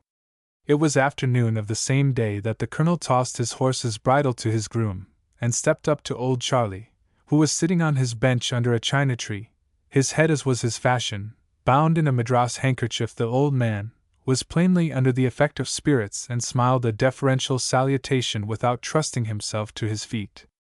Well, Charlie!" The colonel raised his voice to suit his kinsman's deafness. "How is those times with my friend Charlie?" Said Charlie, distractedly. "Is that going well with my friend Charlie?" "In de house, call her," making a pretense of rising. Non! I don't want." The speaker paused to breathe. "How is collection?" "Oh," said Charlie, "every day he make me more poorer." "What do you ask for it?" asked the planter indifferently, designating the house by a wave of his whip. "Ask for W at?" said Injun Charlie. "De house. What you ask for it?" "I don't believe," said Charlie. "What you would take for it?" cried the planter. "Wait for W at?" "What you would take for the whole block?" "I don't want to sell him. I'll give you $10,000 for it." $10,000 for dis house? "Oh no, dat is no price. He is blame good old house, dat old house." Old Charlie and the colonel never swore in presence of each other. 40 years dat old house didn't had to be paint. I easy can get $50,000 for dat old house. 50,000 picayunes, yes, said the colonel. She's a good house. Can make plenty money, pursued the deaf man. That's what make you so rich, Charlie?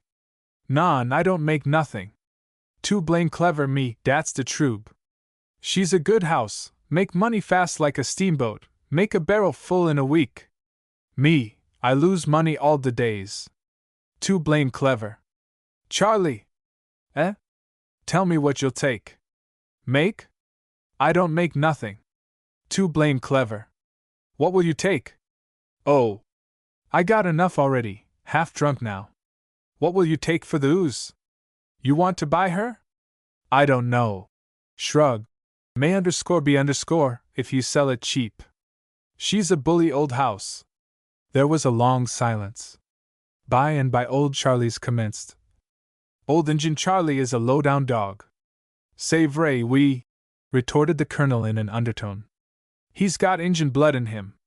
But he's got some blame good blood too, ain't it? The colonel nodded impatiently. Bien. Old Charlie's Injun blood says sell the house, Charlie, you blame old fool. Maze, old Charlie's good blood says Charlie. If you sell that old house, Charlie, you low-down old dog, Charlie, what de Comte de Charles make for you Grace grandmother? The dev can eat you, Charlie, I don't care. No! And the no rumbled off and muttered oaths like thunder out on the gulf. The incensed old colonel wheeled and started off. Curl! Colonel, said Charlie, standing up unsteadily. The planter turned with an inquiring frown. I'll trade with you, said Charlie. The colonel was tempted. All you trade? He asked. My house for yours. The old colonel turned pale with anger. He walked very quickly back, and came close up to his kinsman. Charlie, he said. Injun Charlie, with a tipsy nod. But by this time self-control was returning. Sell bells demoiselles to you, he said in a high key, and then laughed. Ho, ho, ho! And rode away. A cloud, but not a dark one, overshadowed the spirits of Belle's Demoiselle's plantation. The old master, whose beaming presence had always made him a shining Saturn, spinning and sparkling within the bright circle of his daughters, fell into musing fits, started out of frowning reveries, walked often by himself, and heard business from his overseer fretfully. No wonder. The daughters knew his closeness in trade, and attributed to it his failure to negotiate for the old Charlie buildings, so to call them. They began to depreciate Belle's demoiselles. If a north wind blew, it was too cold to ride. If a shower had fallen, it was too muddy to drive. In the morning the garden was wet. In the evening the grasshopper was a burden. Ennui was turned into capital. Every headache was interpreted a premonition of ague. And when the native exuberance of a flock of ladies without a want or a care burst out in laughter in the father's face, they spread their French eyes, rolled up their little hands, and with rigid wrists and mock vehemence vowed and vowed again that they only laughed at their misery, and should pine to death unless they could move to the sweet city. Oh! The theater! Oh! Orleans Street! Oh! The masquerade! The place d'armes! The ball! And they would call upon heaven with French irreverence, and fall into each other's arms, and whirl down the hall singing a waltz, end with a grand collision and fall, and, their eyes streaming merriment, lay the blame on the slippery floor, that would some day be the death of the whole seven. 3 times more the fond father, thus goaded, managed, by accident, business accident, to see old Charlie and increase his offer, but in vain. He finally went to him formally. Eh?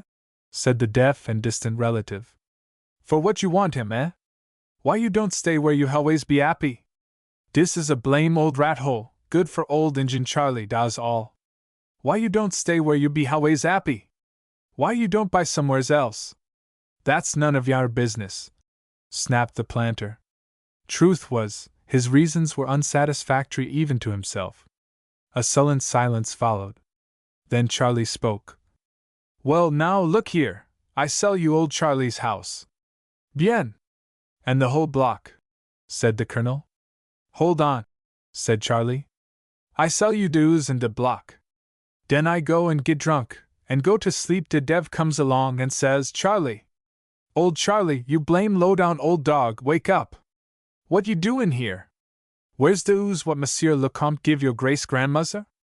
Don't you see dat fine gentleman, de Charles, done gone and tore him down and make him over new, you blame old fool, Charlie, you low-down old Injun dog. I'll give you $40,000, said the colonel. For dues? For all. The deaf man shook his head. 45, said the colonel. What a lie! For what you tell me, what a lie! I don't tell you no lie. Non, non! I give you 45, shouted the colonel. Charlie shook his head again. 50! He shook it again.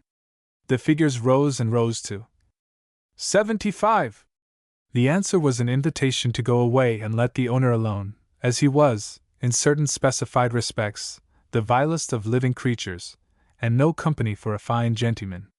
The fine gentleman longed to blaspheme, but before old Charlie, in the name of pride, how could he? He mounted and started away. Tell you what I'll make with you, said Charlie. The other, guessing aright, turned back without dismounting, smiling. How much bells demoiselles hose me now? Asked the deaf one. $180,000, said the colonel firmly. Yes, said Charlie. I don't want belle demoiselles. The old colonel's quiet laugh intimated it made no difference either way. But me, continued Charlie. Me, I'm got le Comte de Charles' blood in me, anyhow, a lit bit, anyhow, ain't it? The colonel nodded that it was. Bien. If I go out of dis place and don't go to belles demoiselles, the peoples will say, they will say, old Charlie he been all those time tell a blame lie. He ain't no kin to his old grace grandmother, not a blame bit.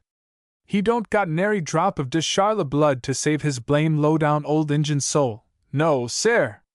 What I want with money, Dan? No, sir. My place for yours. He turned to go into the house, just too soon to see the colonel make an ugly whisk at him with his riding whip. Then the colonel, too, moved off. 2 or 3 times over, as he ambled homeward, laughter broke through his annoyance, as he recalled old Charlie's family pride and the presumption of his offer. Yet each time he could but think better of, not the offer to swap, but the preposterous ancestral loyalty.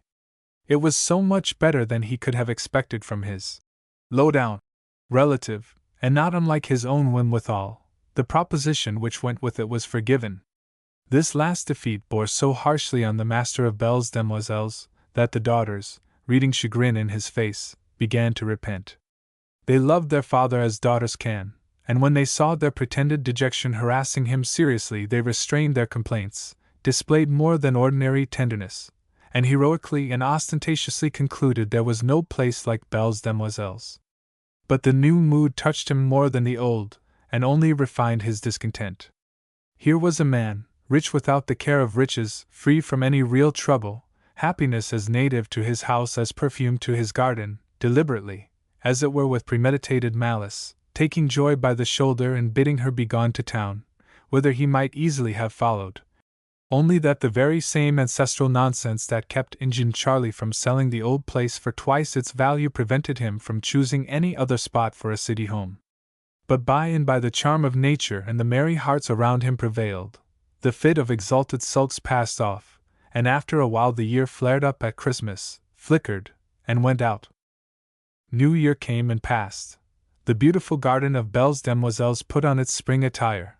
The 7 fair sisters moved from rose to rose.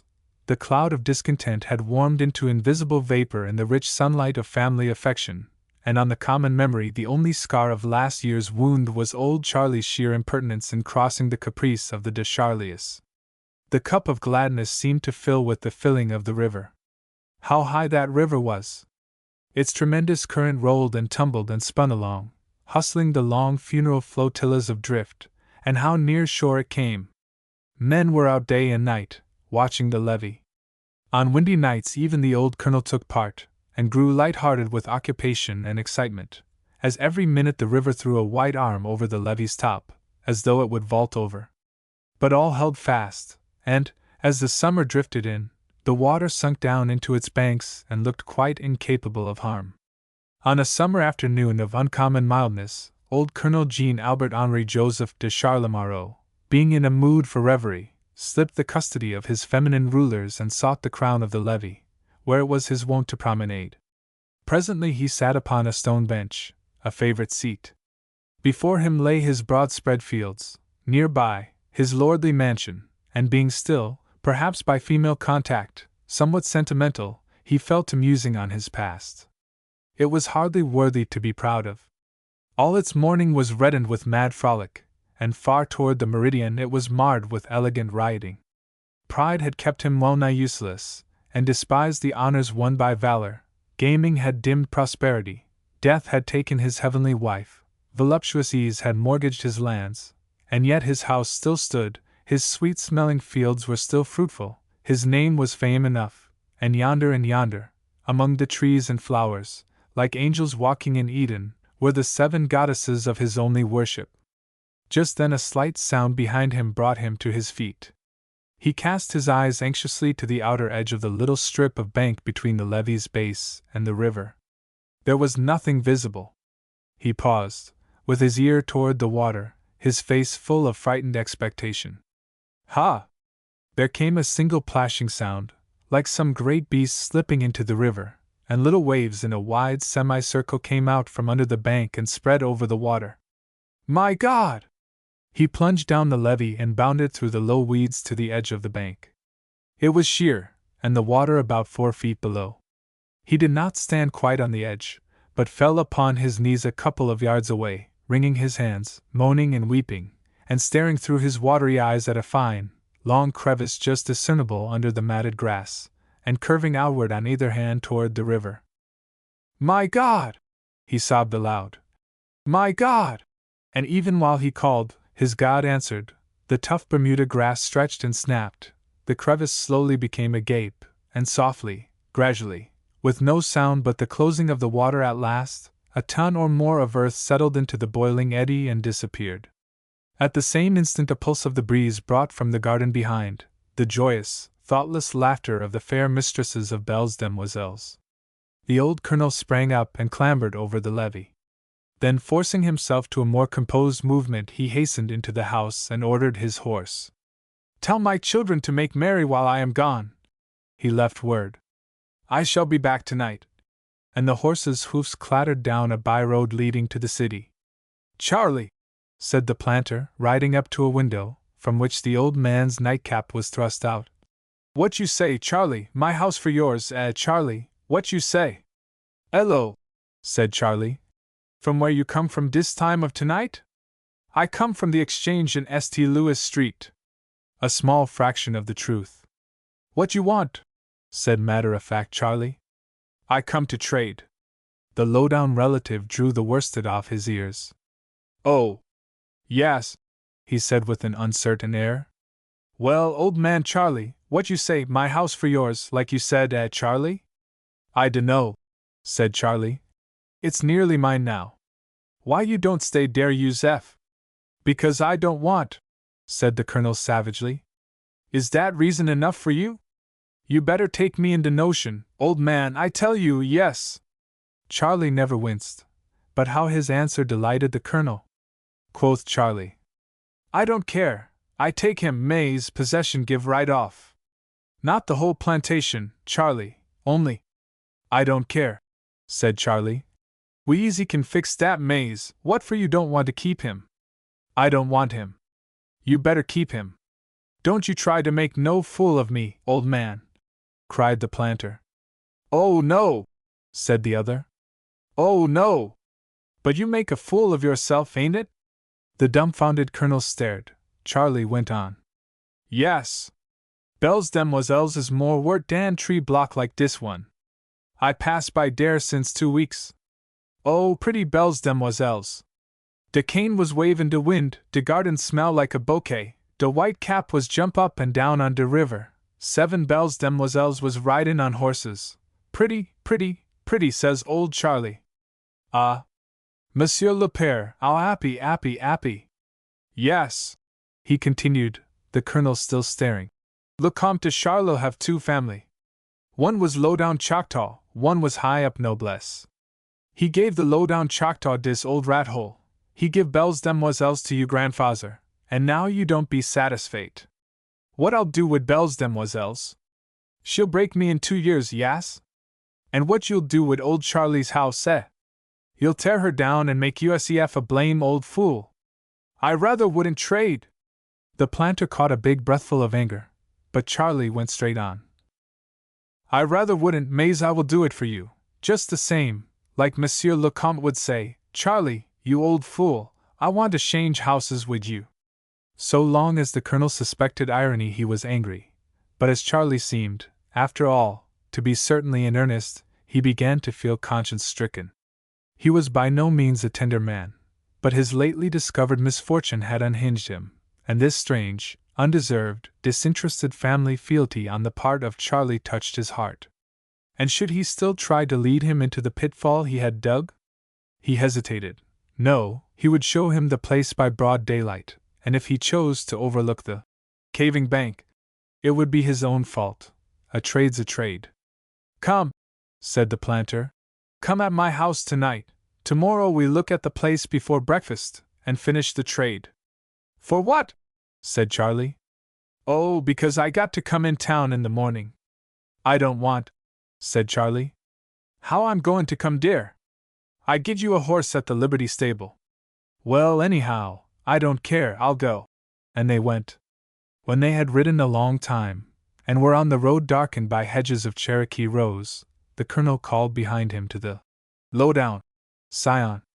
Keep the road, old man. Eh? Keep the road. Oh, yes, all right, I keep my word, we don't go into play no tricks, eh? But the Colonel seemed not to hear. His ungenerous design was beginning to be hateful to him.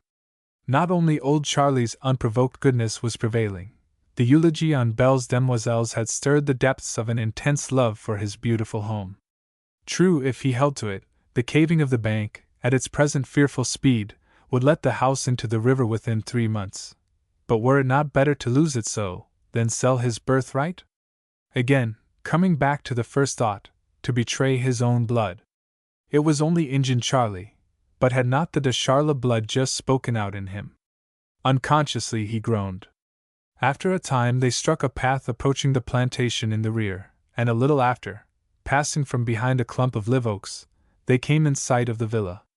It looked so like a gem, shining through its dark grove, so like a great glowworm in the dense foliage, so significant of luxury and gaiety, that the poor master, from an overflowing heart, groaned again. What? Asked Charlie. The Colonel only drew his rein, and dismounting mechanically, contemplated the sight before him. The high, arched doors and windows were thrown wide to the summer air. From every opening the bright light of numerous candelabra darted out upon the sparkling foliage of magnolia and bay, and here and there in the spacious verandas a colored lantern swayed in the gentle breeze. A sound of revel fell on the ear, the music of harps, and across one window, brighter than the rest, flitted, once or twice, the shadows of dancers. But oh! The shadows flitting across the heart of the fair mansion's master. Old Charlie, said he, gazing fondly at his house. You and me is both old, eh? Yes, said the stolid Charlie. And we has both been bad enough in our times, eh, Charlie? Charlie, surprised at the tender tone, repeated. Yes. And you and me is mighty close? Blame close, yes? But you never know me to cheat, old man. No, impassively. And do you think I would cheat you now? I dunno, said Charlie. I don't believe. Well, old man. His voice began to quiver. I shan't cheat you now. My God, old man, I tell you, you better not make the trade. Because for what? Asked Charlie in plain anger, but both looked quickly toward the house. The Colonel tossed his hands wildly in the air, rushed forward a step or two, and giving one fearful scream of agony and fright, fell forward on his face in the path. Old Charlie stood transfixed with horror. Belle's demoiselles, the realm of maiden beauty, the home of merriment, the house of dancing, all in the tremor and glow of pleasure, suddenly sunk, with one short, wild wail of terror, sunk, down, into the merciless, unfathomable flood of the Mississippi. 12 long months were midnight to the mind of the childless father. When they were only half gone, he took his bed, and every day, and every night, old Charlie, the lowdown, the fool, watched him tenderly, tended him lovingly, for the sake of his name, his misfortunes, and his broken heart. No woman's step crossed the floor of the sick chamber, whose western dormer windows overpeered the dingy architecture of old Charlie's block. Charlie and a skilled physician, the one all interest, the other all gentleness, hope, and patience. These only entered by the door. But by the window came in a sweet-scented evergreen vine, transplanted from the caving bank of Belle's Demoiselles. It caught the rays of sunset in its flowery net, and let then softly in upon the sick man's bed, gathered the glancing beams of the moon at midnight, and often wakened the sleeper to look, with his mindless eyes, upon their pretty silver fragments strewn upon the floor. By and by there was, a twinkling dawn of returning reason. Slowly, peacefully, with an increase unseen from day to day, the light of reason came into the eyes, and speech became coherent. But withal there came a failing of the wrecked body, and the doctor said that Monsieur was both better and worse. One evening, as Charlie sat by the vine-clad window with his fireless pipe in his hand, the old colonel's eyes fell full upon his own, and rested there. "Charles," he said with an effort, and his delighted nurse hastened to the bedside and bowed his best ear.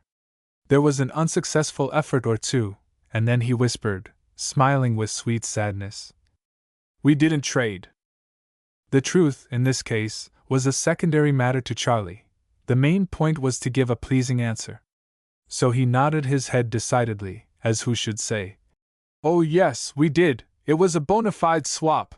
But when he saw the smile vanish, he tried the other expedient, and shook his head with still more vigor, to signify that they had not so much as approached a bargain, and the smile returned. Charlie wanted to see the vine recognized. He stepped backward to the window with a broad smile, shook the foliage, nodded and looked smart. "I know," said the colonel, with beaming eyes. "Many weeks." The next day, "Charles." The best ear went down. "Send for a priest." The priest came, and was alone with him a whole afternoon. When he left, the patient was very haggard and exhausted, but smiled and would not suffer the crucifix to be removed from his breast. One more morning came. Just before dawn Charlie, lying on a pallet in the room, thought he was called, and came to the bedside. "Old man," whispered the failing invalid, "is it caving yet?" Charlie nodded. "It won't pay you out." "Oh, dat makes nothing," said Charlie. Two big tears rolled down his brown face. "Dat makes nothing," the colonel whispered once more. "M.S. Belle's Demoiselles. In paradise, in the garden, I shall be with them at sunrise." And so it was. Parson Joan. 1. Footnote 1. Published in Appleton's Journal. Republished by permission. To Jules St. Ange, elegant little heathen, there yet remained at manhood a remembrance of having been to school, and of having been taught by a stony-headed Capuchin that the world is round, for example, like a cheese. This round world is a cheese to be eaten through, and Jules had nibbled quite into his cheese world already at 22. He realized this as he idled about one Sunday morning where the intersection of Royal and Conti streets some 70 years ago formed a central corner of New Orleans. Yes, the trouble was he had been wasteful and honest.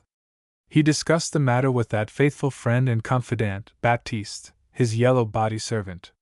They concluded that, Papa's patience and Tante's pin money having been gnawed away quite to the rind, there were left open only these few easily enumerated resorts: to go to work, they shuddered, to join Major Innerarity's filibustering expedition, or else, why not, to try some games of confidence.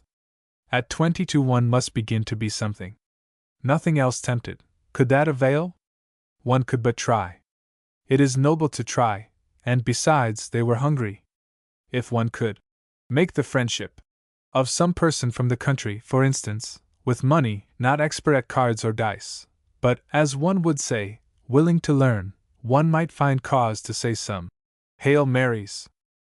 The sun broke through a clearing sky, and Baptiste pronounced it good for luck. There had been a hurricane in the night. The weed-grown tile roofs were still dripping, and from lofty brick and low adobe walls a rising steam responded to the summer sunlight. Up street, and across the Rue du Canal, one could get glimpses of the gardens in Faubourg St. Marie standing in silent wretchedness, so many tearful Lucretias, tattered victims of the storm. Short remnants of the wind now and then came down the narrow street in erratic puffs heavily laden with odors of broken boughs and torn flowers, skimmed the little pools of rain-water in the deep ruts of the unpaved street, and suddenly went away to nothing, like a juggler's butterflies or a young man's money. It was very picturesque, the Rue Royale. The rich and poor met together. The locksmith's swinging key creaked next door to the bank. Across the way, crouching, mendicant-like, in the shadow of a great importing house, was the mud laboratory of the mender of broken combs. Light balconies overhung the rows of showy shops and stores opened for trade this Sunday morning, and pretty Latin faces of the higher class glanced over their savagely pronged railings upon the passers below. At some windows hung lace curtains, flannel duds at some, and at others only the scraping and sighing one-hinged shutter groaning toward Paris after its neglectful master. St. stood looking up and down the street for nearly an hour. But few ladies, only the inveterate mass-goers, were out. About the entrance of the frequent cafes the masculine gentility stood leaning on canes, with which now one and now another beckoned to Jules, some even adding pantomimic hints of the social cup. St. remarked to his servant without turning his head that somehow he felt sure he should soon return those bones that the mulatto had lent him. "What will you do with them?" "Me," said Baptiste quickly. "I will go and see the bullfight in the Place Congo." "There is to be a bullfight? But where is Cayetano?" "Ah, got all his affairs wet in the tornado. Instead of his circus, they are to have a bullfight, not an ordinary bullfight with sick horses, but a buffalo and tiger fight. I would not miss it." 2 or 3 persons ran to the opposite corner, and commenced striking at something with their canes. Others followed. Can St. and servant, who hastened forward, can the Creoles, Cubans, Spaniards, San Domingo refugees, and other loungers, can they hope it is a fight? They hurry forward. Is a man in a fit? The crowd pours in from the side streets. Have they killed a Solong snake? Bareheaded shopmen leave their wives, who stand upon chairs. The crowd huddles and packs. Those on the outside make little leaps into the air, trying to be tall. What is the matter? Have they caught a real live rat? Who is hurt? Asks someone in English. Person, replies a shopkeeper. A man's had blow in the gutter, but he has it now. Jules Pickett. See, that is the man, head and shoulders on top the res. He in the homespun? Asks a second shopkeeper. Humph! An American, a West Floridian, bah! But wait, St. He is speaking, listen! To who is he speak? Sh. To Jules. Jules who? Silence you. To Jules St. What how me a bill since long time? Sh. Then the voice was heard. Its owner was a man of giant stature, with a slight stoop in his shoulders, as if he was making a constant, good-natured attempt to accommodate himself to ordinary doors and ceilings. His bones were those of an ox. His face was marked more by weather than age, and his narrow brow was bald and smooth. He had instantaneously formed an opinion of Jules St. and the multitude of words, most of them lingual curiosities, with which he was rasping the wide-open ears of his listeners, signified, in short, that, as sure as his name was Parson Jones, the little Creole was a plum gentleman.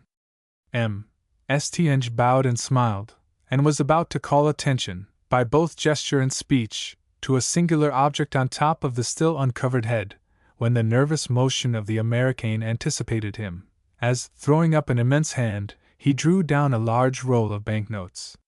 The crowd laughed, the West Floridian joining, and began to disperse. Why, that money belongs to SMYRY Church, said the giant. You are very dangerous to make your money exposed like that, Misty Parson Joan, said St. counting it with his eyes. The countryman gave a start and smile of surprise. How did I know my name was Jones?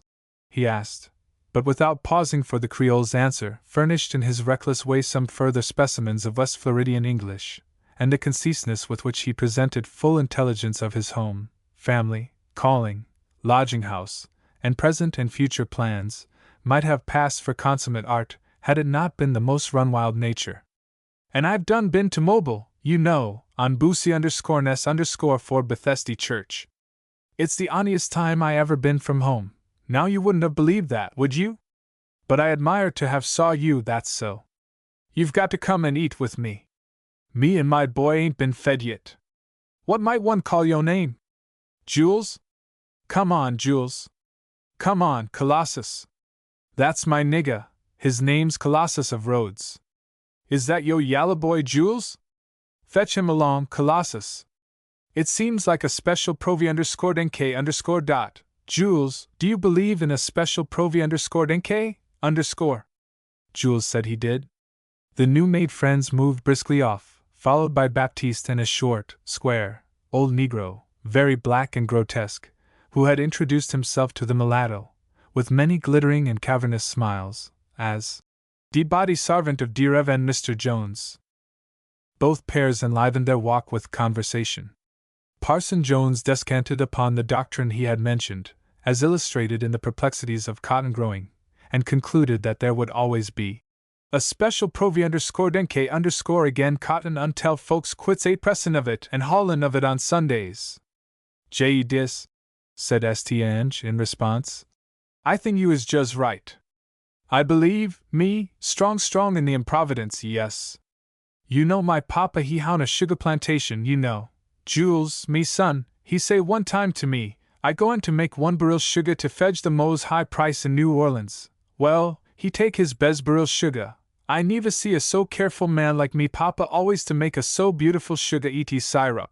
Jules, go at Father Pierre and get this lil pitcher fill with holy water, and tell him send his tin bucket. And I will make it fill with quit. I get the holy water. My papa sprinkle it over the barrel, and make 1 cross on the EAD of the barrel. Why, Jules, said Parson Jones, that didn't do no good. Didn't do no good. I'd brought this so great value. You can strike me dead if that barrel sugar didn't fetch the more high cost than any other in the city. Parske, the man what buy that barrel sugar he make a mistake of £100. Falling back. May certainly. And you think that was growing out of the holy water? Asked the parson. Mays, what could make it else? ID could not be the quit, because my papa keep the bucket, and forget to send the quit to Father Pierre. Parson Jones was disappointed. Well now, Jules, you know, I don't think that was right. I reckon you must be a plumb Catholic. St. shrugged. He would not deny his faith. I am a Catholic, Mays, brightening as he hoped to recommend himself anew. Not a good one. Well, you know, said Jones. Where's Colossus? Oh. All right. Colossus strayed off a minute immobile, and I plumb lost him for 2 days. Here's the place, come in. Colossus and this boy can go to the kitchen. Now, Colossus, what are you beckoning at me for? He let his servant draw him aside and address him in a whisper. Oh, go away, said the parson with a jerk. Who's going to throw me? What? Speak louder.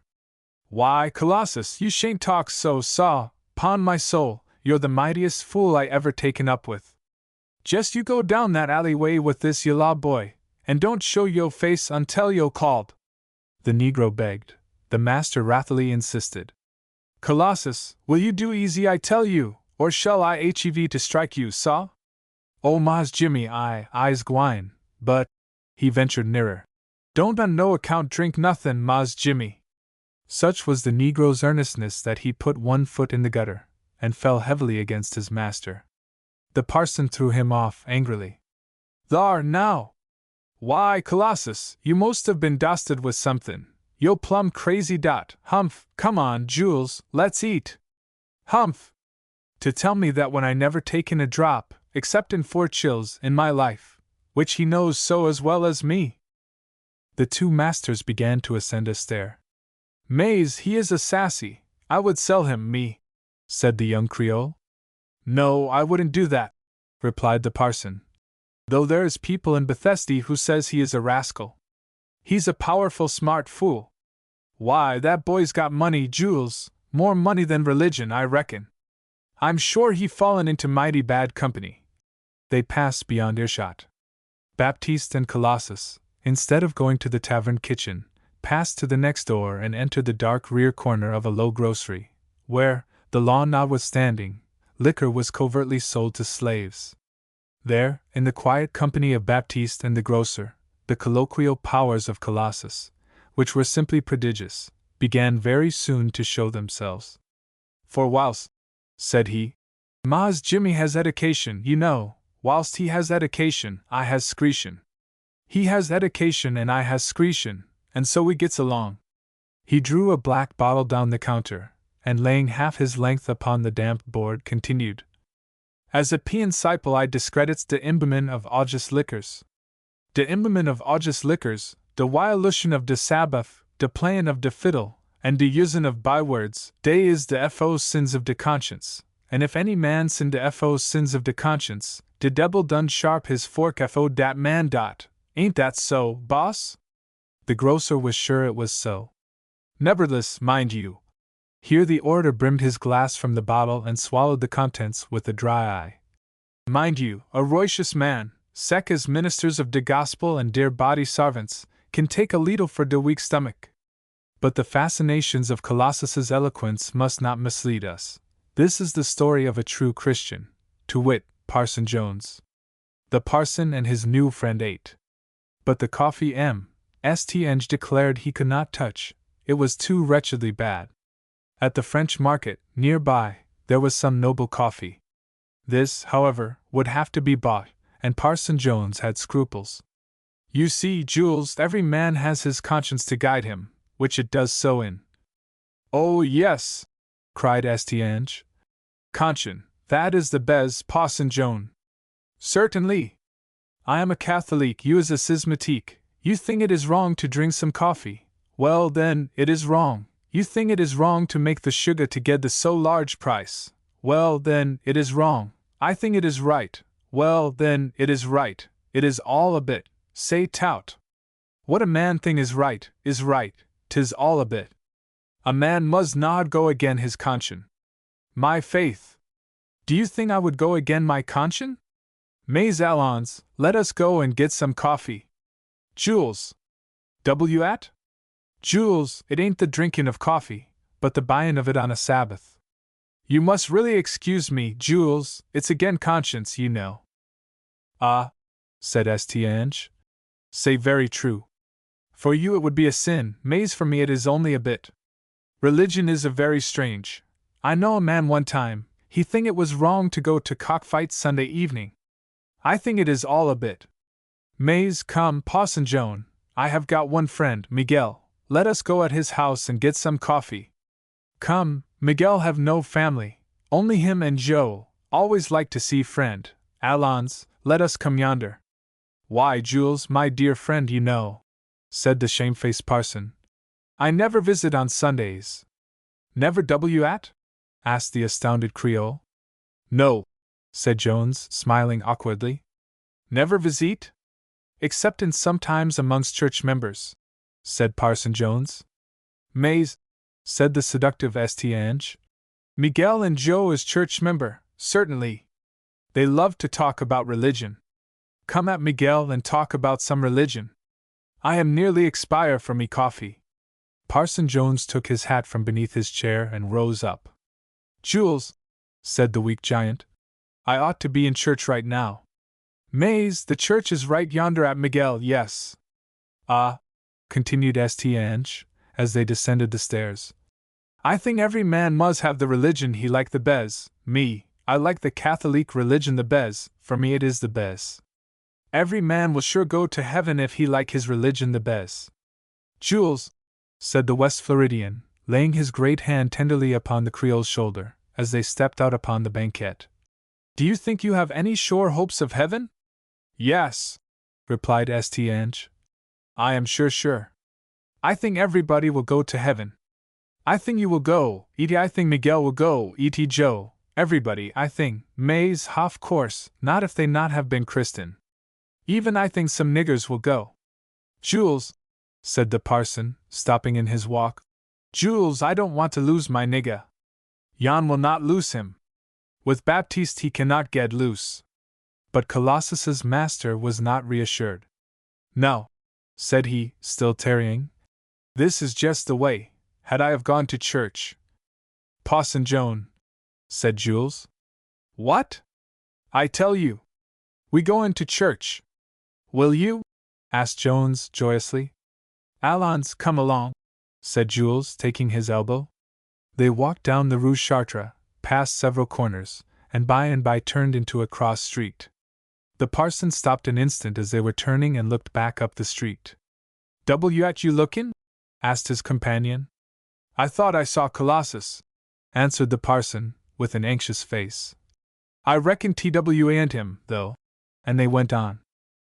The street they now entered was a very quiet one. The eye of any chance passer would have been at once drawn to a broad, heavy, white brick edifice on the lower side of the way, with a flagpole standing out like a bowsprit from one of its great windows, and a pair of lamps hanging before a large closed entrance. It was a theater, honeycombed with gambling dens. At this morning hour all was still, and the only sign of life was a knot of little barefoot girls gathered within its narrow shade, and each carrying an infant relative. Into this place the parson and St. entered, the little nurses jumping up from the sills to let them pass in. A half hour may have passed. At the end of that time the whole juvenile company were laying alternate eyes and ears to the chinks, to gather what they could of an interesting quarrel going on within. "I did not, saw.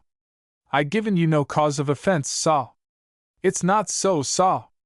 Mr. Jules simply mistaken the house, thinking it was a Sabbath school. No such thing, saw. I ain't bound to bet. Yes, I can get out. Yes, without bettin'.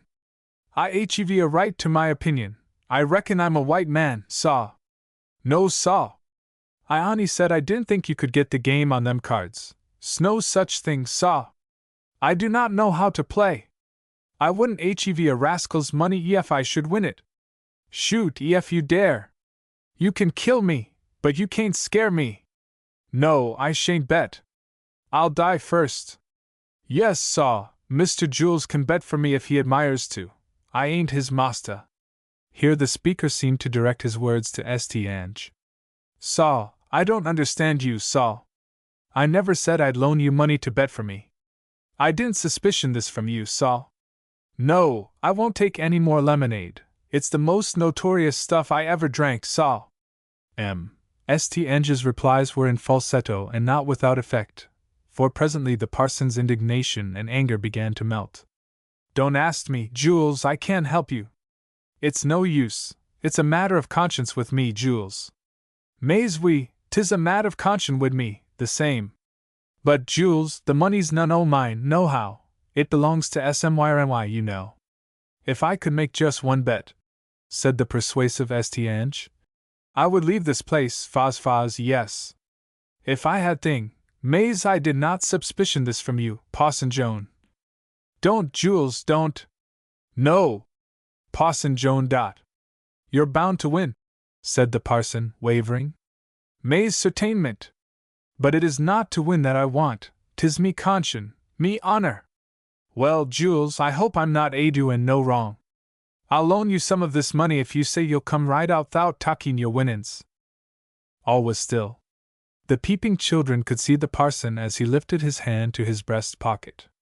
There it paused a moment in bewilderment, then plunged to the bottom. It came back empty, and fell lifelessly at his side.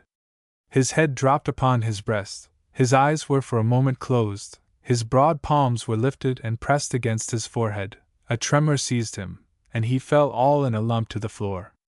The children ran off with their infant loads, leaving Jules St. swearing by all his deceased relatives, first to Miguel and Joe, and then to the lifted parson, that he did not know what had become of the money, except if the black man had got it. In the rear of ancient New Orleans, beyond the sites of the old rampart, a trio of Spanish forts, where the town has since sprung up and grown old, green with all the luxuriance of the wild Creole summer, lay the Congo plains. Here stretched the canvas of the historic Cayetano, who Sunday after Sunday sowed the sawdust for his circus ring. But today the great showman had fallen short of his printed promise. The hurricane had come by night, and with one fell swash had made an irretrievable sop of everything. The circus trailed away its bedraggled magnificence, and the ring was cleared for the bull. Then the sun seemed to come out and work for the people. "See," said the Spaniards, looking up at the glorious sky with its great, white fleets drawn off upon the horizon. "See, Heaven smiles upon the bullfight.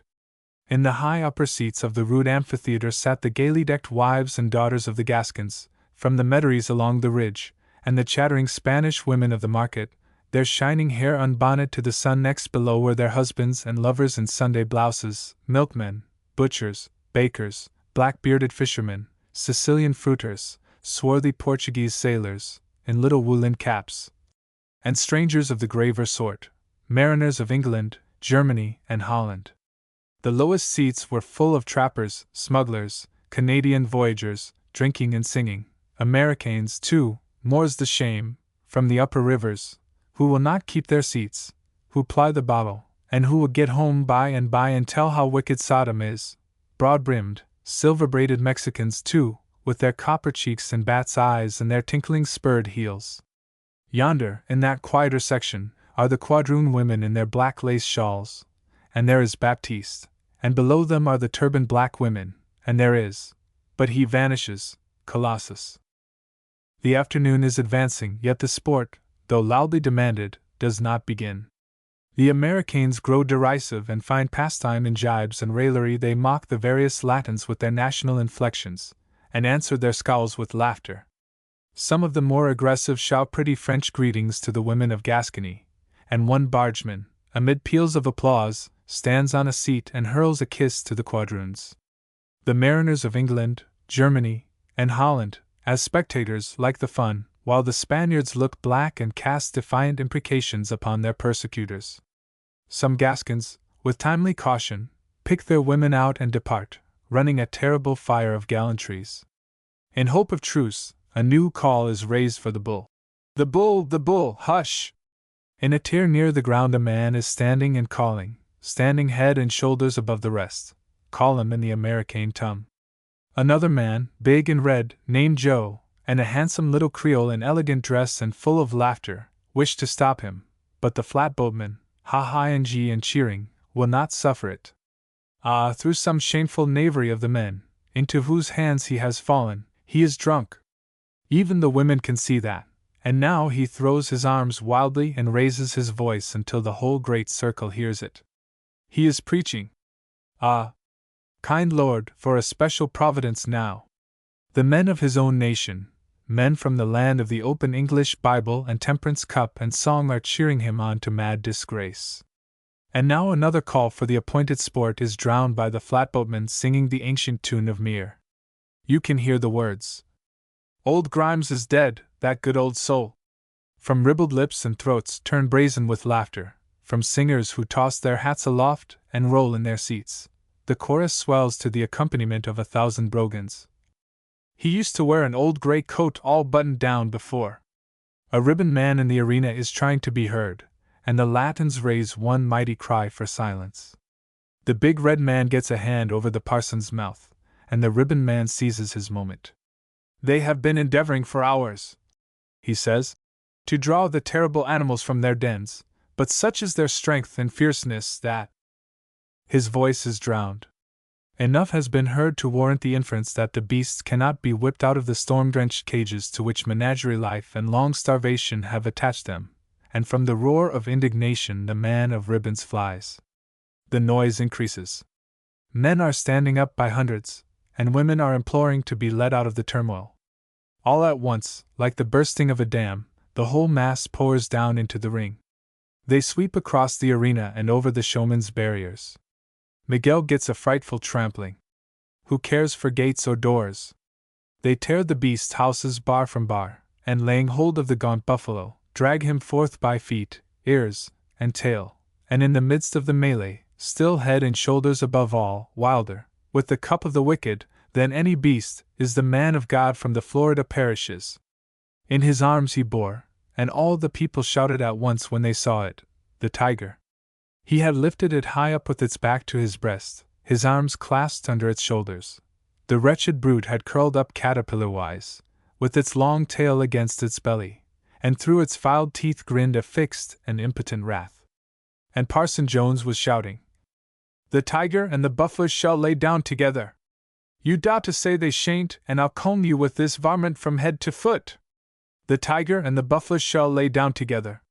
They shall. Now you, Joe." Behold! I am here to see it done. The lion and the buffalo shall lay down together. Mouthing these words again and again, the parson forced his way through the surge in the wake of the buffalo. This creature the Latins had secured by a lariat over his head, and were dragging across the old rampart and into a street of the city.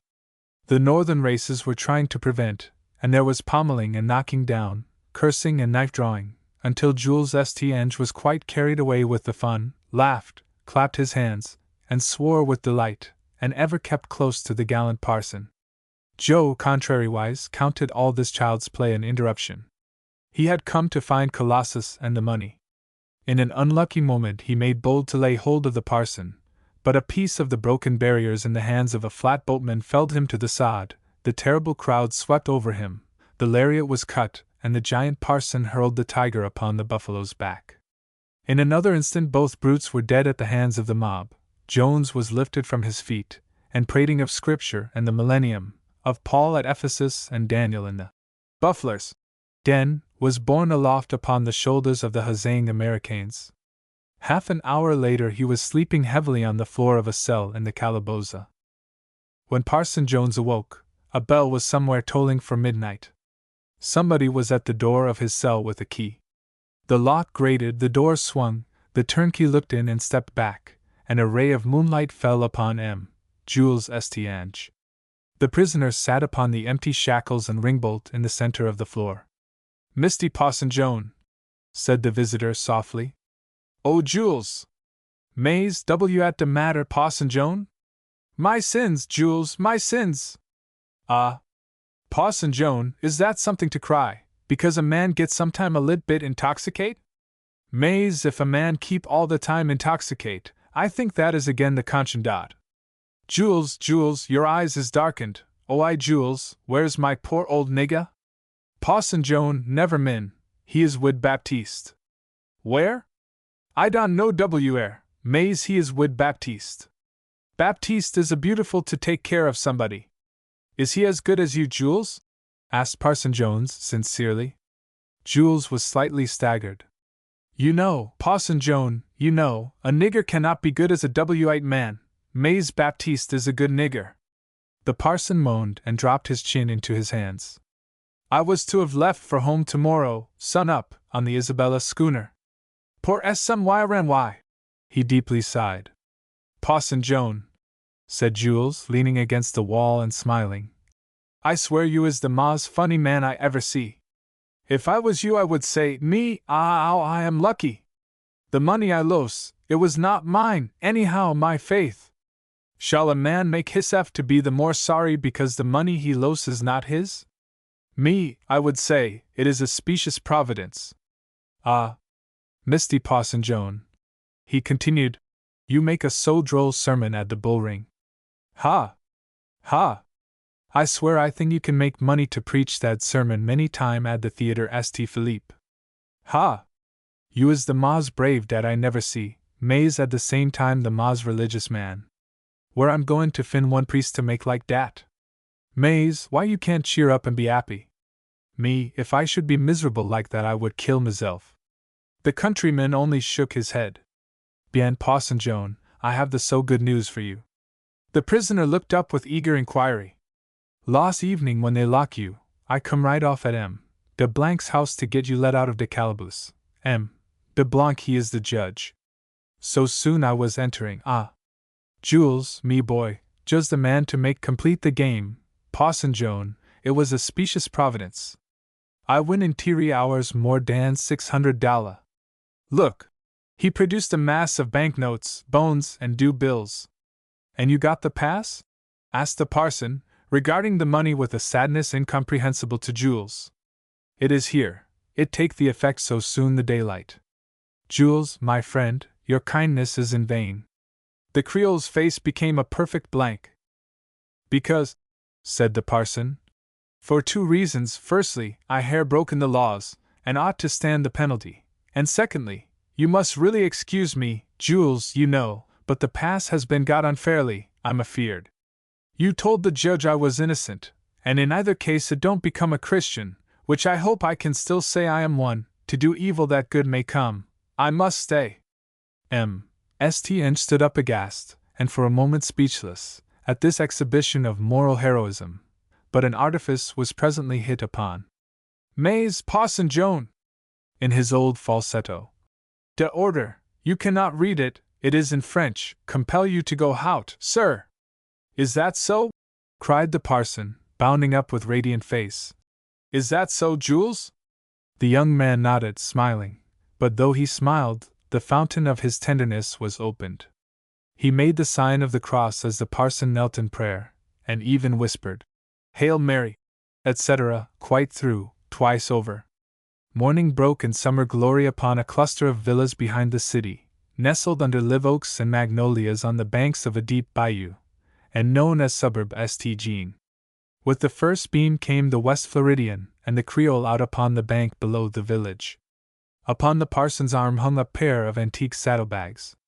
Baptiste limped wearily behind. Both his eyes were encircled with broad, blue rings, and one cheekbone bore the official impress of every knuckle of Colossus's left hand. The beautiful to take care of somebody had lost his charge. At mention of the Negro he became wild, and half in English, half in the gumbo dialect said murderous things. Intimidated by Jules to calmness, he became able to speak confidently on one point. He could, would, and did swear that Colossus had gone home to the Florida parishes. He was almost certain. In fact, he thought so. There was a clicking of pulleys as the three appeared upon the bayou's margin, and Baptiste pointed out, in the deep shadow of a great oak, the Isabella, moored among the bulrushes, and just spreading her sails for departure. Moving down to where she lay, the parson and his friend paused on the bank, loath to say farewell. Oh, Jules, said the parson, supposin' Colossus ain't gone home. Oh, Jules, if you'll look him out for me, I'll never forget you, I'll never forget you, nohow, Jules. No, Jules, I never will believe he taken that money. Yes, I know all niggas will steal. He set foot upon the gangplank. But Colossus wouldn't steal from me. Goodbye. Misty Parson Joan, said St. putting his hand on the parson's arm with genuine affection. Hol' on. You see dis money, what I win last night? Well, I win it by a specious providence, ain't it? There's no tellin', said the humble Jones. Providence moves in a mysterious way his wonders to perform. Ah, cried the Creole. Say very true. I get this money in the mysterious way. Mais, if I keep dis money, you know where it goin' be tonight? I really can't say, replied the parson. Goin' to de Dev, said the sweetly smiling young man. The schooner captain, leaning against the shrouds, and even Baptiste, laughed outright. Oh, Jules, you mustn't. Well, den, what I shall do with it? Anything, answered the parson. Better donate it away to some poor man. Ah, Misty Parson Joan, dat is what I want. You lose $500, 'twas me fault. No, it wa'n't, Jules. Mais, it was. No, it was me fault. I swear it was me fault. Mais, here is $500. I wish you shall take it. Here. I don't got no use for money. Oh, my faith! Parson Joan, you must not begin to cry some more. Parson Jones was choked with tears. When he found voice, he said, Oh, Jules, Jules, Jules! My poor, noble, dear, misguided friend! Yef you had a Christian raisin. May the Lord show you your errors better'n I kin, and bless you for your good intentions. Oh, no! I can't touch that money with a 10-foot pole. It wa'n't rightly got. You must really excuse me, my dear friend, but I can't touch it. St. was petrified. Goodbye, dear Jules, continued the parson. I'm in the Lord's hands, and He's very merciful, which I hope and trust you'll find it out. Goodbye. The schooner swung slowly off before the breeze. Goodbye. St. roused himself. Parson Joan! Make me haney out dis promise, you never, never, never will come back to New Orleans. Ah, Jules, the Lord willin', I'll never leave home again. All right, cried the Creole. I think he's willin'. Adieu, Parson Joan. My faith! You are the so fighting in ma's religious man as I never saw. Adieu! Adieu! Baptiste uttered a cry and presently ran by his master toward the schooner, his hands full of clods. St. looked just in time to see the sable form of Colossus of Rhodes emerge from the vessel's hold, and the pastor of Smyrna and Bethesda seize him in his embrace. "O Colossus! You outlandish old nigger! Thank the Lord! Thank the Lord!" The little Creole almost wept. He ran down the towpath, laughing and swearing, and making confused allusion to the entire personnel and furniture of the lower regions. By odd fortune, at the moment that St. further demonstrated his delight by tripping his mulatto into a bog, the schooner came brushing along the reedy bank with a graceful curve, the sails flapped, and the crew fell to poling her slowly along. Parson Jones was on the deck, kneeling once more in prayer. His hat had fallen before him. Behind him knelt his slave. In thundering tones he was confessing himself a plumb fool, from whom the conceit had been jolted out, and who had been made to see that even his nigger had the longest head of the two. Colossus clasped his hands and groaned. The parson prayed for a contrite heart. "Oh, yes!" cried Colossus. The master acknowledged countless mercies. "Dat's so!" cried the slave. The master prayed that they might still be piled on. "Glory!" cried the black man, clapping his hands.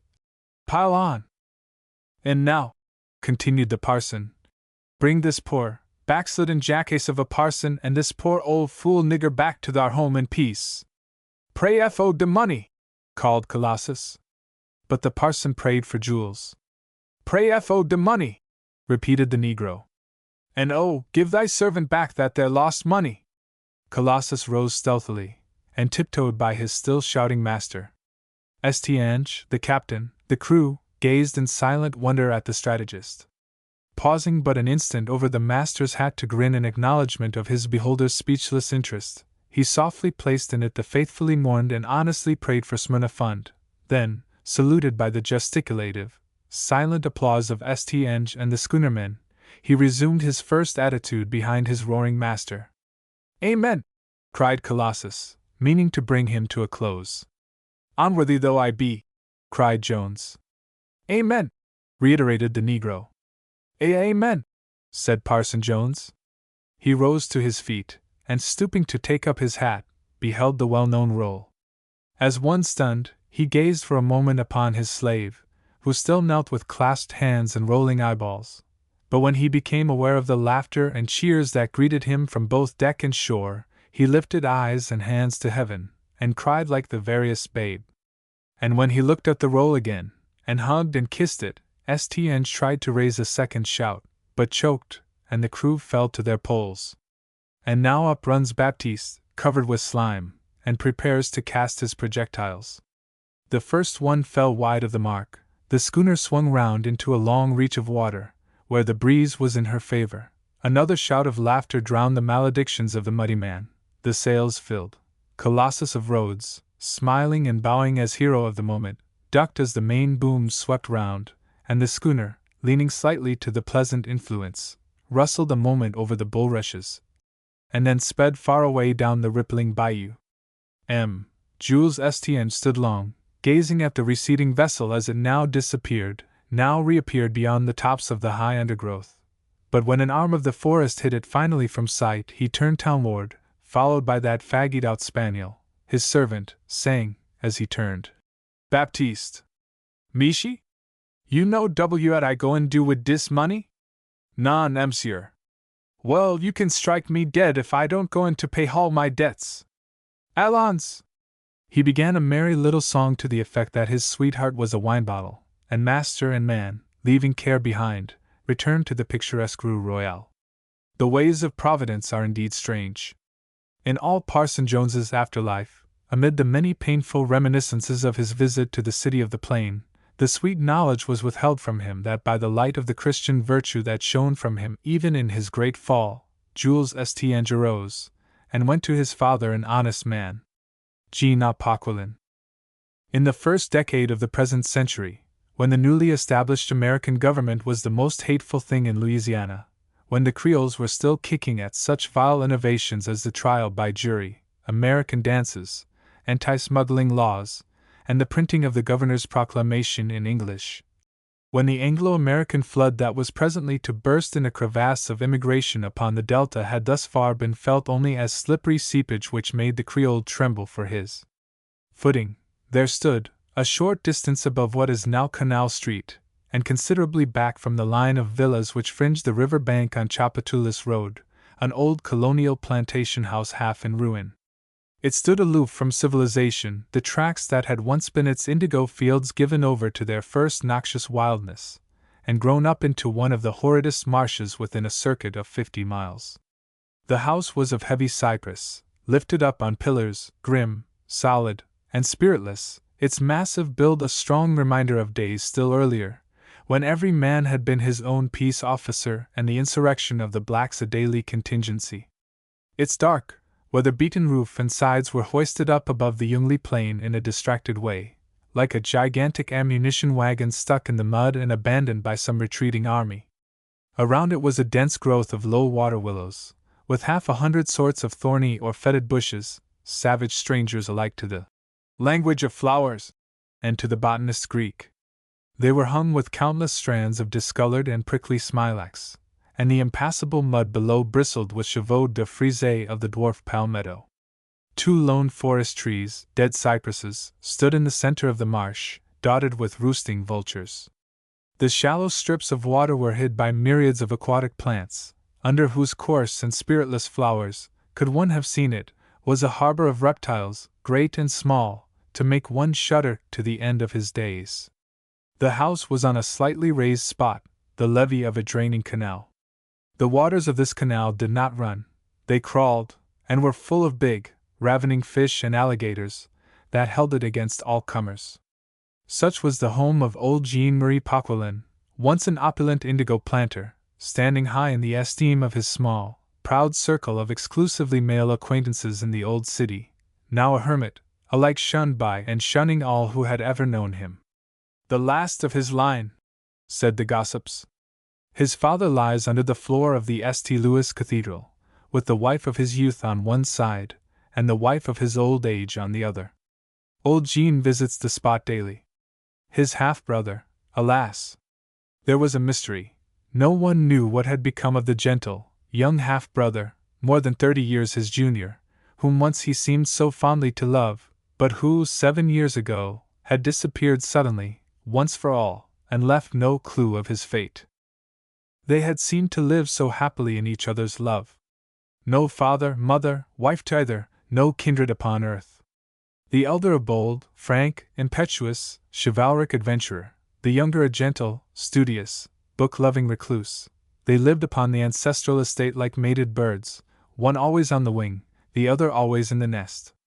There was no trait in Jean-Marie Poquelin, said the old gossips, for which he was so well known among his few friends as his apparent fondness for his little brother. Jacques said this, and Jacques said that. He would leave this or that, or anything to Jacques. For Jacques was a scholar, and Jacques was good, or wise, or just, or far-sighted, as the nature of the case required, and he should ask Jacques as soon as he got home, since Jacques was never elsewhere to be seen. It was between the roving character of the one brother, and the bookishness of the other, that the estate fell into decay. Jean-Marie, generous gentleman, gambled the slaves away one by one, until none was left, man or woman, but one old African mute. The indigo fields and vats of Louisiana had been generally abandoned as unremunerative.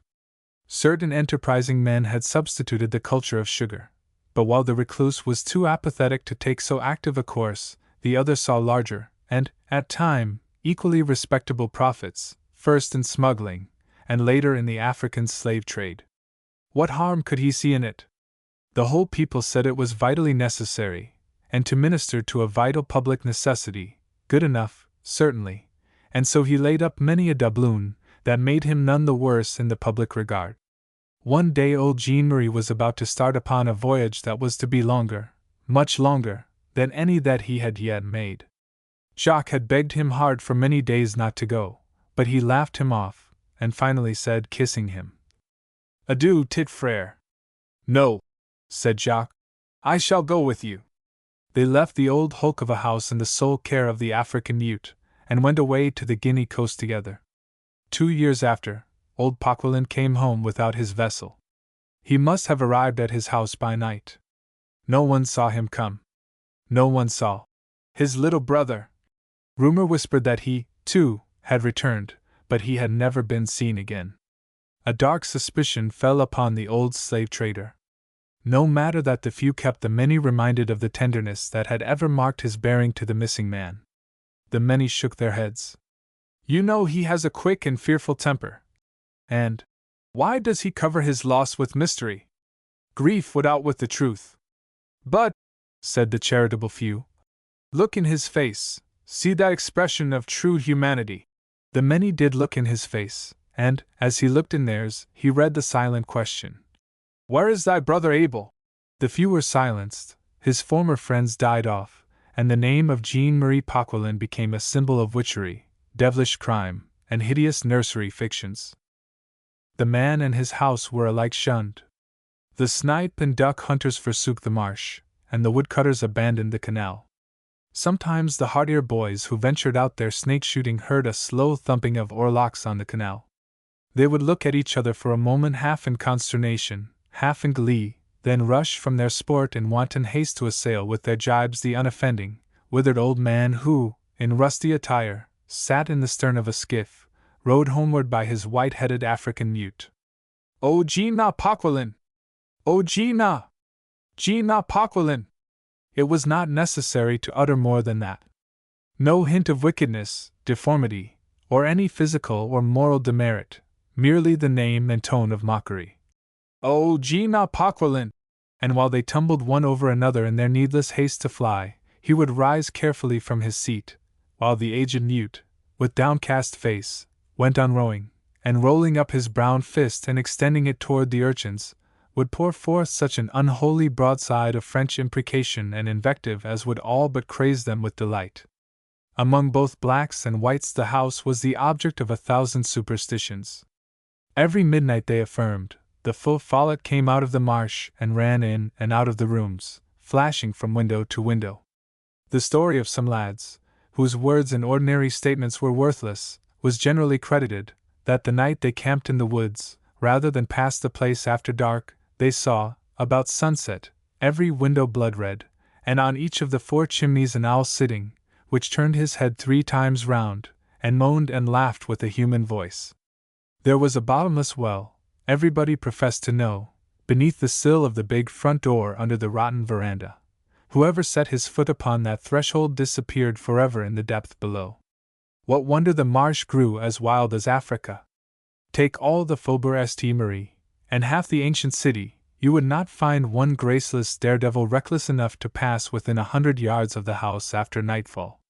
The alien races pouring into old New Orleans began to find the few streets named for the Bourbon princes too straight for them.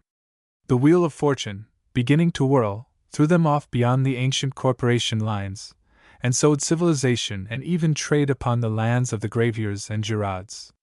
Fields became roads, roads streets. Everywhere the leveler was peering through his glass, Rod's men were whacking their way through willow brakes and rose hedges, and the sweating Irishmen tossed the blue clay up with their long-handled shovels. Ha!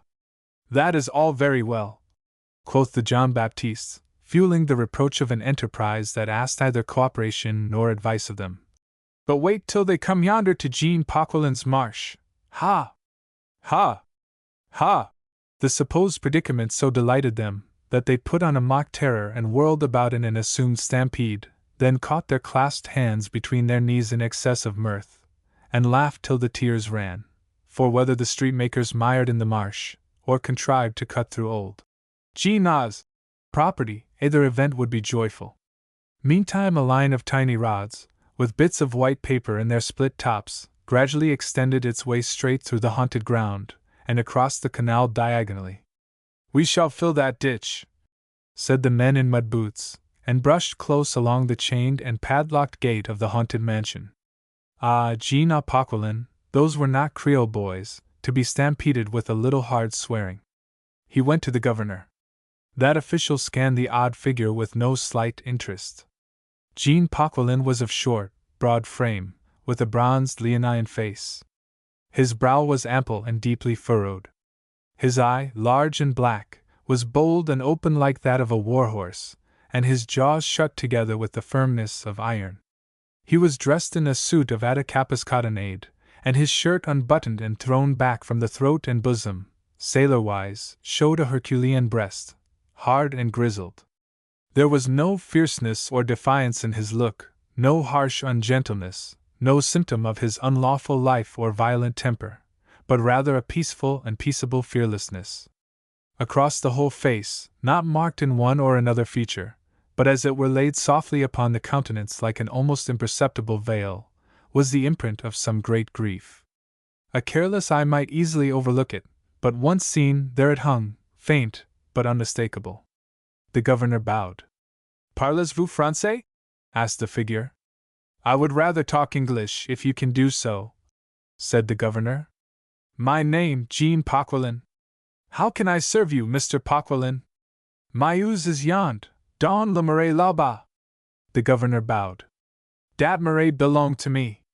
"Yes, sir." "To me, Jean Paquelin, I hound I myself." "Well, sir?" "He don't belong to you. I get him from me father." "That is perfectly true, Mr. Paquelin, as far as I am aware." "You want to make Strit pass yond?" "I do not know, sir, it is quite probable, but the city will indemnify you for any loss you may suffer, you will get paid, you understand. Strit can't pass there. You will have to see the municipal authorities about that, Mr. Paquelin." A bitter smile came upon the old man's face. "Pardon, monsieur, you is not le gouverneur?" "Yes." "Mais yes. You are le gouverneur, yes. Very well. I come to you. I tell you, Strit can't pass at Meuse. But you will have to see. I come to you. You is le gouverneur. I know not the new laws. I am a Frenchman. Frenchman have something à au contraire. He come at his gouverneur. I come at you. If me not had been bought from me king like bossels in the whole time, Z King Goff, France would a show Monsieur le Gouverneur to take care his men to make Strit in right places. Mais I know, we belong to Monsieur le President. I want you do some sin for me, eh?" "What is it?" asked the patient governor. "I want you tell Monsieur le President, Strit can't pass at me ooze." "Have a chair, Mr. Paquelin." But the old man did not stir. The governor took a quill and wrote a line to a city official, introducing Mr. Paquelin, and asking for him every possible courtesy. He handed it to him, instructing him where to present it. "Mr. Paquelin," he said with a conciliatory smile, "tell me, is it your house that our Creole citizens tell such odd stories about?" The old man glared sternly upon the speaker, and with immovable features said, "You don't see me trade some Guinea nigga? Oh no. You don't see me make some smuggling? No, sir, not at all. But I am Jean-Marie Paquelin. I mind me hound business. Dat all right? Adieu." He put his hat on and withdrew. By and by he stood, letter in hand, before the person to whom it was addressed. This person employed an interpreter. "He says," said the interpreter to the officer, "he come to make you the fair warning how you mus not make the street paw at his ooze." The officer remarked that such impudence was refreshing. But the experienced interpreter translated freely. "He says, why you don't want," said the interpreter. The old slave trader answered at some length. "He says," said the interpreter, again turning to the officer, "the morass is a too unhealth for people to live. But we expect to drain his old marsh. It's not going to be a marsh." "I eld it," the interpreter explained in French. The old man answered tersely. "He says the canal is a private," said the interpreter. "Oh! That old ditch, that's to be filled up. Tell the old man we're going to fix him up nicely." Translation being duly made, the man in power was amused to see a thundercloud gathering on the old man's face. "Tell him," he added, "by the time we finish, there'll not be a ghost left in his shanty." The interpreter began to translate, but Je comprends, said the old man, with an impatient gesture, and burst forth, pouring curses upon the United States, the President, the Territory of Orleans, Congress, the Governor and all his subordinates, striding out of the apartment as he cursed, while the object of his maledictions roared with merriment and rammed the floor with his foot. "Why, it will make his old place worth $10 to 1, said the official to the interpreter. "'Tis not for de worse of de property," said the interpreter. "I should guess not," said the other, whittling his chair. "Seems to me as if some of these old Creoles would liever live in a crawfish hole than to have a neighbor. You know what make old Jean Paquelin make like that? I will tell you. You know." The interpreter was rolling a cigarette, and paused to light his tinder. Then, as the smoke poured in a thick double stream from his nostrils, he said, in a solemn whisper, "He is a witch." "Ho, ho, ho!" laughed the other. "You don't believe it? What you want to bet?" cried the interpreter, jerking himself half up and thrusting out one arm while he bared it of its coat sleeve with the hand of the other. "What you want to bet?" "How do you know?" asked the official. "Dat's what I goin' to tell you. You know, one evening I was shooting some grosbeck. I killed 3, but I had trouble to find them, it was becoming so dark. When I have them I start to come home, then I got to Pa at Jean Paquelin's house." "Ho, ho, ho!" laughed the other, throwing his leg over the arm of his chair. "Wait," said the interpreter. "I come along slow, not making some noises, still. And scared," said the smiling one. "Mays wait. I get all pa the ooze. Ah, I say, all right, then I see 2 thing before. Ha! I get as cold and hum-eyed, and shake like a leaf. You think it was nothing?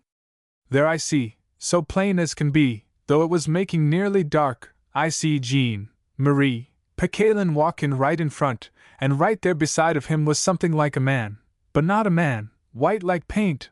I drop on the grass from scared, they pass. So sure as I live 'twas the ghost of Jacques Paquelin, his brother." "Pooh!" said the listener. "I'll put my hand in the fire," said the interpreter. "But did you never think," asked the other, that might be Jacques Paquelin, as you call him, alive and well, and for some cause hid away by his brother?" "But there are no cause," said the other, and the entrance of third parties changed the subject. Some months passed, and the street was opened. A canal was first dug through the marsh, the small one which passed so close to Jean Paquelin's house was filled, and the street, or rather a sunny road, just touched a corner of the old mansion's dooryard. The morass ran dry. Its venomous denizens slipped away through the bulrushes.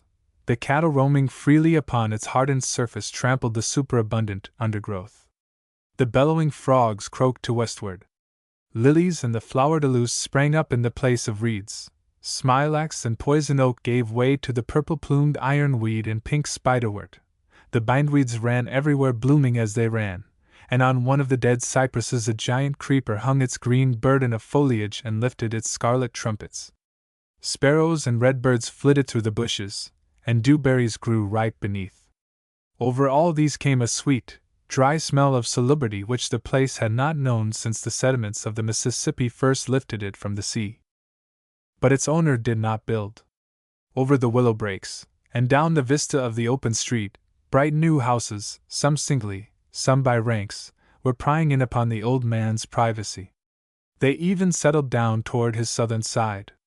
First a woodcutter's hut or 2, then a market gardener's shanty, then a painted cottage, and all at once the Faubourg had flanked and half surrounded him and his dried-up marsh. Ah! Then the common people began to hate him. "The old tyrant! You don't mean an old tyrant?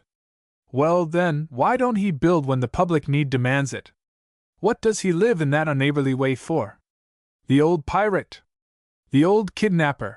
How easily even the most ultra-Louisianians put on the imported virtues of the North when they could be brought to bear against the hermit. "There he goes, with the boys after him. Ah! Ha! Ha! Jean Paquelin! Ah! Jean! Aha! Aha! Jean Marie! Jean Paquelin! The old villain!" How merrily the swarming Americans echoed the spirit of persecution. "The old fraud," they say. Pretends to live in a haunted house, does he? We'll tar and feather him some day. Guess we can fix him. He cannot be rowed home along the old canal now. He walks.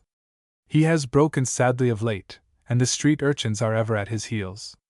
It is like the days when they cried, "Go up, thou bald head!" And the old man now and then turns and delivers ineffectual curses. To the Creoles, to the incoming lower class of superstitious Germans, Irish, Sicilians, and others, he became an omen and embodiment of public and private ill fortune. Upon him all the vagaries of their superstitions gathered and grew. If a house caught fire, it was imputed to his machinations. Did a woman go off in a fit, he had bewitched her.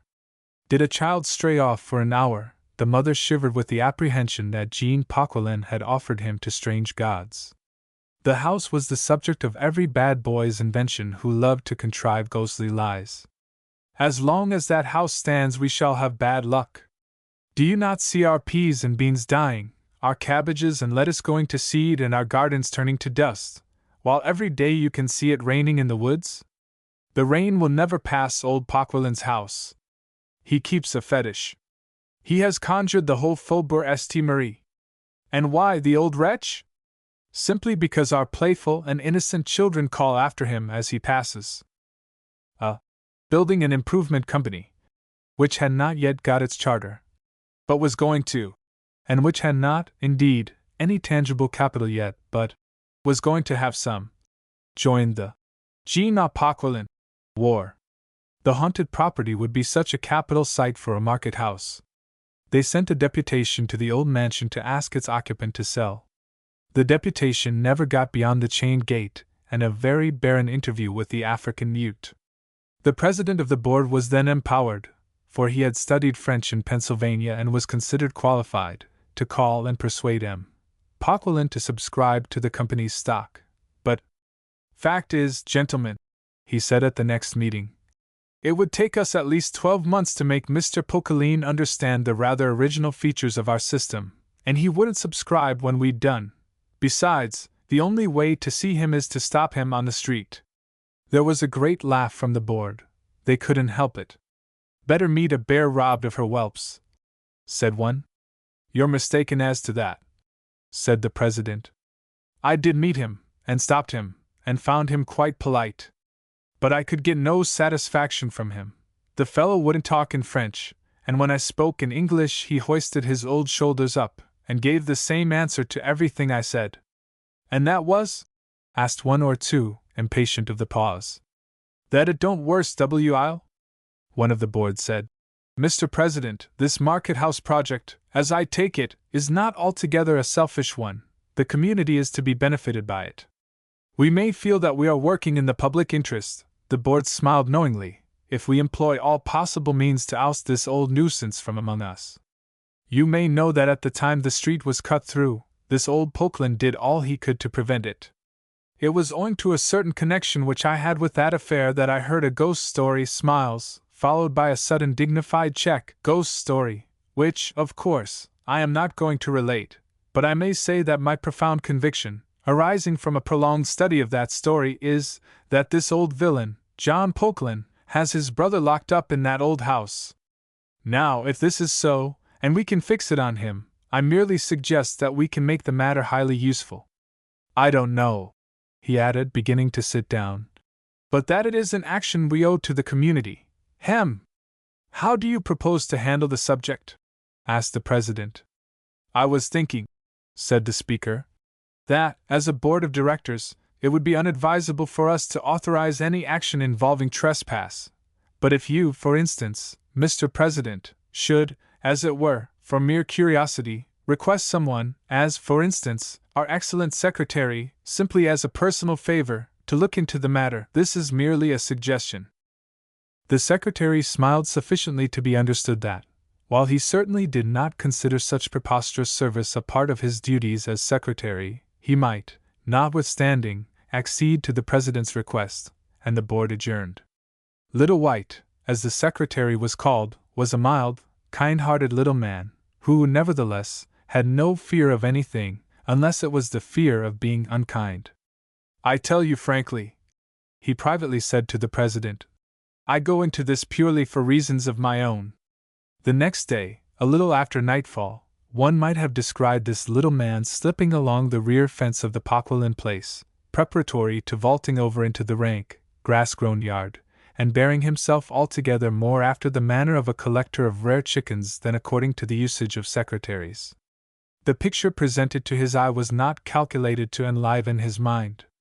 The old mansion stood out against the western sky, black and silent. One long, lurid pencil stroke along a sky of slate was all that was left of daylight. No sign of life was apparent, no light at any window, unless it might have been on the side of the house hidden from view. No owls were on the chimneys, no dogs were in the yard. He entered the place, and ventured up behind a small cabin which stood apart from the house. Through one of its many crannies he easily detected the African mute crouched before a flickering pine knot, his head on his knees, fast asleep. He concluded to enter the mansion, and, with that view, stood and scanned it. The broad rear steps of the veranda would not serve him. He might meet someone midway.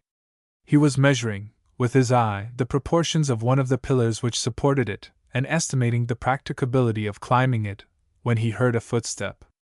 Someone dragged a chair out toward the railing, then seemed to change his mind and began to pace the veranda, his footfalls resounding on the dry boards with singular loudness. Little White drew a step backward, got the figure between himself and the sky, and at once recognized the short, broad-shouldered form of old Jean Paquilin. He sat down upon a billet of wood, and to escape the stings of a whining cloud of mosquitoes, shrouded his face and neck in his handkerchief, leaving his eyes uncovered. He had sat there but a moment when he noticed a strange, sickening odor, faint, as if coming from a distance, but loathsome and horrid. Whence could it come? Not from the cabin, not from the marsh, for it was as dry as powder. It was not in the air, it seemed to come from the ground. Rising up, he noticed, for the first time, a few steps before him a narrow footpath leading toward the house. He glanced down it. Right there was someone coming, ghostly white. Quick as thought, and as noiselessly, he lay down at full length against the cabin. It was bold strategy, and yet, there was no denying it, Little White felt that he was frightened. "It is not a ghost," he said to himself. "I know it cannot be a ghost." But the perspiration burst out at every pore, and the air seemed to thicken with heat. "It is a living man," he said in his thoughts. "I hear his footstep, and I hear old Paquilin's footsteps too, separately, over on the veranda. I am not discovered, the thing has passed. There is that odor again, what a smell of death! Is it coming back? Yes. It stops at the door of the cabin. Is it peering in at the sleeping mute? It moves away. It is in the path again. Now it is gone." He shuddered. "Now, if I dare venture, the mystery is solved." He rose cautiously, close against the cabin, and peered along the path. The figure of a man, a presence if not a body, but whether clad in some white stuff or naked the darkness would not allow him to determine, had turned, and now, with a seeming painful gait, moved slowly from him. Great heaven! Can it be that the dead do walk? He withdrew again the hands which had gone to his eyes. The dreadful object passed between two pillars and under the house. He listened. There was a faint sound as of feet upon a staircase. Then all was still except the measured tread of Jean Paquilin walking on the veranda, and the heavy respirations of the mute slumbering in the cabin. The little secretary was about to retreat, but as he looked once more toward the haunted house a dim light appeared in the crack of a closed window, and presently old Jean Paquilin came, dragging his chair, and sat down close against the shining cranny. He spoke in a low, tender tone in the French tongue, making some inquiry. An answer came from within. Was it the voice of a human? So unnatural was it, so hollow, so discordant, so unearthly, that the stealthy listener shuddered again from head to foot, and when something stirred in some bushes near by, though it may have been nothing more than a rat, and came scuttling through the grass, the little secretary actually turned and fled. As he left the enclosure he moved with bolder leisure through the bushes, yet now and then he spoke aloud. Oh! I see, I understand," and shut his eyes in his hands. How strange that henceforth Little White was the champion of Jean Paquilin. In season and out of season, wherever a word was uttered against him, the secretary, with a quiet, aggressive force that instantly arrested gossip, demanded upon what authority the statement or conjecture was made. But as he did not condescend to explain his own remarkable attitude, it was not long before the disrelish and suspicion which had followed Jean Poquelin so many years fell also upon him. It was only the next evening but one after his adventure that he made himself a source of sullen amazement to 150 boys, by ordering them to desist from their wanton hallooing. Old Jean Poquelin, standing and shaking his cane, rolling out his long-drawn maledictions, paused and stared, then gave the secretary a courteous bow and started on. The boys, save one, from pure astonishment, ceased, but a ruffianly little Irish lad, more daring than any had yet been, threw a big hurtling clod, that struck old Poquelin between the shoulders and burst like a shell. The enraged old man wheeled with uplifted staff to give chase to the scampering vagabond, and he may have tripped, or he may not, but he fell full length. Little White hastened to help him up, but he waved him off with a fierce imprecation and, staggering to his feet, resumed his way homeward. His lips were reddened with blood. Little White was on his way to the meeting of the board. He would have given all he dared spend to have stayed away, for he felt both too fierce and too tremulous to brook the criticisms that were likely to be made. "I can't help it, gentlemen. I can't help you to make a case against the old man, and I'm not going to. We did not expect this disappointment, Mr. White." "I can't help that, sir." "No, sir, you had better not appoint any more investigations. Somebody'll investigate himself into trouble." "No, sir, it isn't a threat, it is only my advice, but I warn you that whoever takes the task in hand will rue it to his dying day, which may be hastened, too." The president expressed himself surprised. "I don't care a rush," answered Little White, wildly and foolishly. "I don't care a rush if you are, sir. No, my nerves are not disordered, my head's as clear as a bell. No, I'm not excited." A director remarked that the secretary looked as though he had waked from a nightmare. "Well, sir, if you want to know the fact, I have, and if you choose to cultivate old Poquelin's society, you can have one too." "White," called the facetious member, but White did not notice. "White," he called again. "What?" demanded White, with a scowl. "Did you see the ghost?" "Yes, sir, I did," cried White, hitting the table, and handing the president a paper which brought the board to other business. The story got among the gossips that somebody, they were afraid to say Little White, had been to the Poquelin mansion by night and beheld something appalling. The rumor was but a shadow of the truth, magnified and distorted as is the manner of shadows. He had seen skeletons walking, and had barely escaped the clutches of one by making the sign of the cross.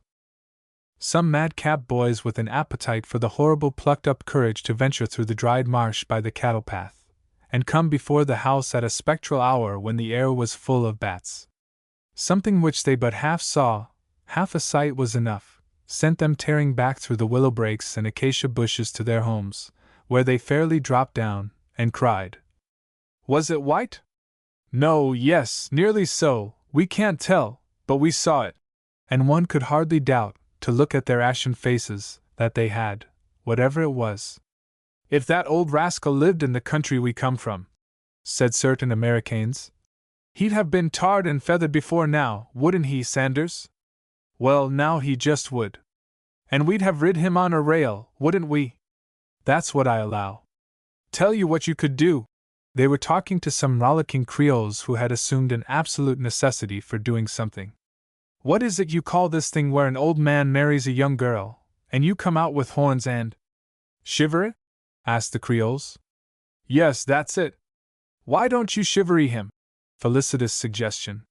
Little White, with his wife beside him, was sitting on their doorsteps on the sidewalk, as Creole custom had taught them, looking toward the sunset. They had moved into the lately opened street. The view was not attractive on the score of beauty. The houses were small and scattered, and across the flat commons, spite of the lofty tangle of weeds and bushes, and spite of the thickets of acacia, they needs must see the dismal old Poquelin mansion, tilted awry and shutting out the declining Sunday. The moon, white and slender, was hanging the tip of its horn over one of the chimneys. And you say, said the secretary, the old black man has been going by here alone? Patty, suppose old Paquelin should be concocting some mischief. He don't lack provocation. The way that Claude hit him the other day was enough to have killed him. Why, Patty, he dropped as quick as that. No wonder you haven't seen him. I wonder if they haven't heard something about him up at the drugstore. Suppose I go and see. Do, said his wife. She sat alone for half an hour, watching that sudden going out of the day peculiar to the latitude. That moon is ghost enough for one house, she said, as her husband returned. It has gone right down the chimney. Patty, said Little White, the drug clerk says the boys are going to shivery old Paquelin tonight. I'm going to try to stop it.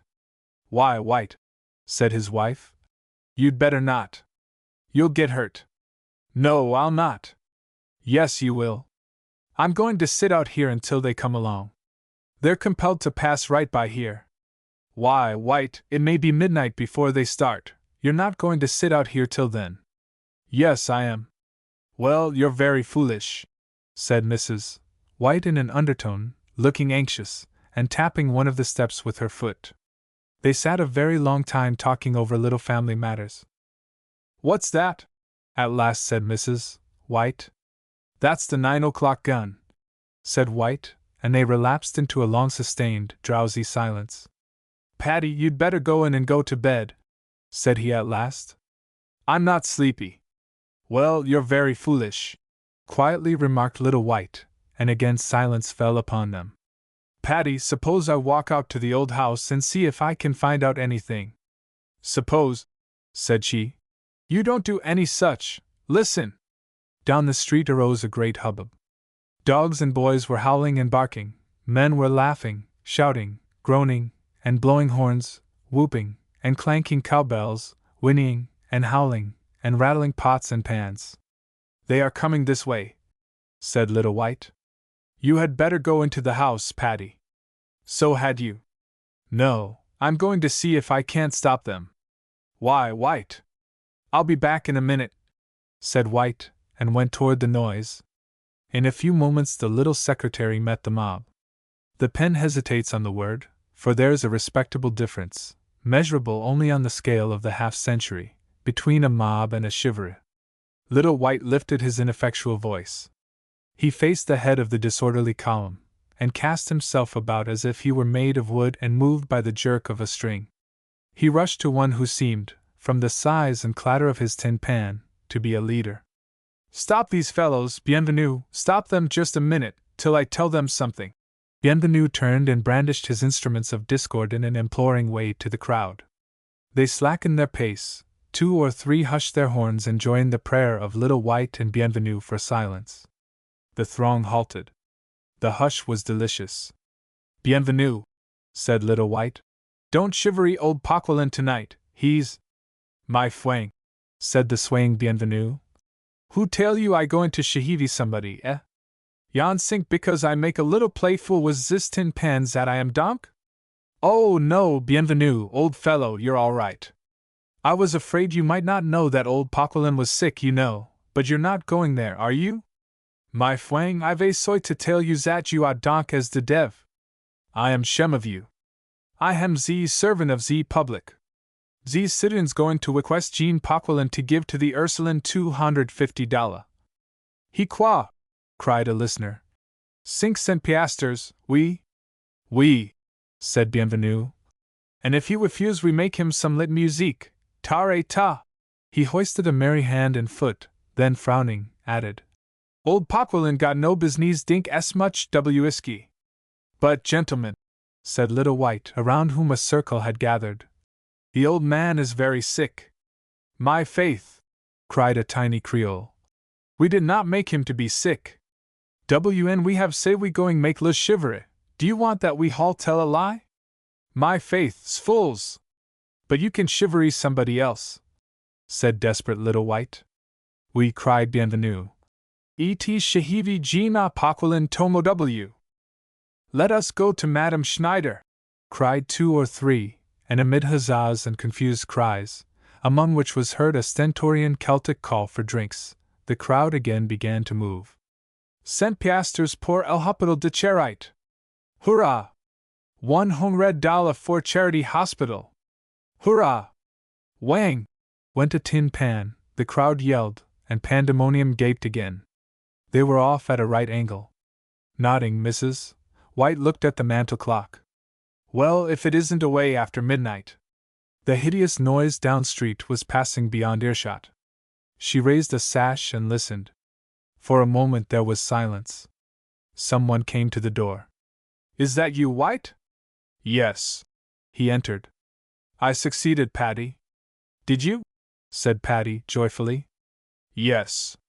They've gone down to Chivery, the old Dutchwoman who married her stepdaughter's sweetheart. They say she has got to pay $100 to the hospital before they stop. The couple retired, and Mrs. White slumbered. She was awakened by her husband snapping the lid of his watch. What time? She asked. 3:30. Patty, I haven't slept a wink. Those fellows are out yet. Don't you hear them? Why, White, they're coming this way. I know they are, said White, sliding out of bed and drawing on his clothes. And they're coming fast. You'd better go away from that window, Patty. My! What a clatter! Here they are, said Mrs. White, but her husband was gone. 200 or 300 men and boys passed the place at a rapid walk straight down the broad, new street, toward the hated house of ghosts. The din was terrific. She saw little White at the head of the rabble brandishing his arms and trying in vain to make himself heard. But they only shook their heads laughing and hooting the louder, and so passed, bearing him on before them. Swiftly they pass out from among the houses, away from the dim oil lamps of the street, out into the broad starlit commons, and enter the willowy jungles of the haunted ground. Some hearts fail and their owners lag behind and turn back, suddenly remembering how near morning it is. But the most part push on, tearing the air with their clamor. Down ahead of them in the long, thicket-darkened way there is, singularly enough, a faint, dancing light. It must be very near the old house. It is. It has stopped now. It is a lantern, and is under a well-known sapling which has grown up on the wayside since the canal was filled. Now it swings mysteriously to and fro. A goodly number of the more ghost-fearing give up the sport, but a full 100 move forward at a run, doubling their devilish howling and banging. Yes, it is a lantern, and there are 2 persons under the tree. The crowd draws near, drops into a walk. One of the 2 is the old African Ute. He lifts the lantern up so that it shines on the other. The crowd recoils. There is a hush of all clangor, and all at once, with a cry of mingled fright and horror from every throat, the whole throng rushes back, dropping everything, sweeping past little White and hurrying on, never stopping until the jungle is left behind. And then to find that not 1 in 10 has seen the cause of the stampede, and not one of the 10th is certain what it was. There is one huge fellow among them who looks capable of any villainy. He finds something to mount on, and, in the Creole patois, calls a general halt. Bienvenu sinks down, and vainly trying to recline gracefully, resigns the leadership. The herd gather round the speaker. He assures them that they have been outraged. Their right peaceably to traverse the public streets has been trampled upon. Shall such encroachments be endured? It is now daybreak. Let them go now by the open light of day and force a free passage of the public highway. A scattering consent was the response, and the crowd, thin now and drowsy, straggled quietly down toward the old house. Some drifted ahead, others sauntered behind, but every one, as he again neared the tree, came to a standstill. Little White sat upon a bank of turf on the opposite side of the way looking very stern and sad. To each newcomer he put the same question. Did you come here to go to old Paquelin's? Yes. He's dead. And if the shocked hearer started away he would say, Don't go away. Why not? I want you to go to the funeral presently. If some Louisianian, too loyal to dear France or Spain to understand English, looked bewildered, someone would interpret for him, and presently they went. Little White led the van, the crowd trooping after him down the middle of the way. The gate, that had never been seen before unchained, was open. Stern Little White stopped a short distance from it. The rabble stopped behind him. Something was moving out from under the veranda. The many whisperers stretched upward to see. The African mute came very slowly toward the gate, leading by a cord in the nose a small brown bull, which was harnessed to a rude cart. On the flat body of the cart, under a black cloth, were seen the outlines of a long box. "Hats off, gentlemen," said Little White, as the box came in view, and the crowd silently uncovered. "Gentlemen," said Little White, "here come the last remains of Jean-Marie Poquelin, a better man, I'm afraid, with all his sins, yes, a kinder man to his blood, a man of more self-forgetful goodness than all of you put together will ever dare to be." There was a profound hush as the vehicle came creaking through the gate, but when it turned away from them toward the forest, those in front started suddenly. There was a backward rush, then all stood still again, staring one way, for there, behind the bier, with eyes cast down and labored step, walked the living remains, all that was left, of little Jacques Poquelin, the long-hidden brother, a leper, as white as snow. Dumb with horror, the cringing crowd gazed upon the walking death. They watched, in silent awe, the slow cortege creep down the long, straight road and lessen on the view, until by and by it stopped where a wild, unfrequented path branched off into the undergrowth toward the rear of the ancient city. "They are going to the Terra aux Lepreux," said one in the crowd. The rest watched them in silence. The little bull was set free. The mute, with the strength of an ape, lifted the long box to his shoulder. For a moment more the mute and the leper stood in sight, while the former adjusted his heavy burden. Then, without one backward glance upon the unkind human world, turning their faces toward the ridge in the depths of the swamp known as the leper's land, they stepped into the jungle, disappeared, and were never seen again. Tight Paulette. Christian Koppig was a rosy-faced, beardless young Dutchman. He was one of that army of gentlemen who, after the purchase of Louisiana, swarmed from all parts of the commercial world over the mountains of Franco-Spanish exclusiveness, like the Goths over the Pyrenees, and settled down in New Orleans to pick up their fortunes, with the diligence of hungry pigeons. He may have been a German. The distinction was too fine for Creole haste and disrelish. He made his home in a room with one dormer window looking out, and somewhat down, upon a building opposite, which still stands flush with the street, a century old. Its big, round-arched windows in a long, second-story row are walled up, and 2 or 3 from time to time have had smaller windows let into them again, with odd little latticed peepholes in their batten shutters. This had already been done when Christian Koppig first began to look at them from his solitary dormer window. All the features of the building lead me to guess that it is a remnant of the old Spanish barracks, whose extensive structure fell by government sale into private hands a long time ago. At the end toward the swamp a great, oriental-looking passage is left, with an arched entrance, and a pair of ponderous wooden doors. You look at it, and almost see Count O'Reilly's artillery come bumping and trundling out, and dash around into the ancient plaza to bang away at King St. Charles's birthday. I do not know who lives there now. You might stand about on the opposite banquette for weeks and never find out. I suppose it is a residence, for it does not look like one. That is the rule in that region. In the good old times of duels, and bagatelle clubs, and theater balls, and Cayetano's circus, Christian Koppig rooming as described, there lived in the portion of this house, partly overhanging the archway, a palish handsome woman, by the name, or going by the name, of Madame John. You would hardly have thought of her being colored. Though fading, she was still of very attractive countenance, fine, rather severe features, nearly straight hair carefully kept, and that vivid black eye so peculiar to her kind. Her smile, which came and went with her talk, was sweet and exceedingly intelligent, and something told you, as you looked at her, that she was one who had had to learn a great deal in this troublesome life. "But," the Creole lads in the street would say, "her daughter!" And there would be lifting of arms, wringing of fingers, rolling of eyes, rounding of mouths, gaspings and clasping of hands. "So beautiful, beautiful, beautiful!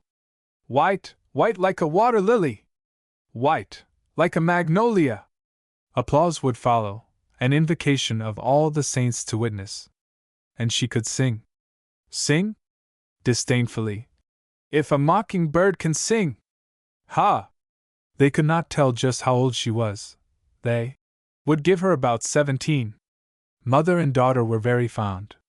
The neighbors could hear them call each other pet names, and see them sitting together, sewing, talking happily to each other in the unceasing French way, and see them go out and come in together on their little tasks and errands.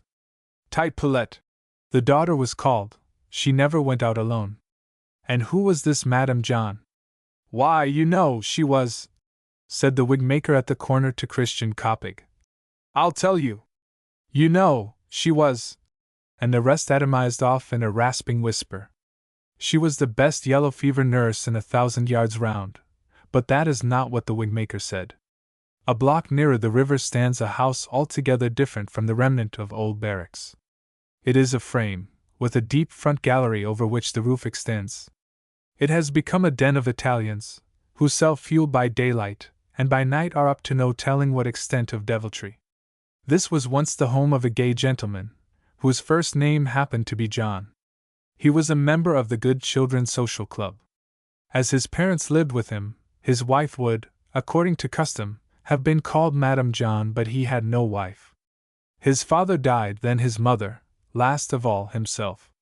As he is about to be off, in comes Madame John, with Tite Poulette, then an infant, on her arm. Sally, said he, I am going. She bowed her head and wept. You have been very faithful to me, Sally. She wept on. Nobody to take care of you now, Sally. Sally only went on weeping. I want to give you this house, Sally. It is for you and the little one. An hour after, amid the sobs of Madame John, she and the little one inherited the house, such as it was. With the fatal caution which characterizes ignorance, she sold the property and placed the proceeds in a bank, which made haste to fail. She put on widow's weeds, and wore them still when Tite Poulette had 17, as the frantic lads would say. How they did chatter over her! Quiet Christian Coppig had never seen the like. He wrote to his mother, and told her so. A pretty fellow at the corner would suddenly double himself up with beckoning to a knot of chums. These would hasten up. Recruits would come in from 2 or 3 other directions. As they reached the corner, their countenances would quickly assume a genteel severity, and presently, with her mother, Tite Poulette would pass, tall, straight, lithe, her great black eyes made tender by their sweeping lashes, the faintest tint of color in her southern cheek. Her form all grace, her carriage a wonder of simple dignity. The instant she was gone, every tongue was let slip on the marvel of her beauty. But though theirs were only the loose New Orleans morals of over 50 years ago, their unleashed tongues never had attempted any greater liberty than to take up the pet name, Tite Poulette. And yet the mother was soon to be, as we shall discover, a paid dancer at the Salle de Conde. To Sally, of course, as to all quadroon ladies, the festivities of the Conde Street ballroom were familiar of old. There, in the happy days when dear Monsieur John was young, and the 18th century old, she had often repaired under guard of her mother, dead now, alas, and Monsieur John would slip away from the dull play and dry society of Théâtre d'Orléans, and come around with his crowd of elegant friends, and through the long sweet hours of the ball she had danced, and laughed, and coquetted under her satin mask, even to the baffling and tormenting of that prince of gentlemen, dear Monsieur John himself. No man of questionable blood dare set his foot within the door. Many noble gentlemen were pleased to dance with her. Colonel de and General La, city councilmen and officers from the government house. There were no paid dancers then. Everything was decorously conducted indeed. Every girl's mother was there, and the more discreet always left before there was too much drinking. Yes, it was gay, but sometimes dangerous. Ha! More times than a few had Monsieur John knocked down some long-haired and long-knifed rowdy, and kicked the breath out of him for looking saucily at her. But that was like him, he was so brave and kind, and he is gone. There was no room for widow's weeds there. So when she put these on, her glittering eyes never again looked through her pink and white mask, and she was glad of it, for never in her life had they so looked for anybody but her dear Monsieur John, and now he was in heaven, so the priest said, and she was a sick nurse. Living was hard work, and, as Madame John had been brought up tenderly, and had done what she could to rear her daughter in the same mistaken way, with, of course, no more education than the ladies in society got. They knew nothing beyond a little music and embroidery. They struggled as they could, faintly, now giving a few private dancing lessons, now dressing hair, but ever beat back by the steady detestation of their imperious patronesses, and by, for want of that priceless worldly grace known among the flippant as money sense, these two poor children, born of misfortune and the complacent badness of the times, began to be in want. Christian Coppig noticed from his dormer window one day a man standing at the big archway opposite, and clanking the brass knocker on the wicket that was in one of the doors. He was a smooth man, with his hair parted in the middle, and his cigarette poised on a tiny gold holder. He waited a moment, politely cursed the dust, knocked again, threw his slender sword cane under his arm, and wiped the inside of his hat with his handkerchief. Madame John held a parley with him at the wicket. Tight Poulette was nowhere seen. He stood at the gate while Madame John went upstairs. Christian Coppig knew him. He knew him as one knows a snake. He was the manager of the Salle de Conde. Presently Madame John returned with a little bundle, and they hurried off together. And now what did this mean? Why, by any one of ordinary acuteness the matter was easily understood, but, to tell the truth, Christian Coppig was a trifle dull, and got the idea at once that some damage was being planned against Tight Poulette. It made the gentle Dutchman miserable not to be minding his own business, and yet. But the woman certainly will not attempt, said he to himself. No, no! She cannot. Not being able to guess what he meant, I cannot say whether she could or not. I know that next day Christian Coppig, glancing eagerly over the Ami de Lois, read an advertisement which he had always before skipped with a frown. It was headed Salle de Conde, and, being interpreted, signified that a new dance was to be introduced, the Danse de Chinois, and that a young lady would follow it with the famous Danse du Châle. It was the Sabbath. The young man watched the opposite window steadily and painfully from early in the afternoon until the moon shone bright, and from the time the moon shone bright until Madame John, Madame John, and not Tight Poulette, stepped through the wicket, much dressed and well muffled, and hurried off toward the Rue Conde. Madame John was the young lady, and the young man's mind, glad to return to its own unimpassioned affairs, relapsed into quietude. Madame John danced beautifully. It had to be done. It brought some pay, and pay was bread, and every Sunday evening, with a touch here and there of paint and powder, the mother danced the dance of the shawl, the daughter remaining at home alone. Christian Coppig, simple, slow-thinking young Dutchman, never noticing that he stayed at home with his window darkened for the very purpose, would see her come to her window and look out with a little wild, alarmed look in her magnificent eyes, and go and come again, and again, until the mother, like a storm-driven bird, came panting home. 2 or 3 months went by. One night, on the mother's return, Christian Coppig coming to his room nearly at the same moment, there was much earnest conversation, which he could see, but not hear. Tight Poulette, said Madame John. You are 17. True, maman. Ah, my child, I see not how you are to meet the future. The voice trembled plaintively. But how, maman? Ah, you are not like others, no fortune, no pleasure, no friend. Maman. No, no, I thank God for it, I am glad you are not, but you will be lonely, all your poor life long. There is no place in this world for us poor women. I wish that we were either white or black. And the tears, too, shining ones, stood in the poor quadroon's eyes. The daughter stood up, her eyes flashing. God made us, maman, she said with a gentle, but stately smile. Ha! Said the mother, her keen glance darting through her tears. Sin made me, yes. No, said Tight Poulette. God made us. He made us just as we are, not more white, not more black. He made you, truly, said Sally. You are so beautiful, I believe it well. She reached and drew the fair form to a kneeling posture. My sweet, white daughter! Now the tears were in the girl's eyes. And could I be whiter than I am? She asked. Oh, no, no, Tight Poulette, cried the other. But if we were only real white, both of us, so that some gentleman might come to see me and say, Madam John, I want your pretty little chick. She is so beautiful. I want to take her home. She is so good, I want her to be my wife. Oh, my child, to see that I would give my life, I would give my soul. Only you should take me along to be your servant. I walked behind two young men tonight.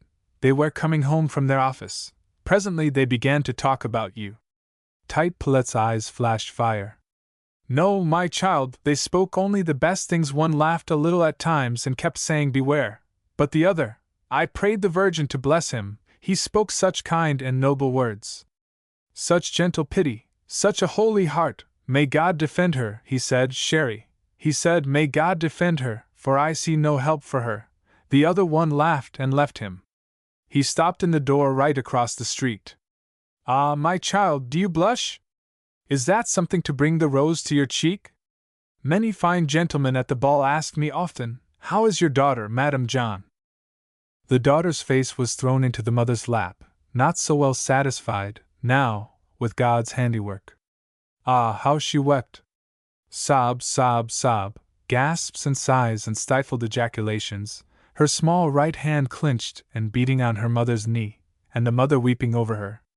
Christian Koppig shut his window. Nothing but a generous heart and a Dutchman's phlegm could have done so at that moment. And even now, Christian Koppig, for the window closed very slowly. He wrote to his mother thus: In this wicked city I see none so fair as the poor girl who lives opposite me, and who, alas, though so fair, is one of those whom the taint of caste has cursed. She lives a lonely, innocent life in the midst of corruption, like the lilies I find here in the Mars hue, and I have great pity for her. God defend her. I said tonight to a fellow clerk, I see no help for her. I know there is a natural, and I think proper, horror of mixed blood, excuse the mention, sweet mother, and I feel it, too, and yet if she were in Holland today, not one of 100 suitors would detect the hidden blemish.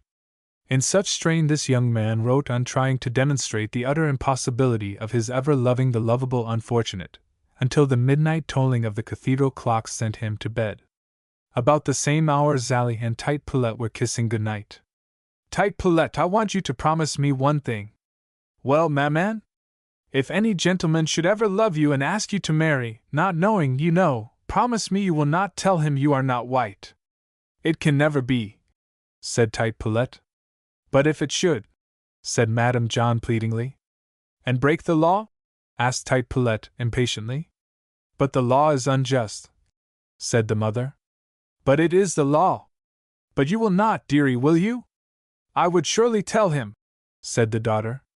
When Sally, for some cause, went next morning to the window, she started. Tight Paulette! She called softly without moving. The daughter came. The young man, whose idea of propriety had actuated him to this display, was sitting in the dormer window, reading. Mother and daughter bent a steady gaze at each other. It meant in French, If he saw us last night. Ah, dear, said the mother, her face beaming with fun. What can it be, maman? He speaks, oh! Ha ha, he speaks such miserable French. It came to pass one morning at early dawn that Sally and Tight Paulette, going to Mass, passed the café, just as, who should be coming out but Monsieur, the manager of the Salle de Condé. He had not yet gone to bed. Monsieur was astonished. He had a Frenchman's eye for the beautiful, and certainly there the beautiful was. He had heard of Madame John's daughter, and had hoped once to see her, but did not. But could this be she? They disappeared within the cathedral. A sudden pang of piety moved him. He followed. Tight Paulette was already kneeling in the aisle. Sally, still in the vestibule, was just taking her hand from the font of holy water. Madame John, whispered the manager. She courtesied. Madame John, that young lady, is she your daughter? She is my daughter, said Sally, with somewhat of alarm in her face, which the manager misinterpreted. I think not, Madame John. He shook his head, smiling as one too wise to be fooled. Yes, monsieur, she is my daughter. Oh no, Madame John, it is only make-believe, I think. I swear she is, Monsieur de la Rue. Is that possible? Pretending to waver, but convinced in his heart of hearts, by Sally's alarm, that she was lying. But how? Why does she not come to our ballroom with you? Sally, trying to get away from him, shrugged and smiled. Each to his taste, monsieur, it pleases her not. She was escaping, but he followed one step more. I shall come to see you, Madame John. She whirled and attacked him with her eyes. Monsieur must not give himself the trouble, she said, the eyes at the same time adding, dare to come. She turned again, and knelt to her devotions. The manager dipped in the font, crossed himself, and departed. Several weeks went by, and M. de la Rue had not accepted the fierce challenge of Madame John's eyes. 1 or 2 Sunday nights she had succeeded in avoiding him, though fulfilling her engagement in the salle. But by and by payday, a Saturday, came round, and though the pay was ready, she was loath to go up to Monsieur's little office. It was an afternoon in May. Madame John came to her own room, and with a sigh sank into a chair. Her eyes were wet. Did you go to his office, dear mother? Asked Tite Poulette. I could not, she answered, dropping her face in her hands. Maman, he has seen me at the window. While I was gone, cried the mother. He passed on the other side of the street. He looked up purposely, and saw me. The speaker's cheeks were burning red. Sally wrung her hands. It is nothing, mother, do not go near him. But the pay, my child. The pay matters not. But he will bring it here. He wants the chance. That was the trouble, sure enough. About this time Christian Koppig lost his position in the German importing house where, he had fondly told his mother, he was indispensable.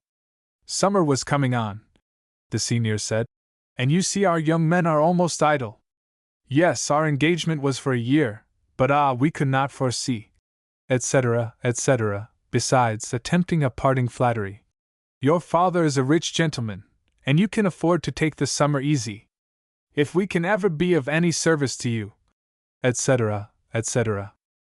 So the young Dutchman spent the afternoons at his dormer window reading and glancing down at the little casement opposite, where a small, rude shelf had lately been put out, holding a row of cigar boxes with wretched little botanical specimens in them trying to die. Tite Poulette was their gardener, and it was odd to see, dry weather or wet, how many waterings per day those plants could take. She never looked up from her task, but I know she performed it with that unacknowledged pleasure which all girls love and deny, that of being looked upon by noble eyes. On this peculiar Saturday afternoon in May, Christian Koppig had been witness of the distressful scene over the way. It occurred to Tite Poulette that such might be the case, and she stepped to the casement to shut it. As she did so, the marvelous delicacy of Christian Koppig moved him to draw in one of his shutters. Both young heads came out at one moment, while at the same instant, rap, rap, rap, rap, rap, clanked the knocker on the wicket. The black eyes of the maiden and the blue over the way, from looking into each other for the first time in life, glanced down to the arched doorway upon Monsieur the manager. Then the black eyes disappeared within, and Christian Koppig thought again, and reopening his shutter, stood up at the window prepared to become a bold spectator of what might follow. But for a moment nothing followed. Trouble over there, thought the rosy Dutchman, and waited. The manager waited too, rubbing his hat and brushing his clothes with the tips of his kidded fingers. They do not wish to see him, slowly concluded the spectator. Rap, rap, rap, rap, rap, quoth the knocker, and M. de la Rue looked up around at the windows opposite, and noticed the handsome young Dutchman looking at him. Dutch, said the manager softly, between his teeth. He is staring at me, said Christian Koppig to himself. But then I am staring at him, which accounts for it.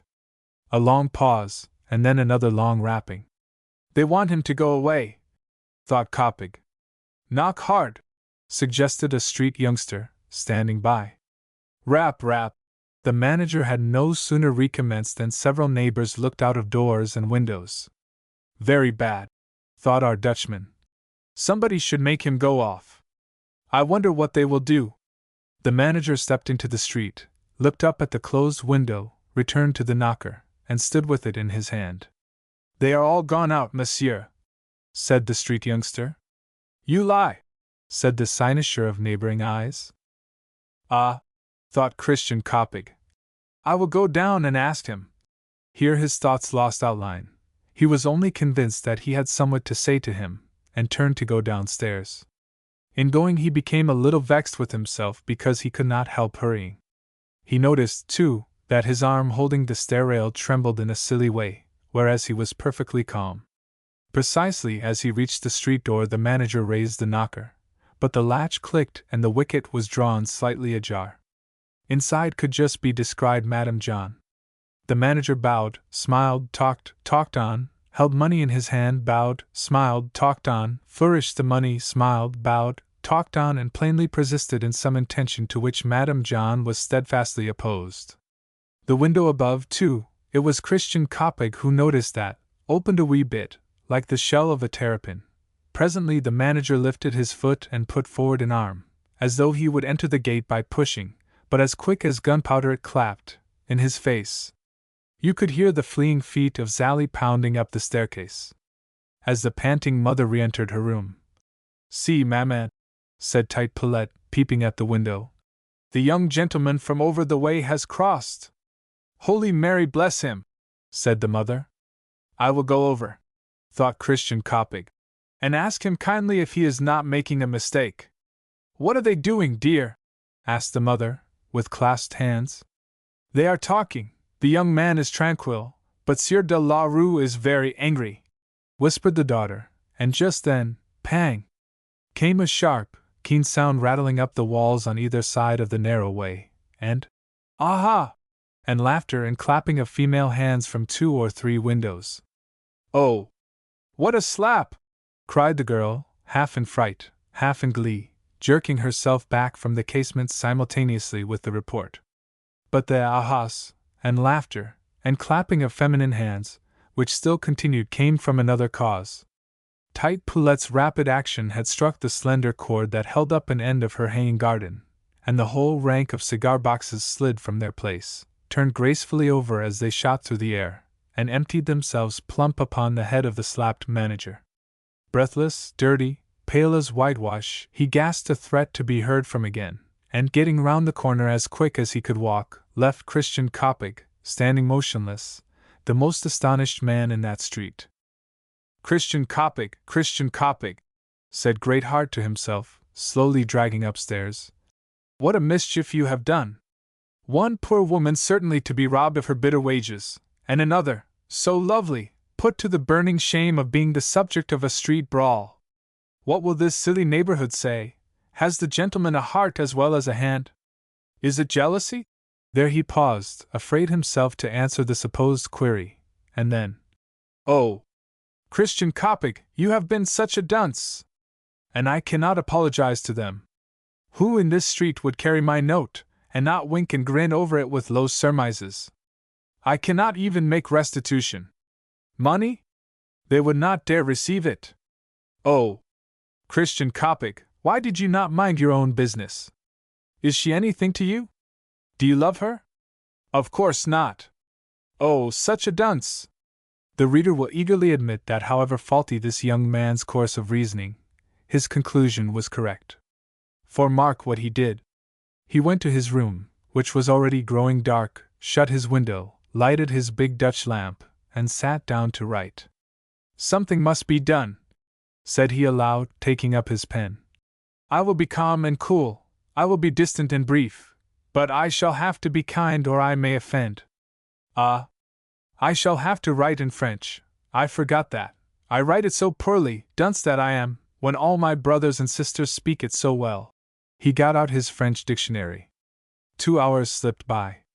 He made a new pen, washed and refilled his inkstand, mended his abominable chair, and after 2 hours more made another attempt, and another failure. My head aches, said he, and lay down on his couch, the better to frame his phrases. He was awakened by the Sabbath sunlight. The bells of the cathedral and the Ursulines' chapel were ringing for high mass, and a mocking bird, perching on a chimney-top above Madame John's rooms, was caroling, whistling, mewing, chirping, screaming, and trilling with the ecstasy of a whole May in his throat. Oh! Sleepy Christian Coppig, was the young man's first thought. Such a dunce! Madame John and daughter did not go to Mass. The morning wore away, and their casement remained closed. They are offended, said Christian Coppig, leaving the house, and wandering up to the little Protestant affair known as Christ Church. No, possibly they are not, he said, returning and finding the shutters thrown back. By a sad accident, which mortified him extremely, he happened to see, late in the afternoon, hardly conscious that he was looking across the street, that Madame John was dressing. Could it be that she was going to the Salle de Conde? He rushed to his table, and began to write. He had guessed aright. The wages were too precious to be lost. The manager had written her a note. He begged to assure her that he was a gentleman of the clearest cut. If he had made a mistake the previous afternoon, he was glad no unfortunate result had followed except his having been assaulted by a ruffian, that the danse du châle was promised in his advertisement, and he hoped Madame John, whose wages were in hand waiting for her, would not fail to assist as usual. Lastly, and delicately put, he expressed his conviction that Mademoiselle was wise and discreet in declining to entertain gentlemen at her home. So, against much beseeching on the part of Tite Poulette, Madame John was going to the ballroom. Maybe I can discover what Sieur de la Rue is planning against Monsieur over the way, she said, knowing certainly the slap would not be forgiven, and the daughter, though tremblingly, at once withdrew her objections. The heavy young Dutchman, now thoroughly electrified, was writing like mad. He wrote and tore up, lighted his lamp, started again, and at last signed his name. A letter by a Dutchman in French, what can be made of it in English? We will see. Madame and Mademoiselle. A stranger, seeking not to be acquainted, but seeing and admiring all days the goodness and high honor, begs to be pardoned of them for the mistakes, alas! of yesterday, and to make reparation and satisfaction in destroying the ornaments of the window, as well as the loss of compensation from Monsieur the Manager, with the enclosed bill of the Banque de la Louisiane for $50, and, hoping they will see what he is meaning, remains, respectfully, Christian Coppig. P.S. Madame must not go to the ball. He must bear the missive himself. He must speak in French. What should the words be? A moment of study, he has it, and is off down the long 3-story stairway. At the same moment Madame John stepped from the wicket, and glided off to the Salle de Conde, a trifle late. I shall see Madame John, of course, thought the young man, crushing a hope, and rattled the knocker. Tite Poulette sprang up from praying for her mother's safety. What has she forgotten? She asked herself, and hastened down. The wicket opened. The two innocents were stunned. Ah, said the pretty Dutchman. Ah, blurted out something in virgin Dutch, handed her the letter, and hurried down street.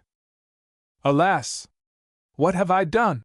Said the poor girl, bending over her candle, and bursting into tears that fell on the unopened letter.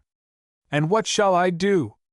It may be wrong to open it, and worse not to.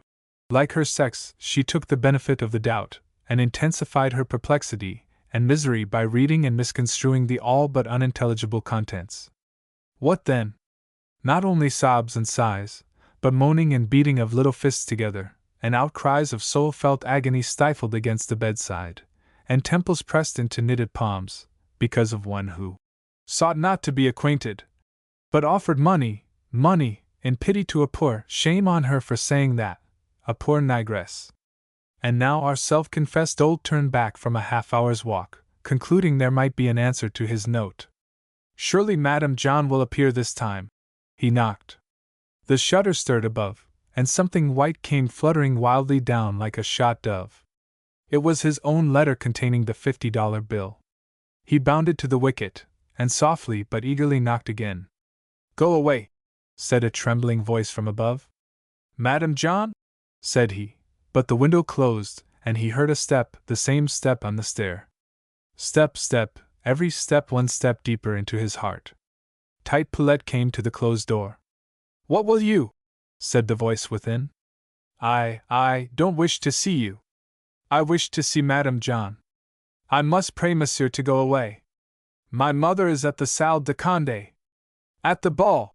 Christian Coppic strayed off, repeating the words for want of definite thought. All at once it occurred to him that at the ball he could make Madame John's acquaintance with impunity. Was it courting sin to go? By no means. He should, most likely, save a woman from trouble, and help the poor in their distress. Behold Christian Coppic standing on the floor of the Salle de Conde. A large hall, a blaze of lamps, a bewildering flutter of fans and floating robes, strains of music, columns of gay promenaders, a long row of turbaned mothers lining either wall, gentlemen of the portlier sort filling the recesses of the windows, whirling waltzers gliding here and there, smiles and grace, all fair, orderly, elegant, bewitching. A young Creole's laugh mayhap a little loud, and truly there were many sword canes. But neither grace nor foulness satisfied the eye of the zealous young Dutchman.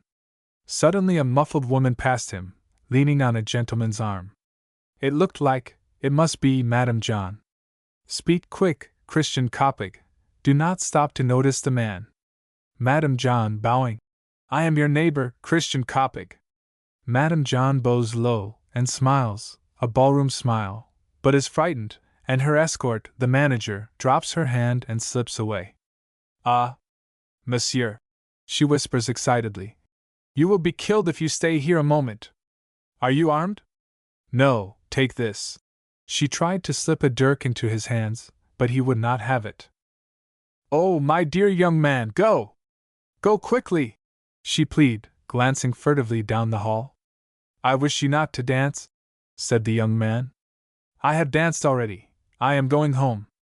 Come, be quick. We will go together. She thrust her arm through his, and they hastened into the street.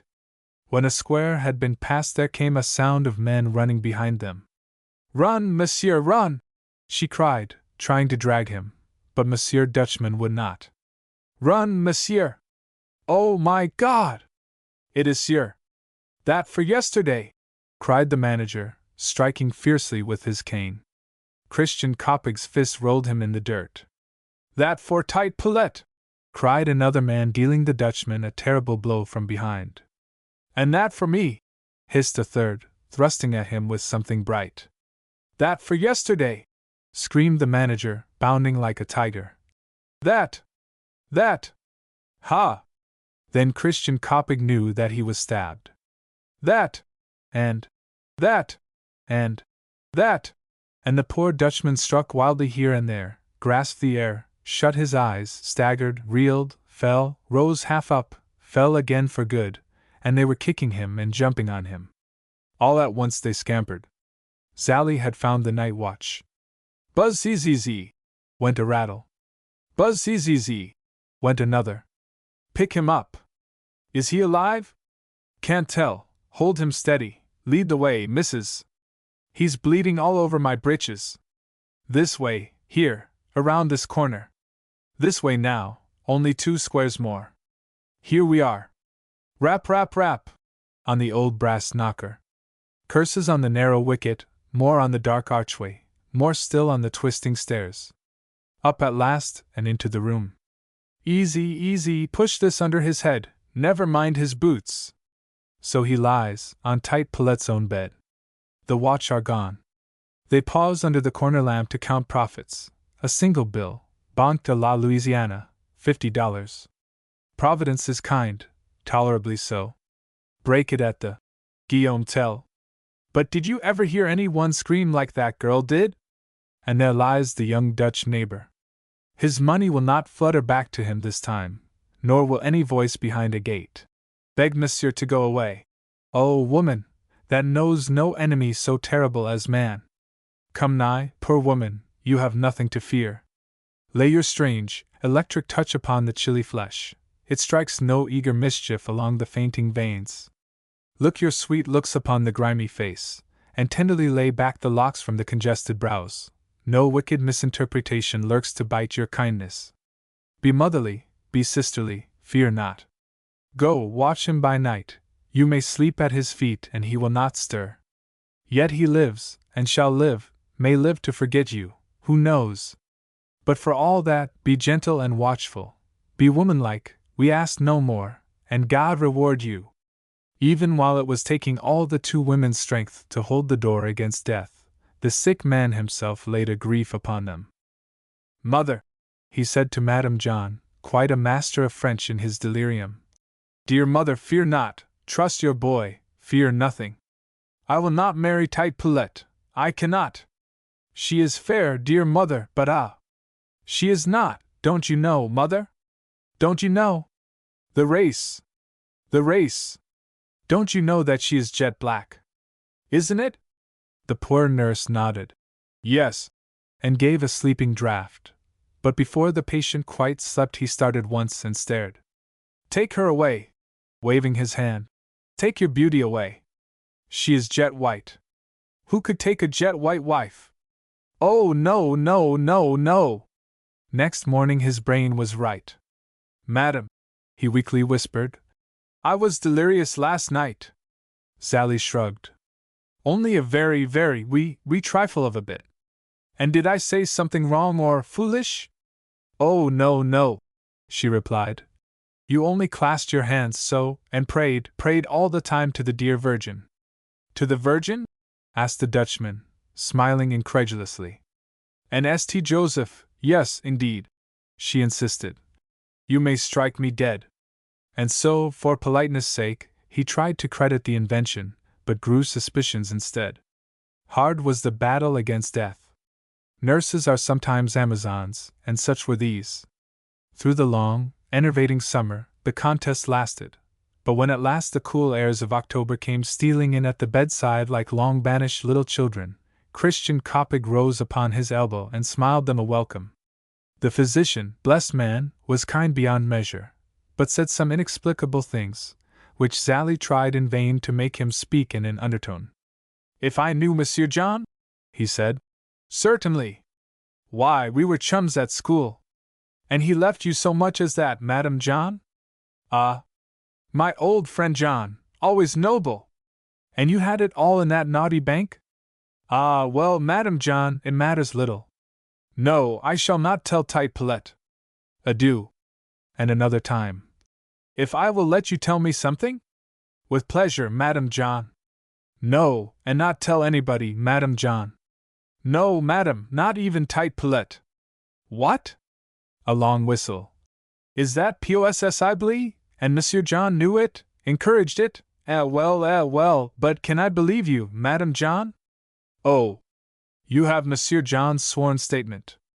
Ah, very good, truly, but you say you have it, but where is it? Ah, tomorrow. A skeptical shrug.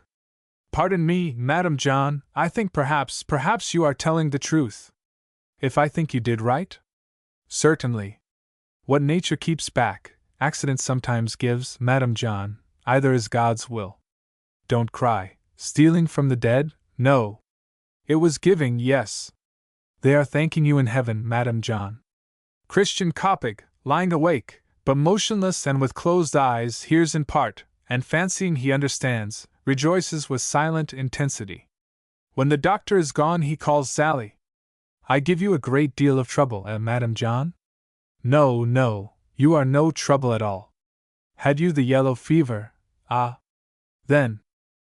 She rolled her eyes to signify the superlative character of the tribulations attending yellow fever. I had a lady and gentleman once, a Spanish lady and gentleman, just off the ship, both sick at once with the fever, delirious, could not tell their names. Nobody to help me but sometimes Monsieur John. I never had such a time, never before, never since, as that time. 4 days and nights this head touched not a pillow. And they died, said Christian Koppig. The 3rd night the gentleman went. Per Senor, Sir John, he did not know the harm, gave him some coffee and toast.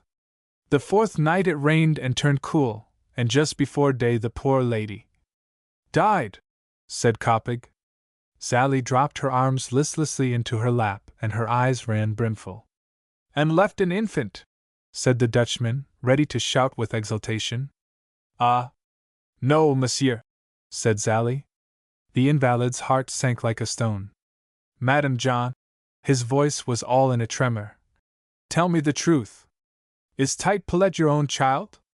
Ha! Ha! What foolishness! Of course she is my child! And Madame gave vent to a true Frenchwoman's laugh. It was too much for the sick man. In the pitiful weakness of his shattered nerves, he turned his face into his pillow and wept like a child. Sally passed into the next room to hide her emotion. Maman, dear Maman, said Tite Poulette, who had overheard nothing, but only saw the tears. Ah! My child, my task is too great for me. Let me go now, another time. Go and watch at his bedside. But, Maman, for Tite Poulette was frightened, he needs no care now. Nay, but go, my child, I wish to be alone. The maiden stole in with averted eyes and tiptoed to the window, that window.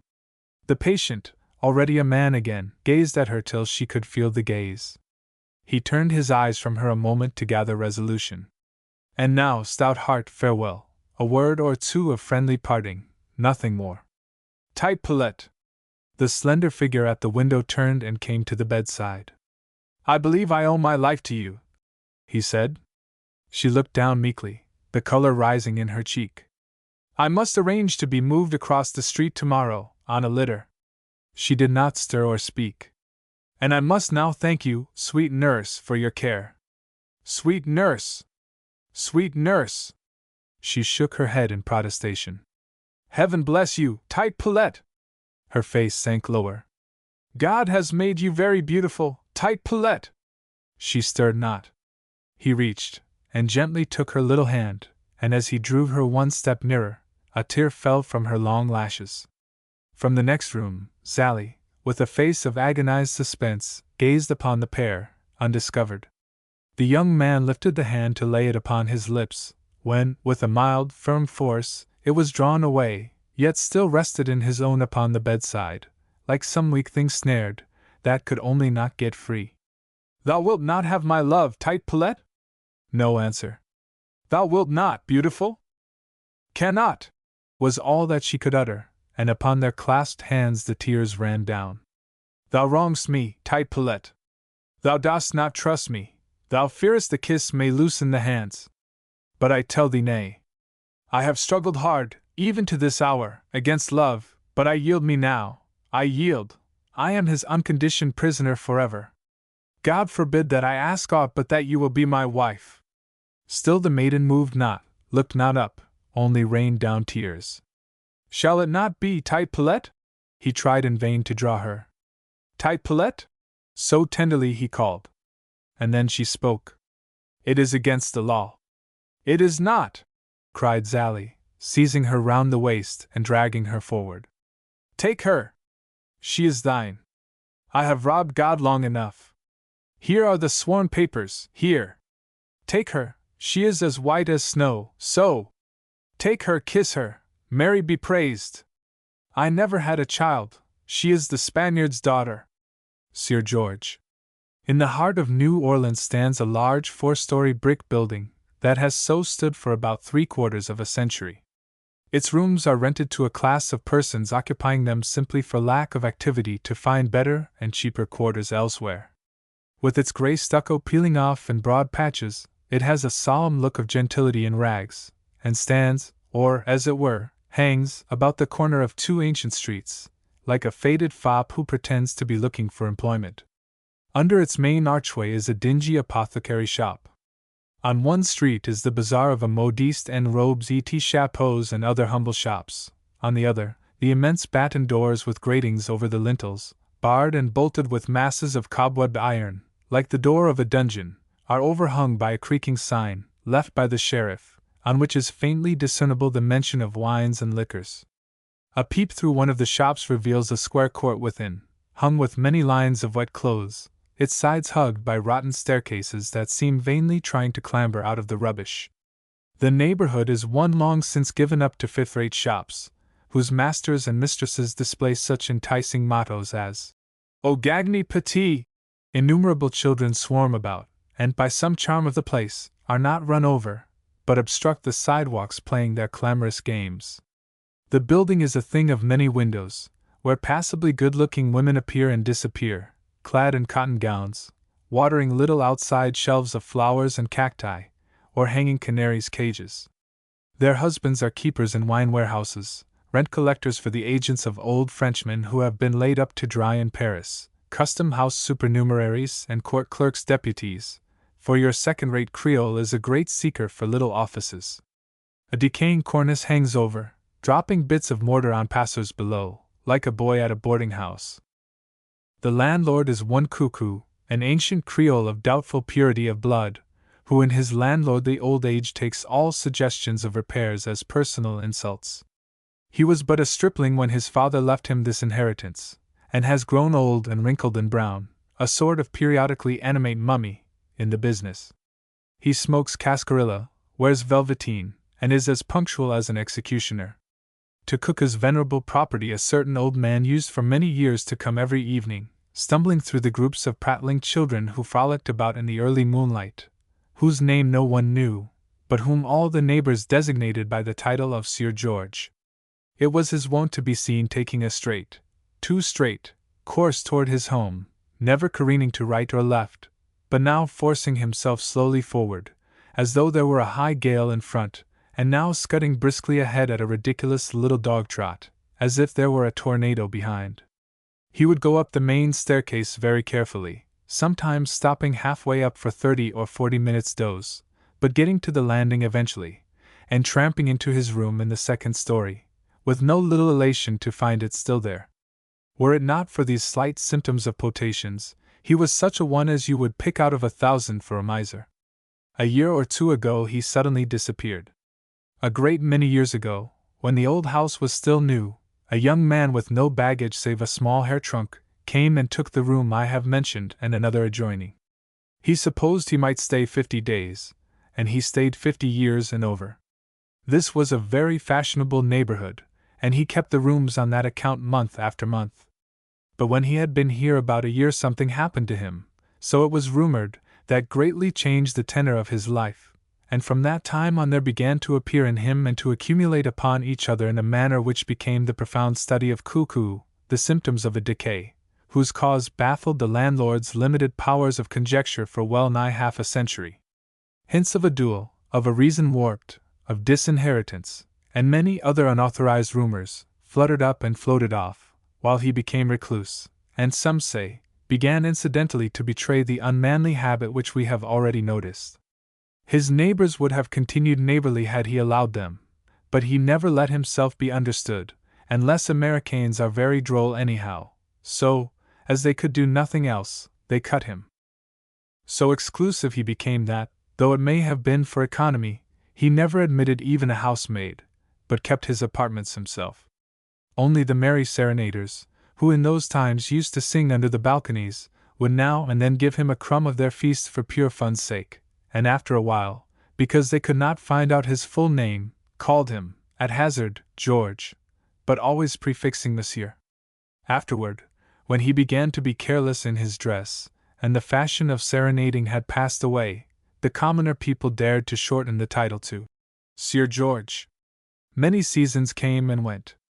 The city changed like a growing boy, gentility and fashion went uptown, but Sieur George still retained his rooms. Every one knew him slightly, and bowed, but no one seemed to know him well, unless it were a brace or so of those convivial fellows in regulation blue at Little Fort St. Charles. He often came home late, with one of these on either arm, all singing different tunes and stopping at every 20 steps to tell secrets. But by and by the fort was demolished, church and government property melted down under the warm demand for building lots, the city spread like a ringworm, and one day Sieur George steps out of the old house in full regimentals. The Creole neighbors rush bareheaded into the middle of the street, as though there were an earthquake, or a chimney on fire. What to do or say or think they do not know, they are at their wits' ends, therefore well nigh happy. However, there is a German blacksmith shop near by, and they watch to see what Jacob will do. Jacob steps into the street with every eye upon him. He approaches Monsieur. He addresses to him a few remarks. They shake hands. They engage in some conversation. Monsieur places his hand on his sword. Now Monsieur passes. The populace crowd around the blacksmith. Children clap their hands softly and jump up and down on tiptoes of expectation. Sir George is going to the war in Mexico. Ah, says a little girl in the throng. Sir George's 2 rooms will be empty. I find that very droll. The landlord, this same cuckoo, is in the group. He hurls himself into the house and up the stairs. 15 years past since he have been in those rooms. He arrives at the door. It is shut. It is locked. In short, further investigation revealed that a youngish lady in black, who had been seen by several neighbors to enter the house, but had not, of course, been suspected of such remarkable intentions, had, in company with a middle-aged slave woman, taken these 2 rooms, and now, at the slightly open door, proffered a month's rent in advance. What could a landlord do but smile? Yet there was a pretext left. The rooms must need repairs. No, sir, he could look in and see. Joy! He looked in. All was neatness. The floor unbroken, the walls cracked but a little, and the cracks closed with new plaster, no doubt by the jealous hand of Sir George himself. Cook's eyes swept sharply round the 2 apartments. The furniture was all there. Moreover, there was Monsieur's little hair trunk. He should not soon forget that trunk. One day, 15 years or more before, he had taken hold of that trunk to assist Monsieur to arrange his apartment, and Monsieur had drawn his fist back and cried to him to drop it. Maze. There it was, looking very suspicious in Cook's eyes, and the lady's domestic, as tidy as a yellow bird, went and sat on it. Could that trunk contain treasure? It might, for Madame wanted to shut the door, and in fact did so. The lady was quite handsome, had been more so, but was still young, spoke the beautiful language, and kept, in the inner room, her discreet and taciturn mulatress, a tall, straight woman, with a fierce eye, but called by the young Creoles of the neighborhood, confound good-looking dot. Among less Americans, where the new neighbor always expects to be called upon by the older residents, this lady might have made friends in spite of being as reserved as Sir George, but the reverse being the Creole custom, and she being well pleased to keep her own company, chose mystery rather than society. The poor landlord was sorely troubled. It must not that anything de trop take place in his house. He watched the 2 rooms narrowly, but without result, save to find that Madame plied her needle for pay, spent her money for little else besides heartstrings, and took good care of the little trunk of Monsieur. This espionage was a good turn to the mistress and maid, for when Cuckoo announced that all was proper, no more was said by outsiders. Their landlord never got but one question answered by the middle-aged maid. Madame, he feared, was a lit bit embarrassed poor money, eh? Non, mademoiselle, you notice. Had some property, but did not want to eat it up.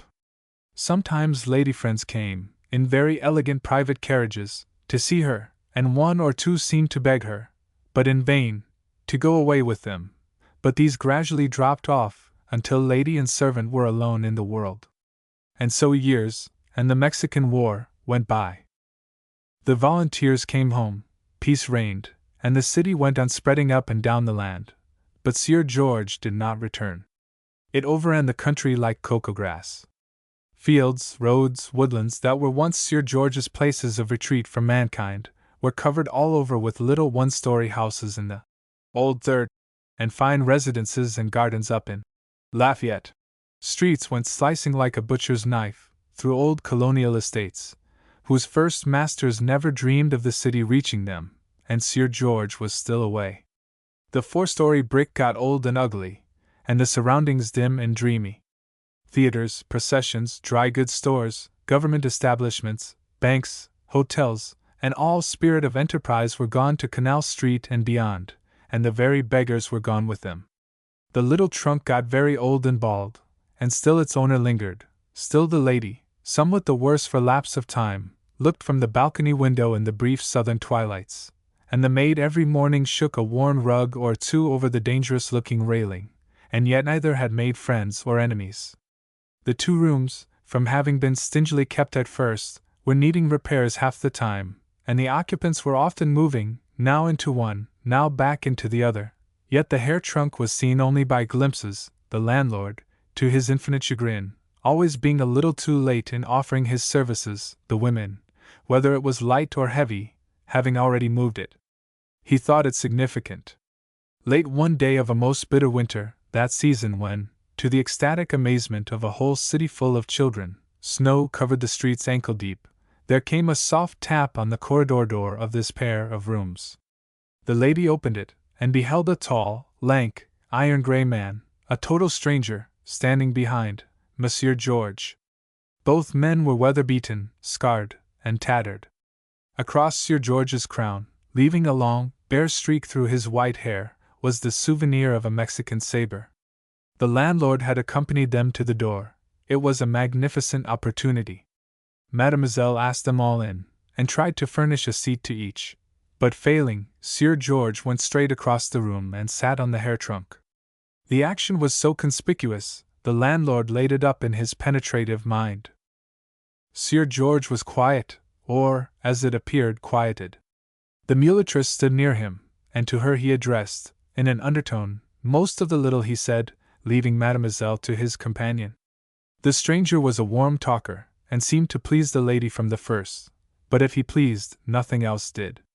Cuckoo, intensely curious, sought some pretext for staying, but found none. They were, altogether, an uncongenial company. The lady seemed to think Cuckoo had no business there. Sir George seemed to think the same concerning his companion, and the few words between Mademoiselle and Sir George were cool enough. The maid appeared nearly satisfied, but could not avoid casting an anxious eye at times upon her mistress. Naturally, the visit was short. The next day but one the two gentlemen came again in better attire. Sir George evidently disliked his companion, yet would not rid himself of him. The stranger was a gesticulating, stagey fellow, much Monsieur's junior, an incessant talker in Creole French, always excited on small matters and unable to appreciate a great one. Once, as they were leaving, Cuckoo, accidents will happen, was under the stairs. As they began to descend, the tall man was speaking. Better to bury it, the startled landlord heard him say, and held his breath, thinking of the trunk, but no more was uttered. A week later they came again. A week later they came again. A week later they came yet again. The landlord's eyes began to open. There must be a courtship in progress. It was very plain now why Sir George had wished not to be accompanied by the rail gentleman, but since his visits had become regular and frequent, it was equally plain why he did not get rid of him, because it would not look well to be going and coming too often alone. Maybe it was only this tender passion that the tall man had thought better to bury. Lately there often came sounds of gay conversation from the first of the two rooms, which had been turned into a parlor, and as, week after week, the friends came downstairs, the tall man was always in high spirits and anxious to embrace Sir George, who, sly dog, thought the landlord, would try to look grave, and only smiled in an embarrassed way. Ah, monsieur, you think to be very conning, mais you not so conning as Cuckoo, no. And the inquisitive little man would shake his head and smile, and shake his head again, as a man has a perfect right to do under the conviction that he has been for 20 years baffled by a riddle and is learning to read it at last. He had guessed what was in Sir George's head, he would by and by guess what was in the trunk. A few months passed quickly away, and it became apparent to every eye in or about the ancient mansion that the landlord's guess was not so bad, in fact, that Mademoiselle was to be married. On a certain rainy spring afternoon, a single hired hack drove up to the main entrance of the old house, and after some little bustle and the gathering of a crowd of damp children about the big doorway, Sir George, muffled in a newly repaired overcoat, jumped out and went upstairs. A moment later he reappeared, leading Mademoiselle, wreathed and veiled, down the stairway. Very fair was Mademoiselle still. Her beauty was mature, fully ripe, maybe a little too much so, but only a little, and as she came down with the ravishing odor of bridal flowers floating about her, she seemed the garlanded victim of a pagan sacrifice. The muletress in holiday gear followed behind. The landlord owed a duty to the community. He arrested the maid on the last step. Your mistress, she go and poor marry Sir George? It make me glad. Marry Sir George? Non, monsieur. Non? Not marry Sir George? May's comment? She's going to marry the tall gentleman. Diable! Ze long gentleman! With his hands upon his forehead, he watched the carriage trundle away. It passed out of sight through the rain. He turned to enter the house, and all at once tottered under the weight of a tremendous thought. They had left the trunk. He hurled himself upstairs as he had done 7 years before, but again. Ah, bah! The door was locked, and not a picayune of rent due. Late that night a small square man, in a wet overcoat, fumbled his way into the damp entrance of the house, stumbled up the cracking stairs, unlocked, after many languid efforts, the door of the 2 rooms, and falling over the hair trunk, slept until the morning sunbeams climbed over the balcony and in at the window, and shone full on the back of his head. Old Cuckoo, passing the door just then, was surprised to find it slightly ajar, pushed it open silently, and saw, within, Sir George in the act of rising from his knees beside the mysterious trunk. He had come back to be once more the tenant of the 2 rooms. Sir George, for the second time, was a changed man, changed from bad to worse. From being retired and reticent, he had come, by reason of advancing years, or mayhap that which had left the terrible scar on his face, to be garrulous. When, once in a while, employment sought him, for he never sought employment, whatever remuneration he received went its way for something that left him dingy and threadbare. He now made a lively acquaintance with his landlord, as, indeed, with every soul in the neighborhood, and told all his adventures in Mexican prisons and Cuban cities, including full details of the hardships and perils experienced jointly with the long gentleman, who had married Mademoiselle, and who was no Mexican or Cuban, but a genuine Louisianian. "It was he that fancied me," he said. "Not I him, but once he had fallen in love with me I hadn't the force to cast him off. How Madame ever should have liked him was one of those woman's freaks that a man mustn't expect to understand. He was no more fit for her than rags are fit for a queen, and I could have choked his head off the night he hugged me round the neck and told me what a suicide she had committed. But other fine women are committing that same folly every day, only they don't wait until they're 34 or 5 to do it. Why don't I like him? Well, for one reason, he's a drunkard." Here Cuckoo, whose imperfect knowledge of English prevented his intelligent reception of the story, would laugh as if the joke came in just at this point. However, with all Monsieur's prattle, he never dropped a word about the man he had been before he went away, and the great hair-trunk puzzle was still the same puzzle, growing greater every day. Thus the 2 rooms had been the scene of some events quite queer, if not really strange, but the queerest that ever they presented, I guess, was Sir George coming in there one day, crying like a little child, and bearing in his arms an infant, a girl, the lovely offspring of the drunkard whom he so detested, and poor, robbed, spirit-broken and now dead Madame. He took good care of the orphan, for orphan she was very soon. The long gentleman was pulled out of the old basin one morning, and Sir George identified the body at the Treem station. He never hired a nurse. The father had sold the lady's maid quite out of sight, so he brought her through all the little ills and around all the sharp corners of baby life and childhood, without a human hand to help him, until one evening, having persistently shut his eyes to it for weeks and months, like one trying to sleep in the sunshine, he awoke to the realization that she was a woman. It was a smoky one in November, the first cool day of autumn. The sunset was dimmed by the smoke of burning prairies, the air was full of the ashes of grass and reeds, ragged urchins were lugging home sticks of cordwood, and when a bit of coal fell from a cart in front of Cuckoo's old house, a child was boxed half across the street and robbed of the booty by a blanchisseuse de fin from over the way. The old man came home quite steady. He mounted the stairs smartly without stopping to rest, went with a step unusually light and quiet to his chamber, and sat by the window opening upon the rusty balcony. It was a small room, sadly changed from what it had been in old times, but then so was Sir George.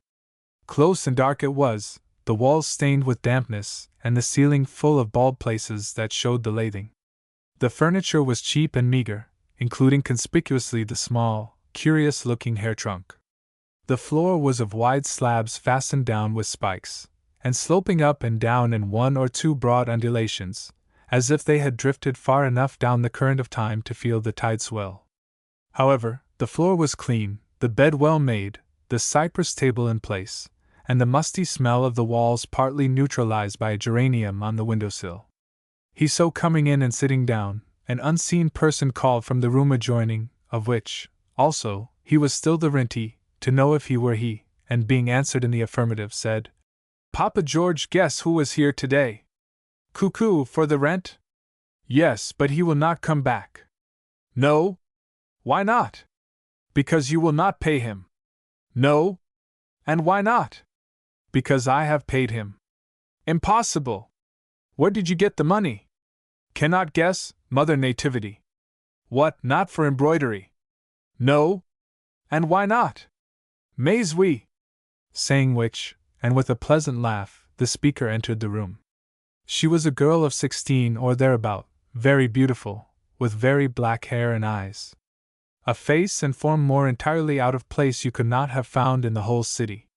She sat herself at his feet, and with her interlocked hands upon his knee, and her face, full of childish innocence mingled with womanly wisdom, turned to his, appeared for a time to take principal part in a conversation which, of course, could not be overheard in the corridor outside.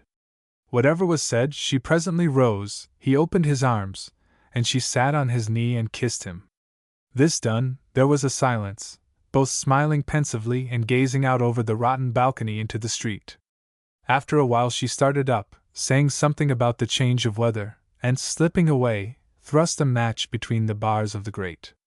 The old man turned about to the fire, and she from her little room brought a low sewing chair and sat beside him, laying her head on his knee, and he stroking her brow with his brown palm.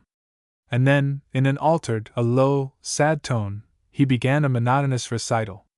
Thus they sat, he talking very steadily and she listening, until all the neighborhood was wrapped in slumber, all the neighbors, but not Cuckoo. Cuckoo in his old age had become a great eavesdropper. His ear and I took turns at the keyhole that night, for he tells things that were not intended for outside hearers. He heard the girl sobbing, and the old man saying, "But you must go now. You cannot stay with me safely or decently, much as I wish it. The Lord only knows how I'm to bear it, or where you're to go, but He's your Lord, child, and He'll make a place for you. I was your grandfather's death. I frittered your poor dead mother's fortune away. Let that be the last damage I do. I have always meant everything for the best," he added half in soliloquy. From all Cuckoo could gather, he must have been telling her the very story just recounted. She had dropped quite to the floor, hiding her face in her hands, and was saying between her sobs, "I cannot go, Papa George. Oh, Papa George, I cannot go." Just then Sir George, having kept a good resolution all day, was encouraged by the orphan's pitiful tones to contemplate the most senseless act he ever attempted to commit. He said to the sobbing girl that she was not of his blood, that she was nothing to him by natural ties, that his covenant was with her grandsire to care for his offspring, and though it had been poorly kept, it might be breaking it worse than ever to turn her out upon ever so kind a world. "I have tried to be good to you all these years. When I took you, a wee little baby, I took you for better or worse. I intended to do well by you all your childhood days, and to do best at last. I thought surely we should be living well by this time, and you could choose from a world full of homes and a world full of friends.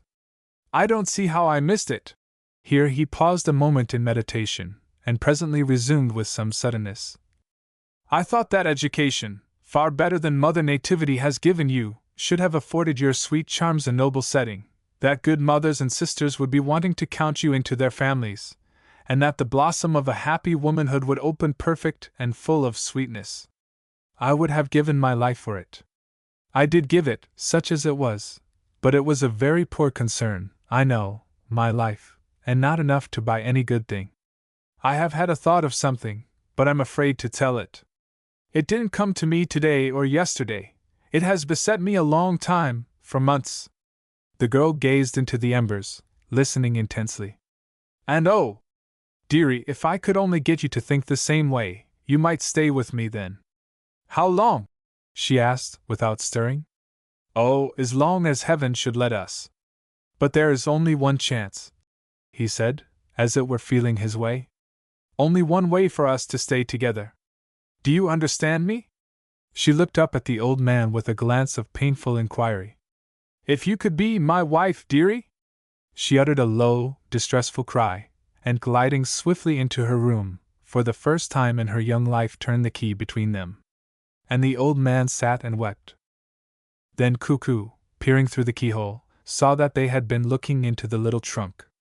The lid was up, but the back was toward the door, and he could see no more than if it had been closed. He stooped and stared into the aperture until his dry old knees were ready to crack.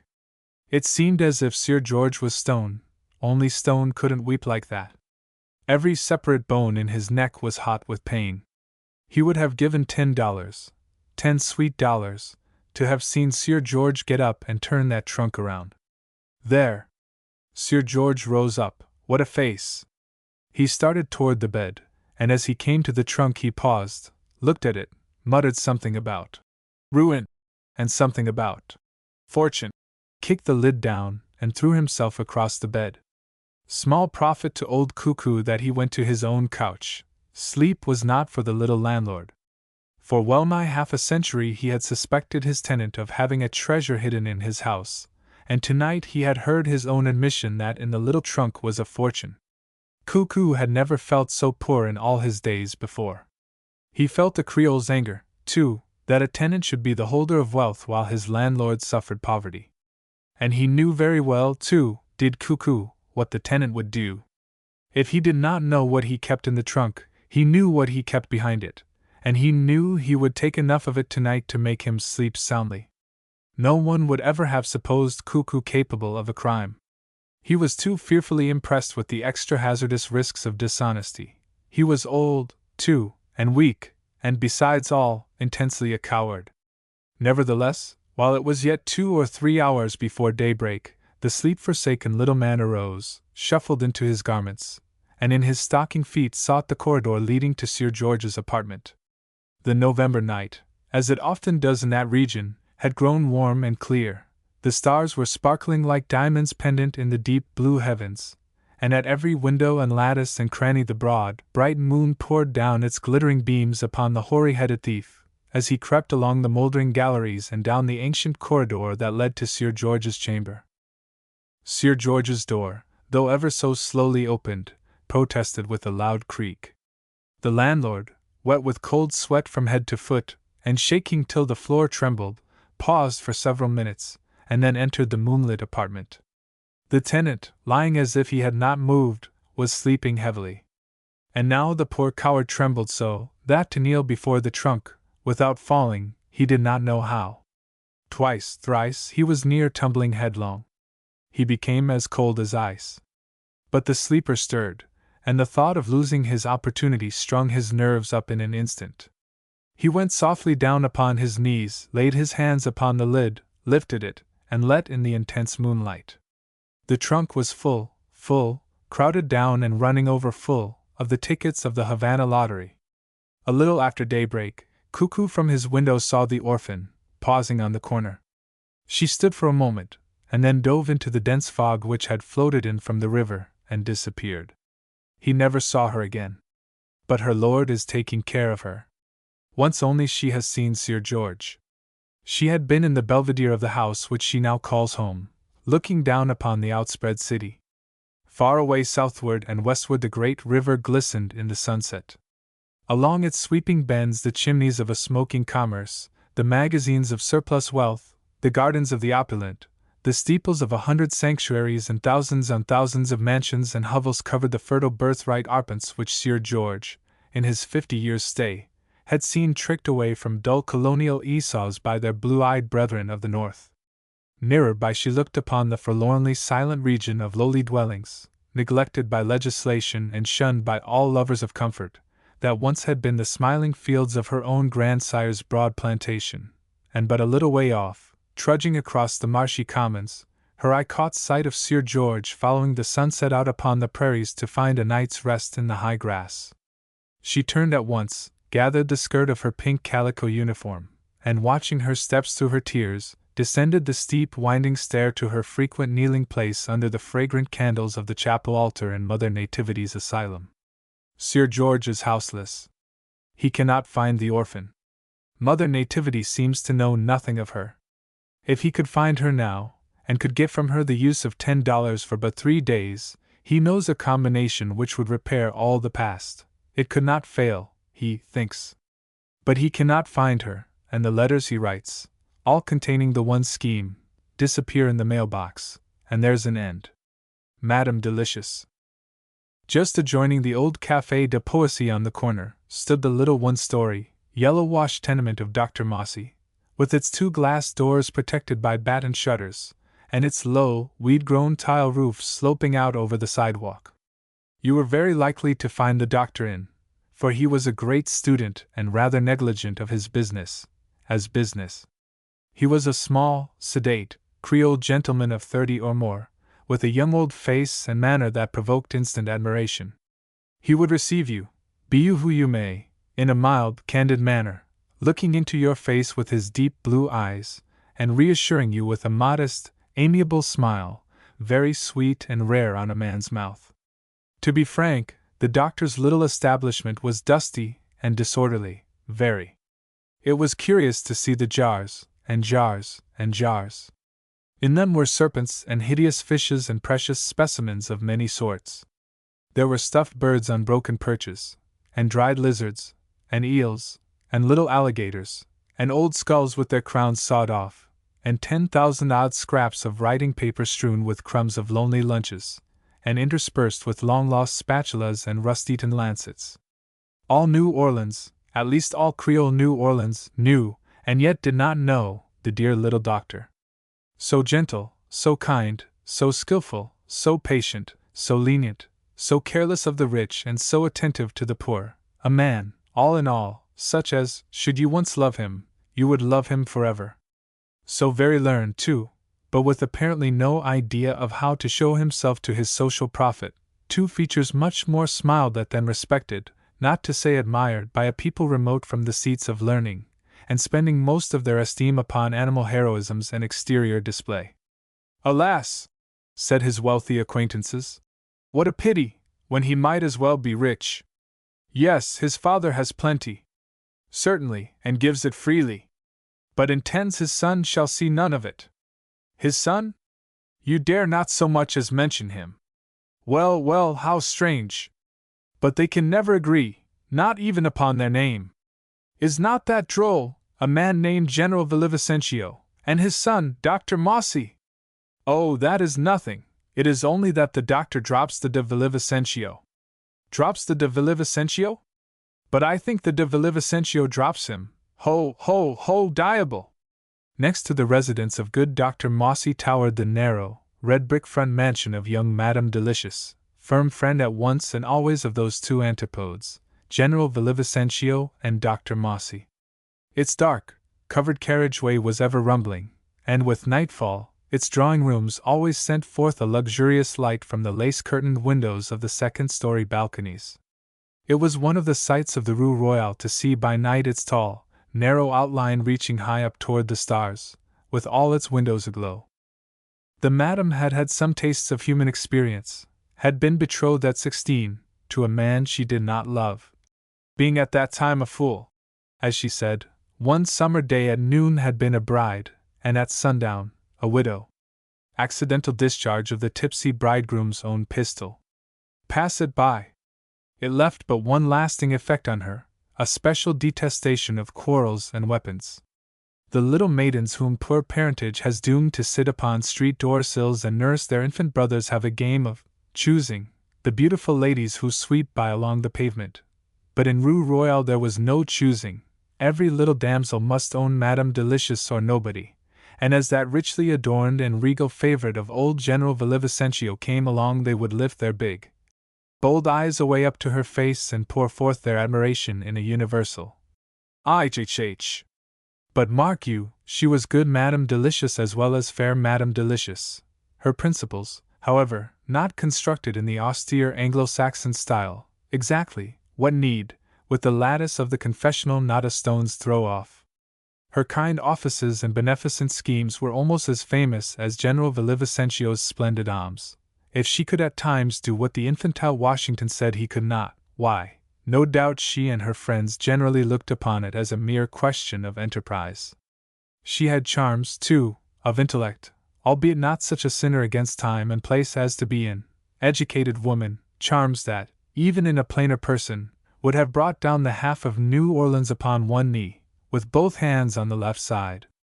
She had the whole city at her feet, and with the fine tact which was the perfection of her character, kept it there contented. Madame was, in short, one of the kind that gracefully wrest from society the prerogative of doing as they please, and had gone even to such extravagant lengths as driving out in the Americain faubourg, learning the English tongue, talking national politics, and similar freaks whereby she provoked the unbounded worship of her less audacious lady friends. In the center of the cluster of Creole beauties which everywhere gathered about her, and most of all, in those incomparable companies which assembled in her own splendid drawing-rooms, she was always Queen Lily. Her house, her drawing-rooms, etc., for the little brown ant who lived with her was a mere piece of curious furniture. There was this notable charm about Madame Delicious, she improved by comparison. She never looked so grand as when, hanging on General Villavicencio's arm at some gorgeous ball, these two bore down on you like a royal barge lashed to a ship of the line. She never looked so like her sweet name, as when she seated her prettiest lady adorers close around her, and got them all a-laughing. Of the two balconies which overhung the banquette on the front of the delicious house, one was a small affair, and the other a deeper and broader one, from which Madame and her ladies were wont upon gala days to wave handkerchiefs and cast flowers to the friends in the processions. There they gathered 1/8 of January morning to see the military display. It was a bright blue day, and the group that quite filled the balcony had laid wrappings aside, as all flower buds are apt to do on such Creole January days, and shone resplendent in spring attire. The sightseers passing below looked up by hundreds and smiled at the ladies' eager twitter, as, flirting in humming-bird fashion from one subject to another, they laughed away the half-hours waiting for the pageant. By and by they fell a-listening, for Madame Delicious had begun a narrative concerning Dr. Mossy.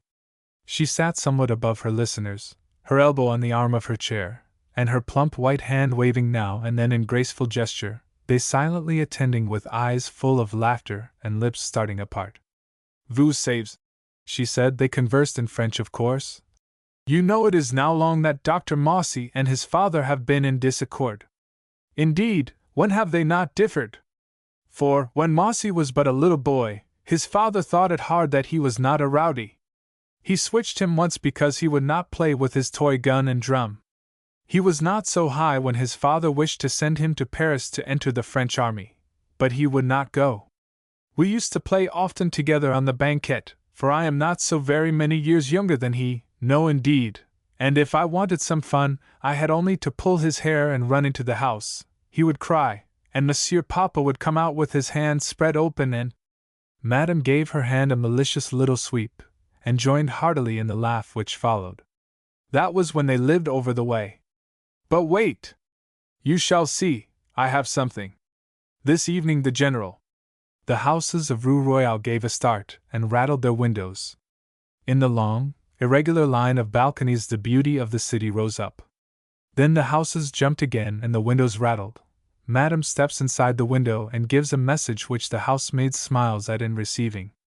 As she turns the houses shake again, and now there comes a distant strain of trumpets, and by the drums and bayonets and clattering hoofs, and plumes and dancing banners. Far down the long street stretch out the shining ranks of gallant men, and the fluttering, overleaning swarms of ladies shower down their sweet favors and wave their countless welcomes. In the front, towering above his captains, rides General Villavicencio, veteran of 1814–15, and with the gracious pomp of the old-time gentleman, lifts his cocked hat, and bows. Madame Delicious' balcony was a perfect maze of waving kerchiefs. The general looked up for the woman of all women, she was not there. But he remembered the other balcony, the smaller one, and cast his glance onward to it. There he saw Madame and one other person only. A small blue-eyed, broad-browed, scholarly-looking man whom the arch-lady had lured from his pen by means of a mock professional summons, and who now stood beside her, a smile of pleasure playing on his lips and about his eyes.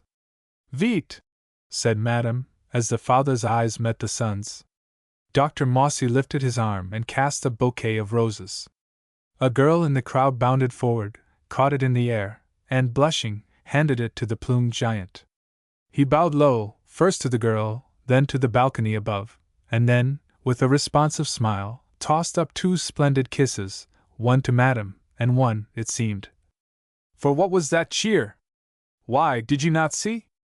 General Villavicencio cast a kiss to his son. The staff of General Villavicencio were a faithful few who had not bowed the knee to any abomination of the Americans, nor sworn deceitfully to any species of compromise. Their beloved city was presently to pass into the throes of an election, and this band, heroically unconscious of their feebleness, putting their trust in reactions, and like delusions, resolved to make one more stand for the traditions of their fathers. It was concerning this that Madame Delicious was incidentally about to speak when interrupted by the boom of cannon. They had promised to meet at her house that evening. They met. With very little discussion or delay, for their minds were made up beforehand, it was decided to announce in the French-English newspaper that, at a meeting of leading citizens, it had been thought consonant with the public interest to place before the people the name of General Hercule Mossy de Villavicencio. No explanation was considered necessary. All had been done in strict accordance with time-honored customs, and if any one did not know it, it was his own fault. No eulogium was to follow, no editorial endorsement. The 2 announcements were destined to stand next morning, one on the English side and one on the French, in severe simplicity, to be greeted with profound gratification by a few old gentlemen in blue cottonade, and by roars of laughter from a rampant majority. As the junto were departing, sparkling Madame Delicious detained the general at the head of the stairs that descended into the tiled carriageway, to wish she was a man, that she might vote for him. But, General, she said, had I not a beautiful bouquet of ladies on my balcony this morning? The general replied, with majestic gallantry, that it was as magnificent as could be expected with the central rose wanting, and so Madame was disappointed, for she was trying to force the general to mention his son.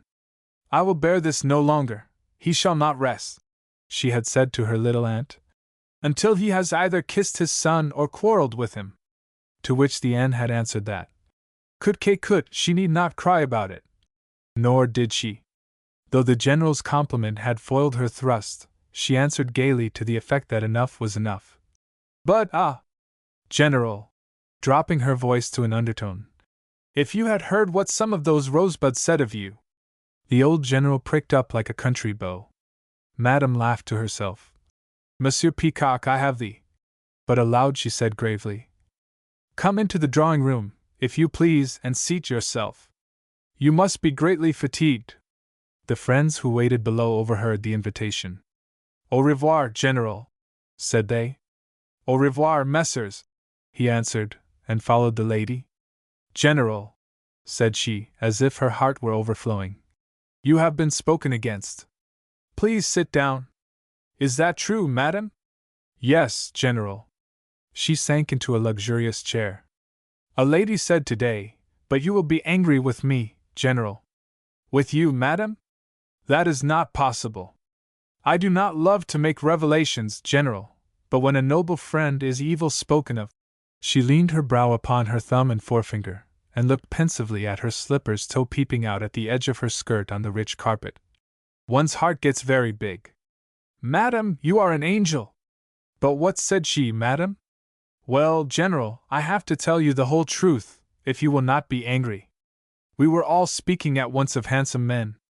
She said to me, well, Madame Delicious, you may say what you will of General Villavicencio, and I suppose it is true, but everybody knows, pardon me, General, but just so she said, all the world knows he treats his son very badly. It is not true, said the General. If I wasn't angry, said Madame, making a pretty fist. How can that be? I said. Well, she said, Mamma says he has been angry with his son for 15 years. But what did his son do? I said. Nothing, said she. Ma foi, I said, I too would be angry if my son had done nothing for 15 years. Ho, ho, ho! It is not true, said the General. The old General cleared his throat, and smiled as by compulsion. You know, General, said Madame, looking distressed, it was nothing to joke about, but I had to say so, because I did not know what your son had done, nor did I wish to hear anything against one who has the honor to call you his father. She paused a moment to let the flattery take effect, and then proceeded. But then another lady said to me, she said, "For shame, Clarice, to laugh at good Dr. Mossy. Nobody, either General Villavicencio, either any other, has a right to be angry against that noble, gentle, kind, brave." "Brave," said the General, with a touch of irony. "So she said," answered Madame Delicious. "And I asked her, how brave?" "Brave," she said, "why, braver than any soldier, intending the smallpox, the cholera, the fevers, and all those horrible things. Me, I saw his father once run from a snake. I think he wouldn't fight the smallpox. My faith," she said, "they say that Dr. Mossy does all that and never wears a scapula, and does it 999 times in 1,000 for nothing. Is that brave, Madame Delicious, or is it not?" And, General, what could I say? Madame dropped her palms on either side of her spreading robes and waited pleadingly for an answer. There was no sound but the drumming of the General's fingers on his sword hilt. Madame resumed. "I said I do not deny that Mossy is a noble gentleman. I had to say that, had I not, General?" "Certainly, Madame," said the General. "My son is a gentleman, yes. But I said he should not make Monsieur, his father, angry." "True," said the General, eagerly. "But that lady said Monsieur, his father, makes himself angry," she said. "Do you know, Madame, why his father is angry so long?" "Another lady says I know." "For what?" said I. "Because he refused to become a soldier. Mamma told me that." "It cannot be," I said. The General flushed. Madame saw it, but relentlessly continued. "Mais oui," said that lady. "What?" I said. "Think you General Villavicencio will not rather be the very man most certain to respect a son who has the courage to be his own master? Oh, what does he want with a poor fool of a son who will do only as he says? You think he will love him less for healing instead of killing? Mademoiselle, you do not know that noble soldier."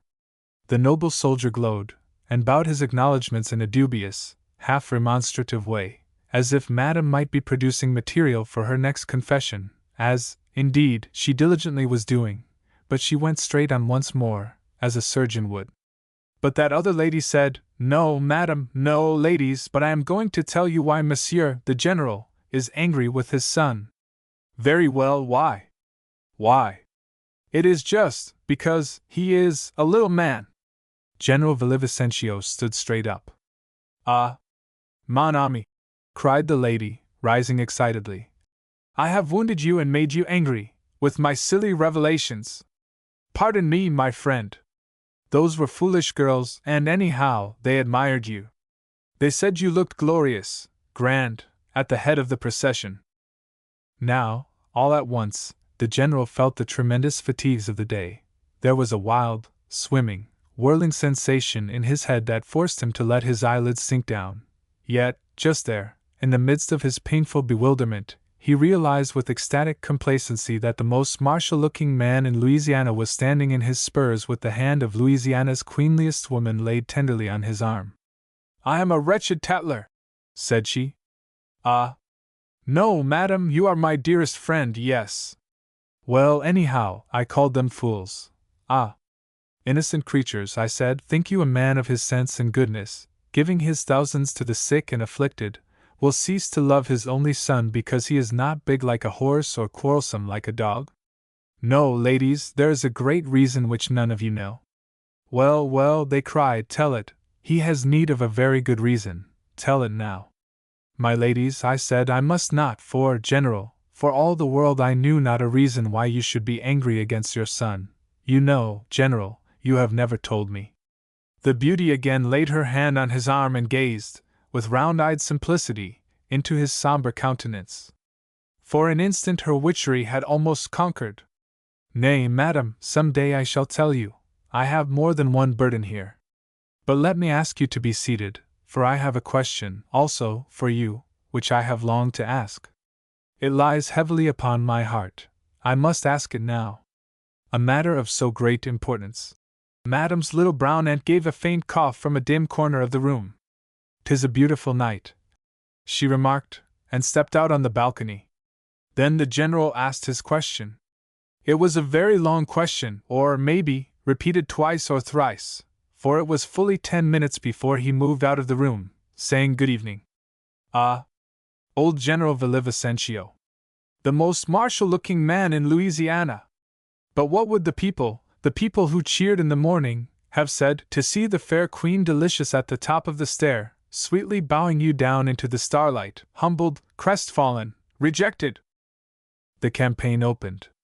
The Villavicencio ticket was read in French and English with the very different sentiments already noted. In the exchange, about the courts, among the banks, there was lively talking concerning its intrinsic excellence and extrinsic chances. The young gentlemen who stood about the doors of the so-called coffee-houses talked with a frantic energy alarming to any stranger, and just when you would have expected to see them jump and bite large mouthfuls out of each other's face, they would turn and enter the door, talking on in the same furious manner, and walking up to the bar, click their glasses to the success of the Villavicencio ticket. Sundry swarthy and wrinkled remnants of an earlier generation were still more enthusiastic. There was to be a happy renaissance, a purging out of Yankee ideas, a blessed homecoming of those good old Bourbon morals and manners which Yankee notions had expatriated. In the cheerfulness of their anticipations they even went the length of throwing their feet high in air, thus indicating how the Villavicencio ticket was going to give those Americans the kick under the nose. In the 3 or 4 weeks which followed, the General gathered a surfeit of adulation, notwithstanding which he was constantly, and with pain imagining a confused chatter of ladies, and when he shut his eyes with annoyance, there was Madame Delicious standing, and saying, "I knew not a reason why you should be angry against your son," gazing in his face with hardened simplicity, and then, that last scene on the stairs wherein he seemed still to be descending, down, down. Madame herself was keeping good her resolution. "Now or never," she said. "A reconciliation or a quarrel."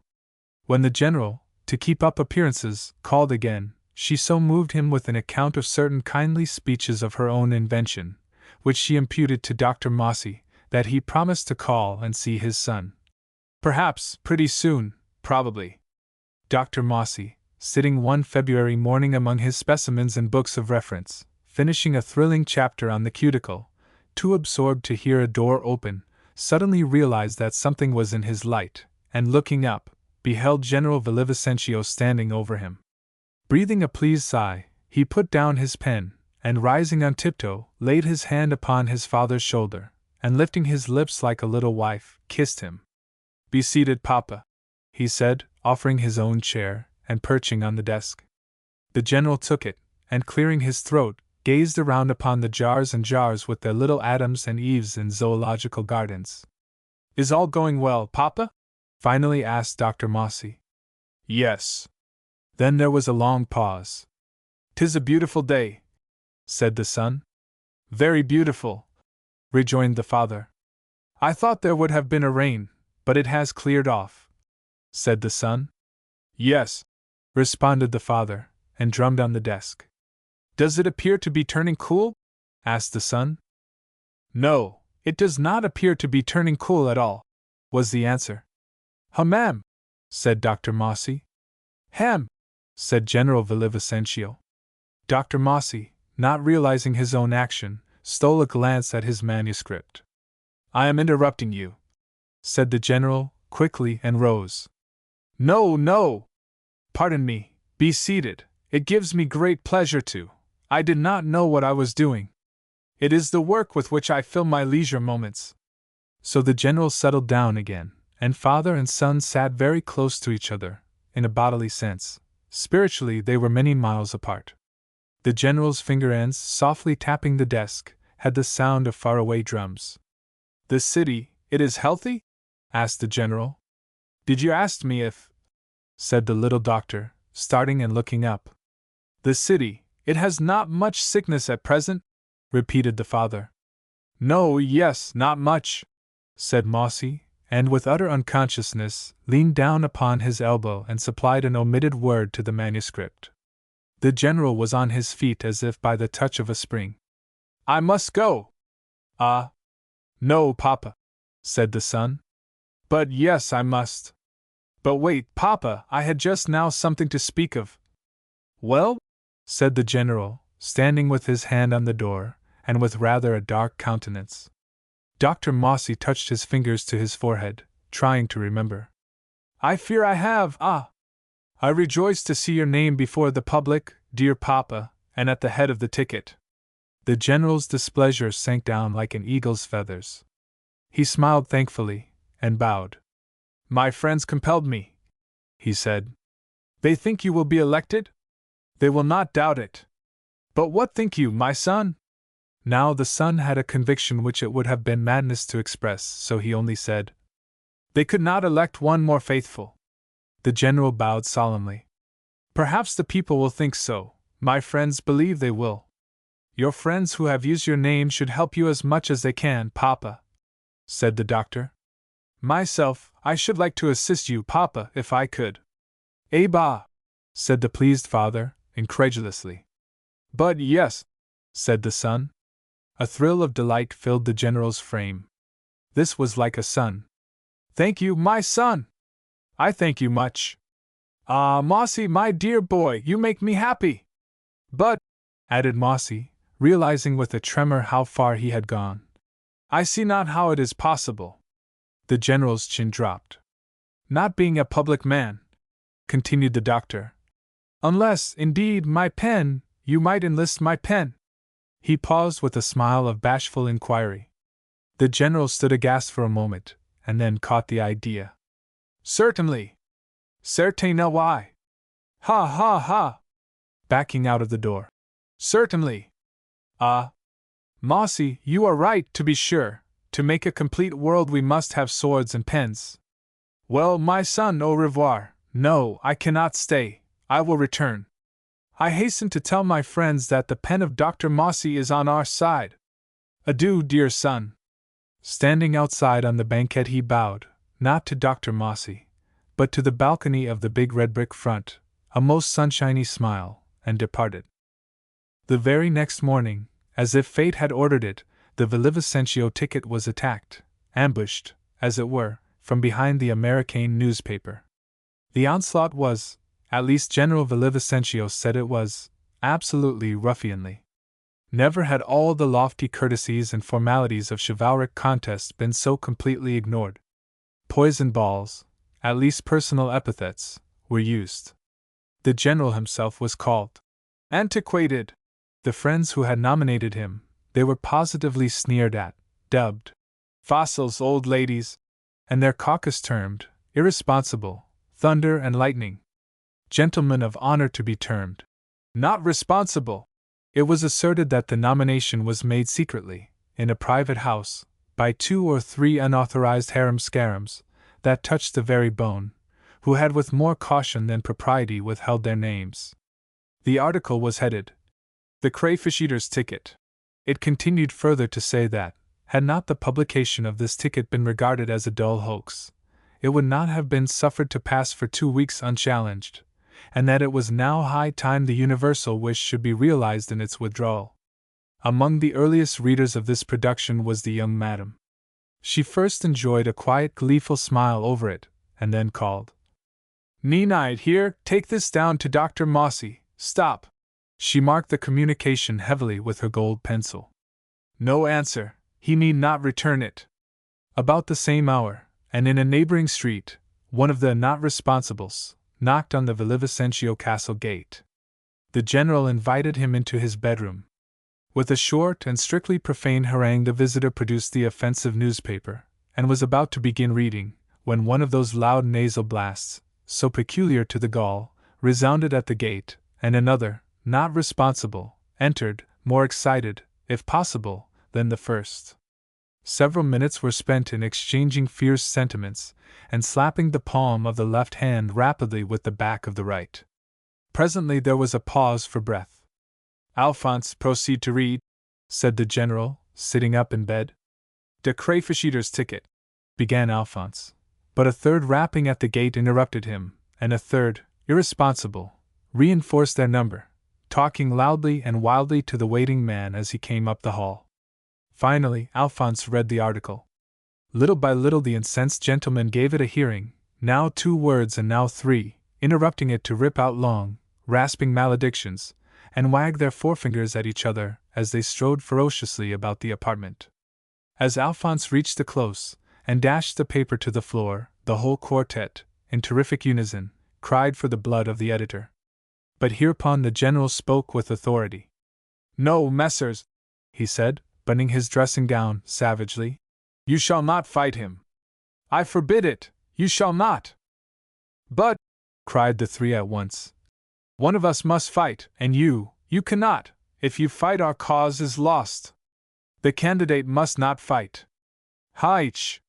Messers," cried the hero, beating his breast and lifting his eyes. "Grace O'Seal! I have a son. Yes, my beloved friends, a son who shall call the villain out and make him pay for his impudence with blood, or eat his words in tomorrow morning's paper. Heaven be thanked that gave me a son for this occasion. I shall see him at once, as soon as I can dress. We will go with you.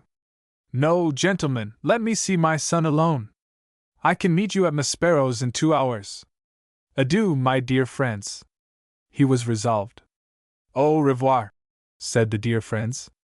Shortly after, cane in hand, General Villavicencio moved with an ireful stride up the banquette of Rue Royale.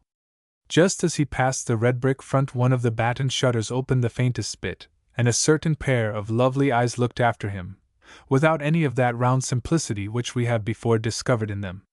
As he half turned to knock at his son's door, he glanced at this very shutter, but it was as tightly closed as though the house were an enchanted palace.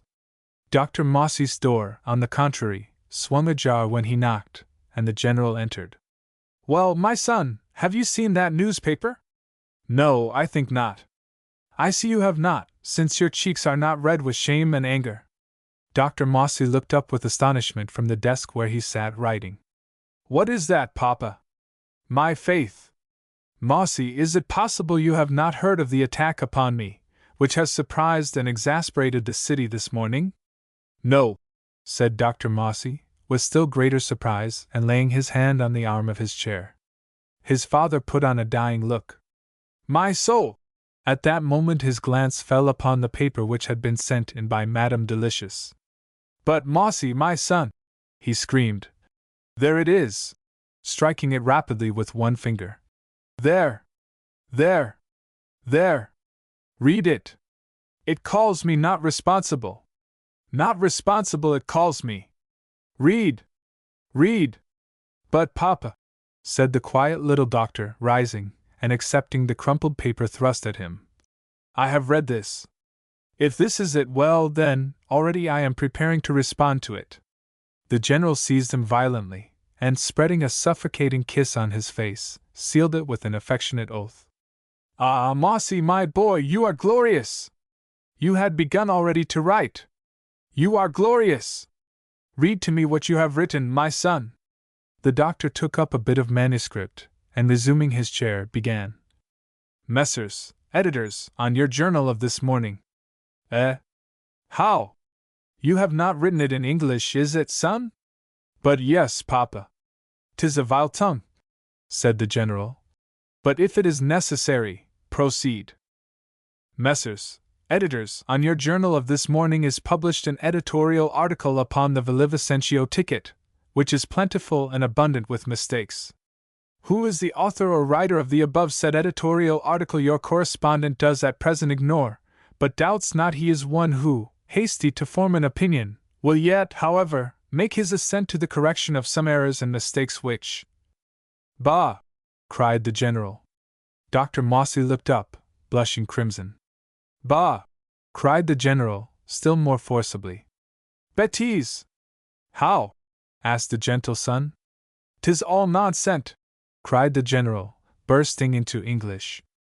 "All you have to say is, Sieur Editeurs, I want you all give the name of de indignant scoundrel who makes some lies on you paper about mon père etses Amos." "Aich!" said Dr. Mossy, in a tone of derision and anger. His father gazed at him in mute astonishment. He stood beside his disorderly little desk, his small form drawn up, a hand thrust into his breast, and that look of invincibility in his eyes such as blue eyes sometimes surprise us with.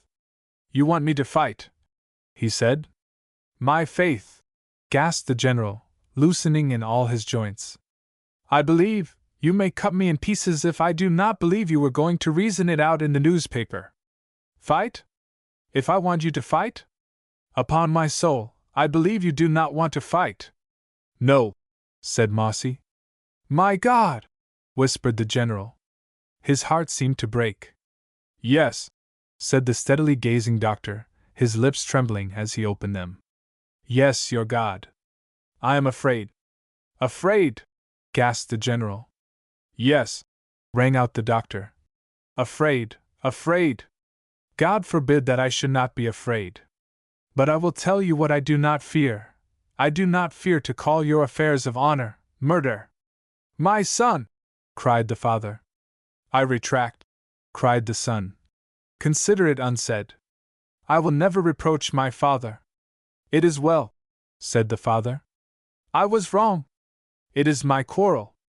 I go to settle it myself." Dr. Mossy moved quickly between his father and the door. General Villavicencio stood before him utterly bowed down. "What will you?" sadly demanded the old man. "Papa," said the son, with much tenderness, "I cannot permit you. 15 years we were strangers, and yesterday were friends. You must not leave me so. I will even settle this quarrel for you. You must let me. I am pledged to your service." The peace-loving little doctor did not mean to settle, but to adjust. He felt in an instant that he was misunderstood. Yet, as quiet people are apt to do, though not wishing to deceive, he let the misinterpretation stand in his embarrassment. He did not know with absolute certainty what he should do himself. The father's face, he thought of but one way to settle a quarrel, began instantly to brighten. "I would myself do it," he said apologetically, "but my friends forbid it." "And so do I," said the doctor.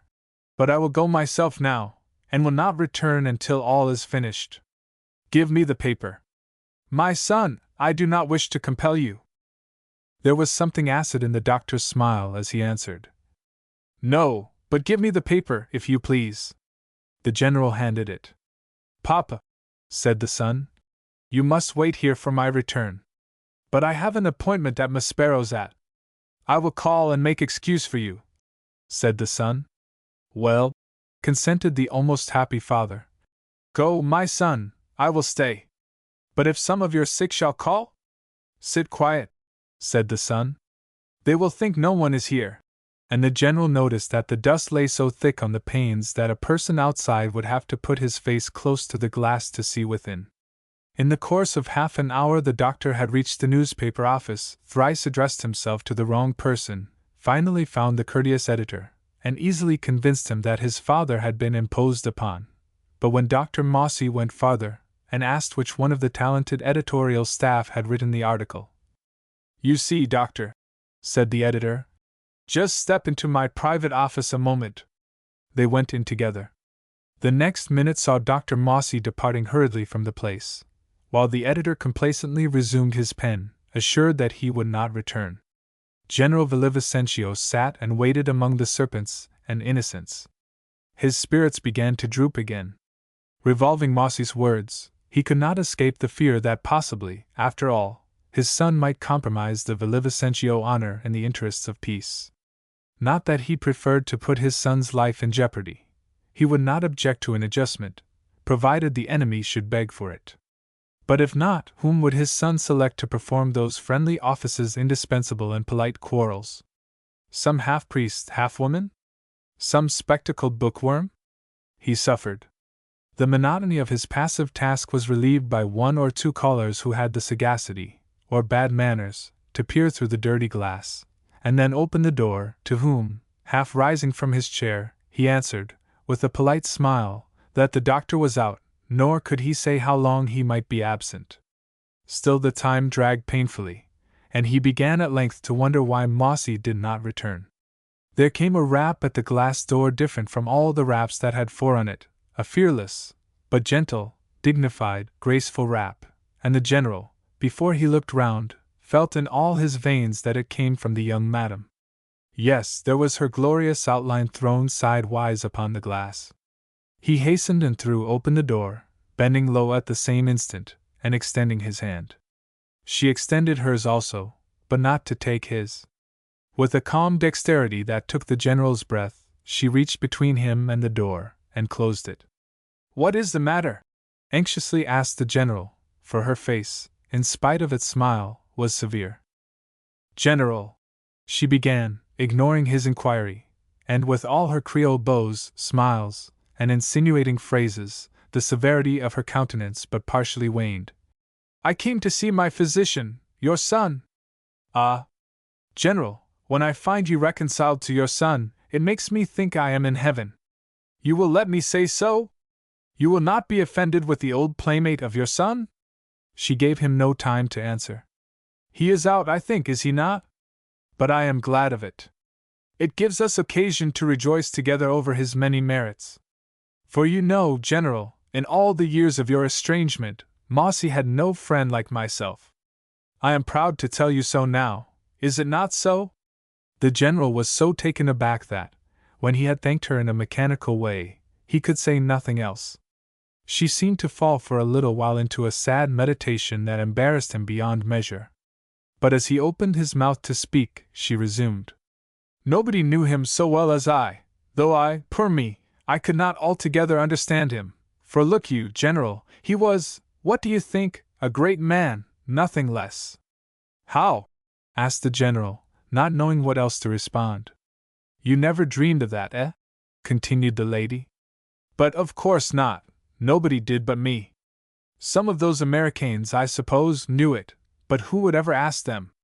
Here in Royal Street, in New Orleans, where we people know nothing and care nothing but for meat, drink, and pleasure, he was only Dr. Mossy, who gave pills. My faith! General, no wonder you were disappointed in your son, for you thought the same." "Ah, yes, you did. But why did you not ask me, his old playmate? I knew better. I could have told you how your little son stood head and shoulders above the crowd. I could have told you some things too wonderful to believe. I could have told you that his name was known and honored in the scientific schools of Paris, of London, of Germany. Yes. I could have shown you." She warmed as she proceeded. "I could have shown you letters, I begged them of him, written as between brother and brother, from the foremost men of science and discovery." She stood up, her eyes flashing with excitement. "But why did you never tell me?" cried the general. "He never would allow me. But you, why did you not ask me?" "I will tell you, you were too proud to mention your son. But he had pride to match yours, achieving all, everything, with an assumed name. Let me tell your father, I implored him. But let him find me out, he said, and you never found him out." "Ah, there he was fine. He would not, he said, though only for your sake, re-enter your affections as anything more or less than just your son. Ha!" And so she went on. 20 times the old general was astonished anew, 20 times was angry or alarmed enough to cry out, but 20 times she would not be interrupted. Once he attempted to laugh, but again her hand commanded silence. "Behold, monsieur, all these dusty specimens, these revolting fragments. How have you blushed to know that our idle people laugh in their sleeves at these things? How have you blushed, and you his father? But why did you not ask me? I could have told you, sir, your son is not an apothecary, not one of these ugly things, but has helped him on in the glorious path of discovery. Discovery, General, your son, known in Europe as a scientific discoverer, The blind people say, how is that General Villavicencio should be dissatisfied with his son? He is a good man, and a good doctor, only a little careless, that's all. But you were more blind still, for you shut your eyes tight like this, when, had you searched for his virtues as you did for his faults, you, too, might have known before it was too late what nobility, what beauty, what strength, were in the character of your poor son. Just heaven! Madam, you shall not speak of my son as of one dead and buried. But if you have some bad news. Your son took your quarrel on his hands, eh? I believe so, I think. Well, I saw him an hour ago in search of your slanderer. He must find him, said the general, plucking up.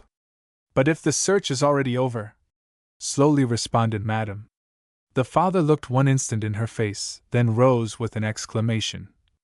"Where is my son? What has happened?